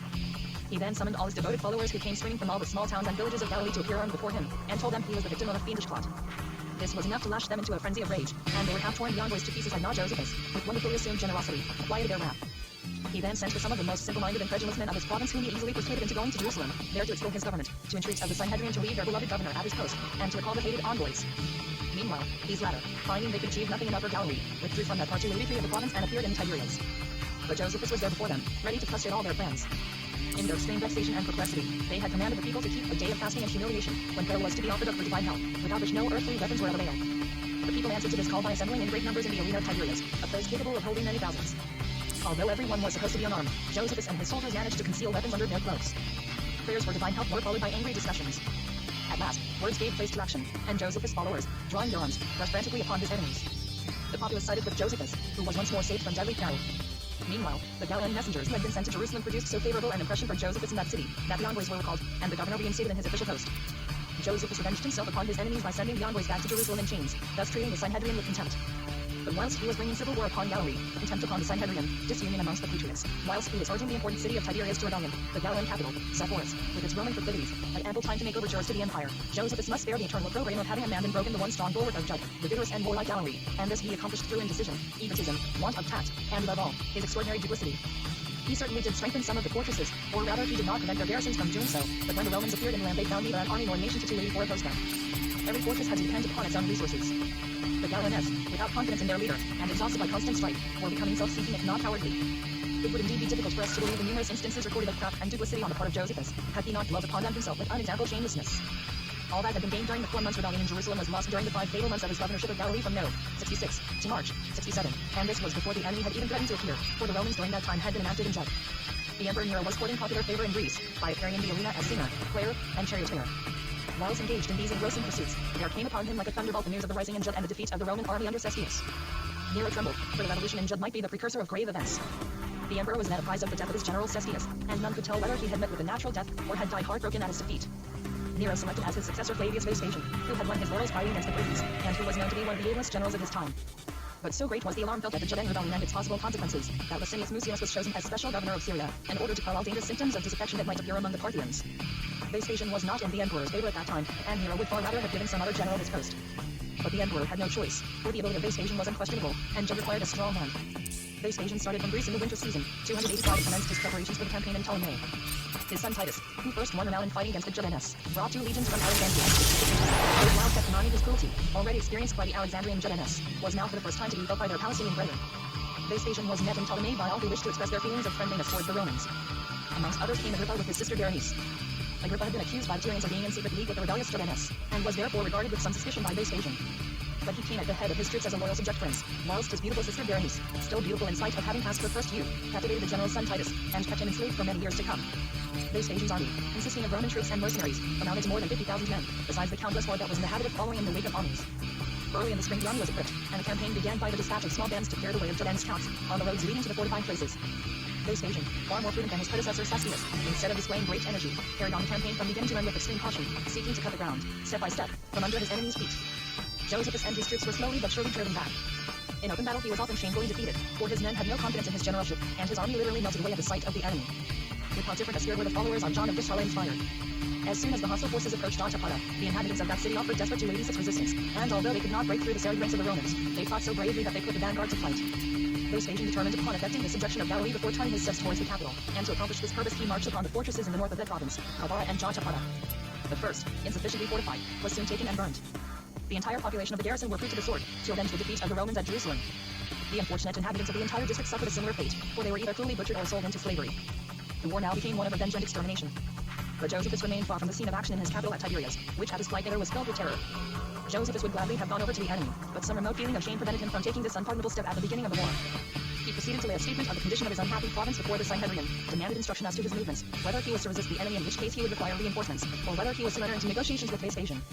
The province of Galilee, although far more thickly populated than Judah, counting more than 3 millions of souls, now already required military aid, so terribly had it been weakened by Josephus' inefficient management. Vespasian marched from Gabara to Jotapata, but his troops had to make their way with the greatest difficulty, for the Judeans had endeavored to bar the narrow passes and render the road impassable. The rock upon which the fortress of Jotapata was built is surrounded by steep and lofty hills, from 287 which it is separated by abrupt precipices. There existed only one practicable entrance to the fortress, and this was on the north side, but it was firmly protected by a high wall bristling with towers. Upon this wall were gathered all possible instruments for repelling the enemy. Great pieces of rock, slings for throwing stones, bows and arrows, and weapons of countless sorts. Against this one approach all the efforts of the Romans were directed. They confronted it with 60 swarming machines, from which, in one uninterrupted volley, poured spears, stones, and slings containing ignitable matter. But the besieged fought with such bitterness, and with such cruel contempt of death, that even the Romans grew weary. The Galileans not only repulsed the storming parties and often destroyed their machinery, but they also made successful sorties. The siege lasted more than 40 days, when at last, through the treachery of a Galilean, the fortress fell. Thus the Romans were able to surprise the besieged at daybreak, when they fell upon the exhausted sentinels, and then put the garrison to the sword. Many, however, of their devoted victims, rather than fall into the hands of their terrible adversaries, sought death by flinging themselves over the walls, or by falling on their own weapons. 40,000 men lost their lives in this siege, and more than 1,000 women and children were sold into slavery, whilst the fortress was razed to the ground. But John Tapata had shown her unhappy country how to fall with honor and glory. A few days previously, Jaffa had been taken, its men, both old and young, slaughtered, and its women and children sold as slaves. Josephus had been actually within the walls of the fortress of Jotapata throughout the siege. He had arrived from Tiberias at the first news of the enemy's approach, and placed himself at the head of the garrison. But divining rightly enough that all resistance would eventually prove hopeless, he had too lately attempted to abandon his people, and had only been prevented from doing this part of the siege. When the Romans entered the fortress, Josephus sought concealment in a huge cistern, in which hiding place he found Julius' own city. When the retreat was discovered, Josephus was called upon to give himself up to the Romans. This exactly coincided with his own wishes, as his person was to be protected. But his companions, pointing their swords against his breast, or no sooner than allowing him to strike the Jordanus by his cowardice, they would instantly take his life. Entirely at their mercy, he consented to their proposal that they should all die then and there. Each soldier swore that he would fall by the hand of one of his companions, and each in turn fell heroically. But Josephus broke his word to the dead as he had broken it to the living. He and one comrade being the only survivors, he succeeded, partly by persuasion and partly by force, in disarming his companion, and in delivering himself into the hands of the Romans. Vespasian treated him with extreme courtesy, as if he had never looked upon him as an enemy. Although he bore the semblance of a prisoner, he was allowed to wear a robe of honor. Vespasian loaded him with presents. Titus was his constant companion, and he was permitted to select a wife from the captive maidens. Jaffa's turn to fall before the conquerors soon followed upon that of Jaffa and Jotapata, whilst the people of Tiberias, thoroughly discouraged by the conduct of Josephus, were not long opening the gates of their city to the Romans. Thus, December after the great part of the province of Galilee, which had defended itself with all the fire of patriotism, with all the zeal of a free country, and with all the enthusiasm of its faith, was ruined, depopulated, and more thoroughly than ever made subject to its conquerors. It was upon this occasion that Agrippa proved to 89 that his conduct to the Jordanes was not solely influenced by his fear of the Romans.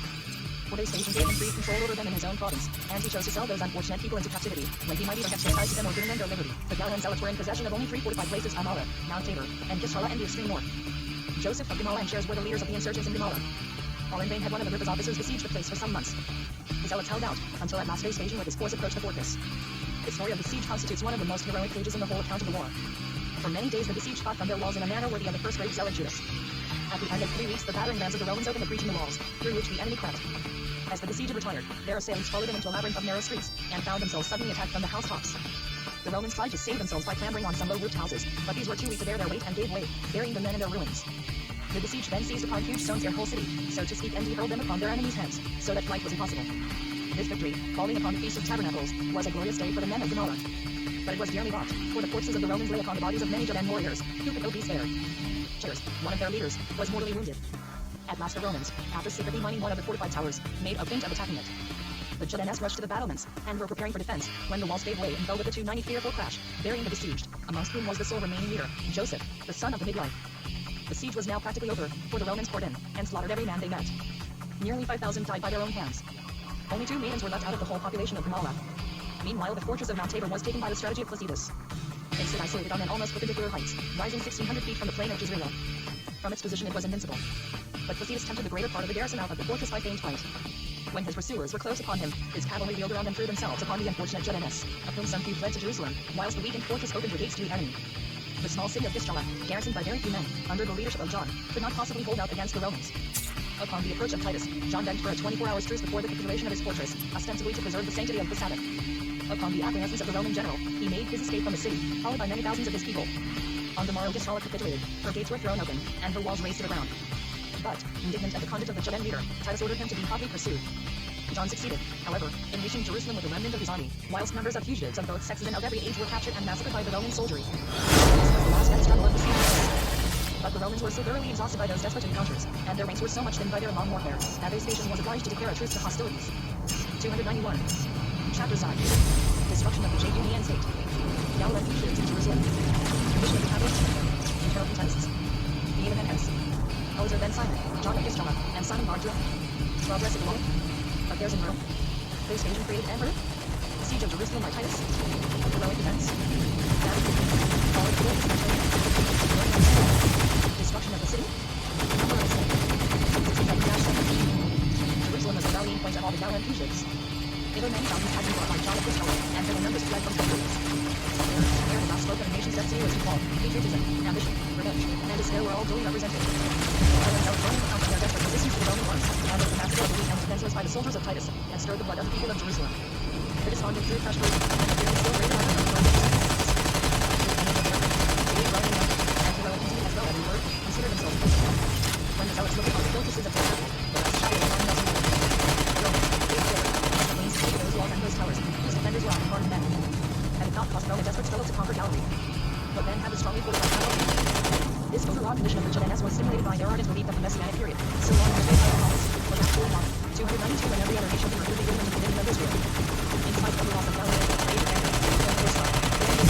in the first or second year of the deliverance or freedom of Israel, and on the reverse side, Simon, prince of Israel. But the zealots were indulging in fatal self-confidence, almost as dangerous to their cause as the country of Josephus and the conquest of Galilee. Never had Jerusalem been so populous, so faithful, and so strong as at the moment when she was doomed to destruction.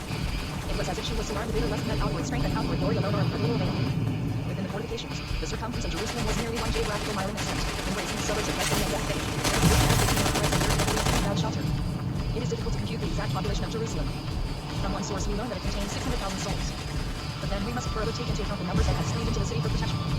Zealots could not succeed in according their enthusiasm to the inhabitants of country towns. Many of the wealthiest and shrewdest, seeing no possible advantage to themselves in the continuation of the war, were ready to capitulate. Thus only the very young and men of no worldly position devoted themselves to the cause of the revolutionists. Every community, every family, was divided against itself, some clamoring for war and others demanding peace. But as the former had no value in pointing their own towns, they also kindred spirits in Jerusalem, and increased the number of zealots in that city. The fortress of Masada alone, commanded by Eleazar ben Jenner, was 293 a hotbed of insurgents. It was the Jerusalem free, who were strengthened by the leadership of Simon Bar-Jonah. This man, who was to play a leading part in the war, was remarkable for his physical strength, and distinguished for his relentless courage, a quality which did not desert him until he was murdered.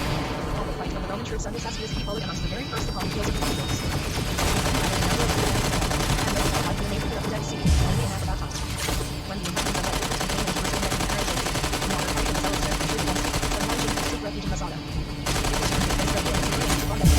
the purpose of terrorism and war defeat. This roused the Union and the large army numbering 20,000 men. The sleep of patriots daily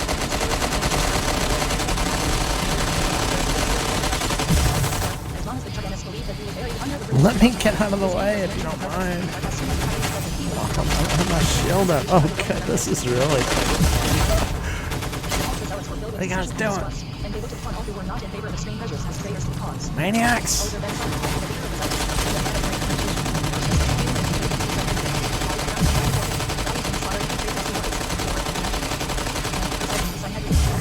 Joseph, his friend and chosen companion, Joshua ben Gamaliel, who had not attempted to depose the governor of Galilee. Just hit my nose itches. Middle of a combat to the death. Oh! Frostbite, I know I had it coming.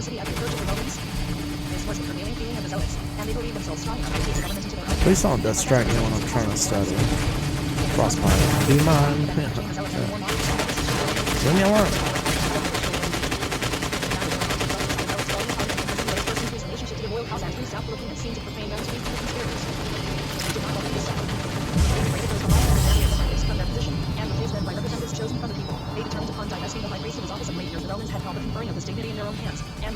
Trying to read this book, guys. Quit acting crazy.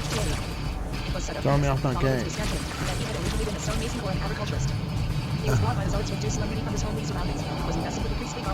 Just get in front of my gun and stand still. So I get my dang coins.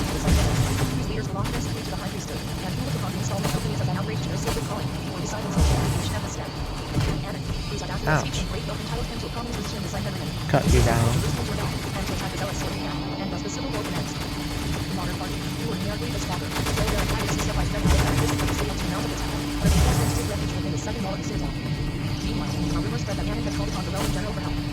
This was enough to bring John of Israel to the gates of the capital. 20,000 Digamannese.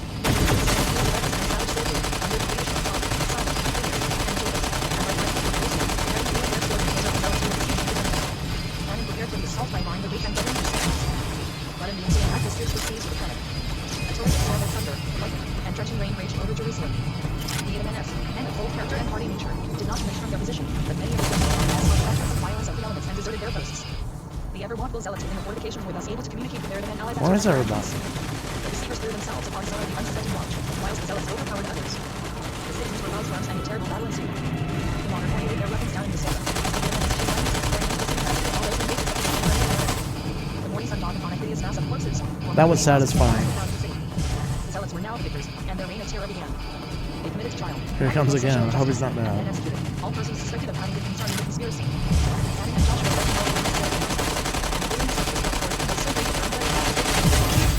the Sanhedrin naturally ceased to exist, so many of its members had been executed. But a new Sanhedrin seems to have been called into being by the Zealots, no longer of aristocratic and high priestly elements, but rather of democratic, also numbered 70 members. The Edomites were as heartily disliked by the Zealots as they were by the modern party, and many of them were personally Jerusalem. Meanwhile, the reign of terror continued, and amongst others fell Niger, the fear of Concur, probably because he had upheld the Sanhedrists. In fact, this one case corroborates the general rule that every revolution devours its original roots. For Niger was one of those who had strained every nerve to support the first rising amongst the Judeans, and his death was as not upon the rule of the Zealots. In order to check the anarchy which followed the overthrow of the Sanhedrin, John of Gisrala threw himself boldly into the front ranks, and was warmly supported by the Galilean fugitives.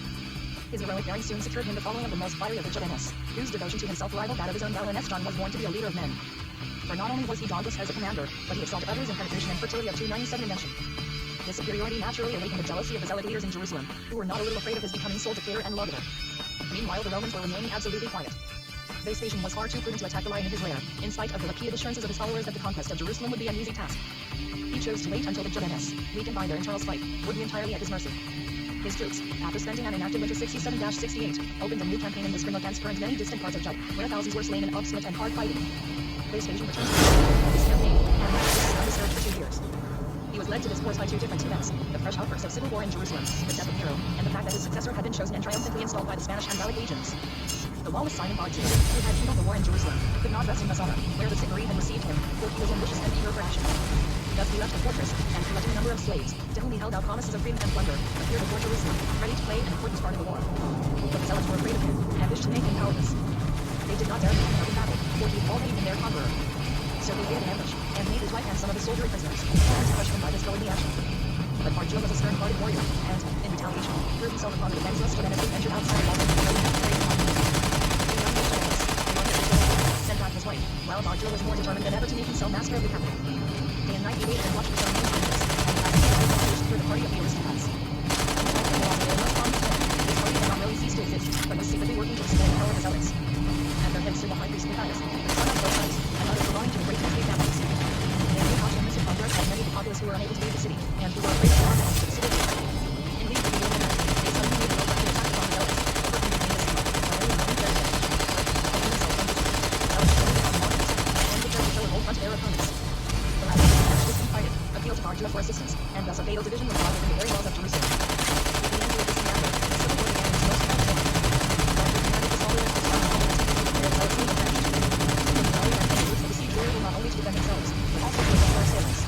In spite of his intentions, Bar-Jonah was obliged to withdraw and to take up a safer position in town.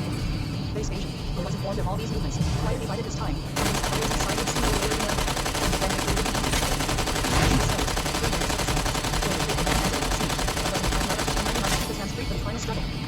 Nero had ended his shameful life with a shameful death 68, and now, who succeeded him as emperor, held the reins of power with the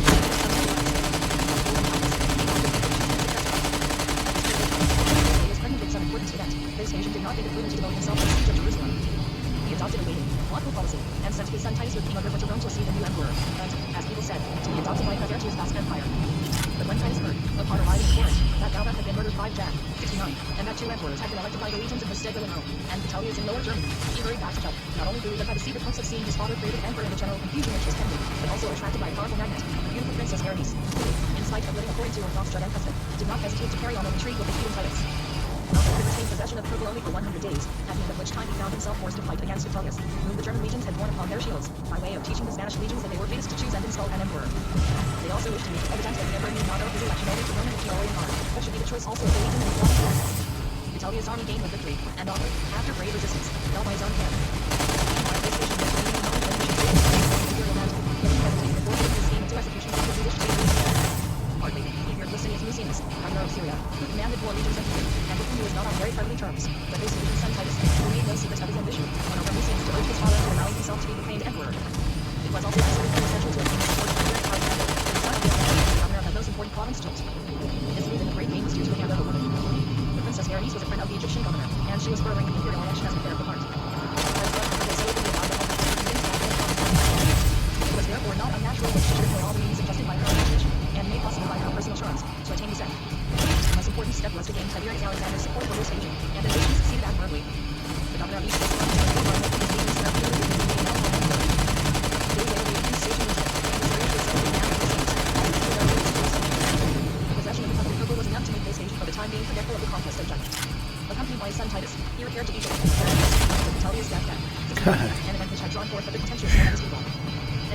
Jerusalem That was a bad situation right there. There were originally 4 distinct factions in the city, without counting the more modern. These were the 301 Jerusalem Zealots under Eleazar ben Simon and Simon ben Ezra, consisting only of 2,400 members, the Galilean Zealots under John, numbering 6,000 armed men, the Sinists and Sicaria numbering the West Minor army of 10,000 men, and the Eliahites under Jacob ben Sosa and Simon ben Katla, a troop of 5,000 men. These 24,000 heroic patriots might look with their valor to some account in one decisive battle could they but have acted in harmony. But not one of their leaders was capable of sacrificing his own ambition for general good. The followers of Eleazar claimed precedence on the grounds of their being natives of Jerusalem and of having thus given the first impulse to the movement. John insisted upon his superiority on account of his quickness of perception and readiness of action, and Simon felt the towards the Zealots, who had dared Roman's disorder. Members of the 4 different factions were perpetually meeting and fighting in the streets, giving the enemy both the time and the opportunity to devastate the surrounding country. For it was almost certain that no one faction would dare oppose the Romans, and equally certain that the 4 factions would not combine in arms against them. Titus, the new heir to the throne, at last made his appearance before Jerusalem February, Sunday, fully expecting that he would be able to force the city to siege. For the Romans were the first Romans of this rebellious capital should have made such a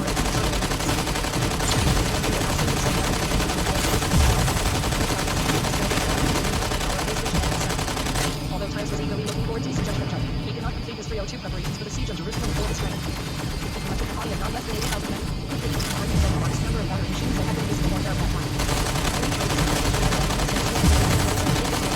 Not only brought a contingent of men, but who also tried to influence the inhabitants of Jerusalem in favor of the Romans. Tiberius Alexander, who sealed his apostasy from Judaism by going into battle against his own nation. And Josephus, the constant companion of Titus, who, on being a prisoner, had become a guide in the country which he knew so well. Titus was not experienced enough to and so David Judah apostles stand by his side, and gave him the command of his undying army directed to the Holy. The factions had gone together when this new danger threatened. Shortly before the Passover festival, numbers of devoted men streamed into Jerusalem to defend their holy city. The elders and chiefs had sent messengers to people living in the outlying provinces, praying for safety, and their request was not taken in vain. The walls of Jerusalem were fortified more strongly than ever. At last, Titus assembled his huge army from all sides and encamped ex Scopus Zophim, north of Jerusalem.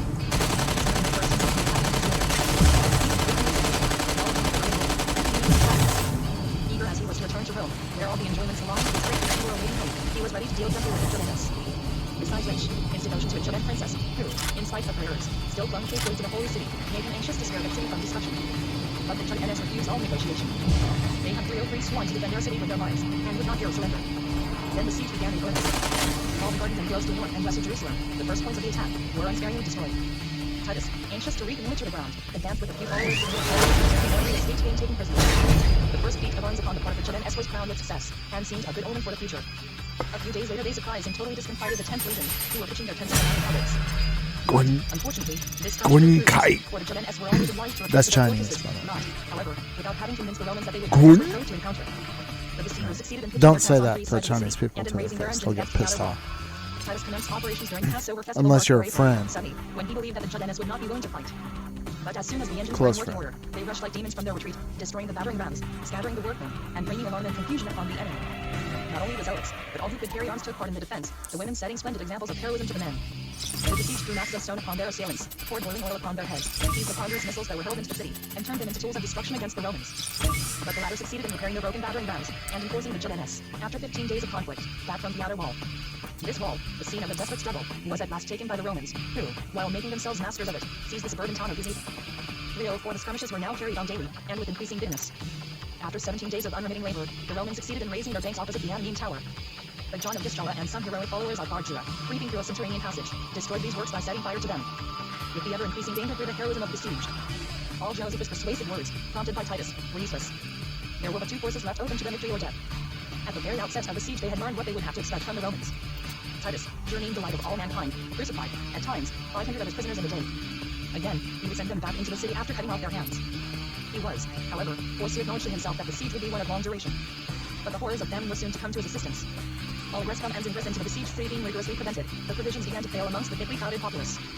Houses and streets were filled with unburied corpses, and the pangs of starvation seemed to destroy all feelings of pity in the unfortunate survivors. The prospect terrible one indeed, lingering deaths and numbers of deserters to the Romans, where they met with a fearful fate. As the number of these unfortunate fugitives increased, the zealots treated those whom they suspected of defection with still greater severity. A conspiracy being discovered amongst Bar-Jua's followers, that leader relentlessly punished the guilty with death. They were all beheaded in full view of the Roman camp, amongst them being Matthias Boethus, a priestly family. But in spite of the watchfulness of the zealots, they were unable to circumvent the traitors in all their designs.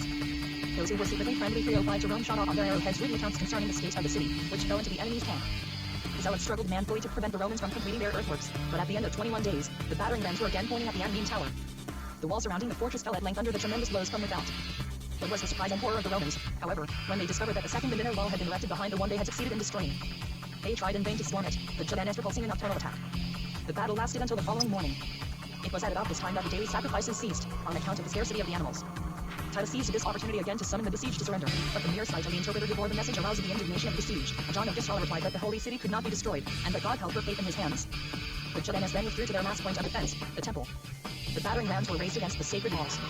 The unfortunate people were compelled to destroy the colonnades leading to the Ananim Tower, thus cutting off all connection with that fortress. I'm gonna There have no craft to tire out the to Romans, even setting fire to some of the pillars attached to the temple, and then continued pause to take here. flight. I think This strategy I was thought my succeeded, door leaving was the Romans open, fight but I over heard a the walls, knock. beyond which the Jadanas lay in ambush to So receive my them, daughter's leaving up. them to destroy My or wife casting is them with into my flames. daughter. Well, but she But the might fire not could be, not be so I want to go extinguished, and the check. beautiful colonnade on the So. western side was entirely destroyed. Meanwhile, the inhabitants of the city were suffering cruelly from famine, which was sapping their 306 life, obliterating all distinctions between rich and poor, and giving free scope to the lowest passions. Money had lost its value, for it could not purchase bread. Wow. This is an awesome book. This is volume 2, page 300 and something. Really good. I'm going to read it again.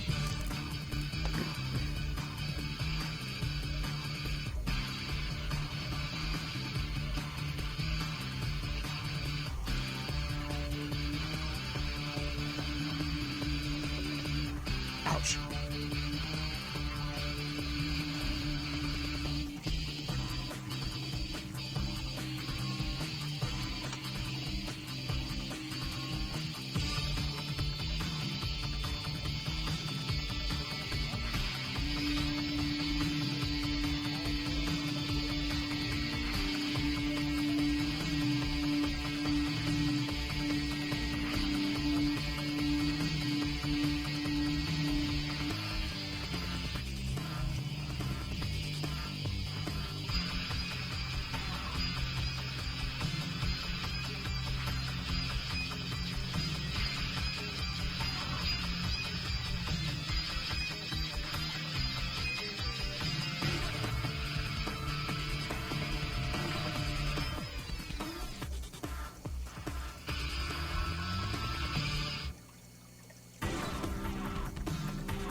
All right. I really appreciate you tuning in. I'm going to have to,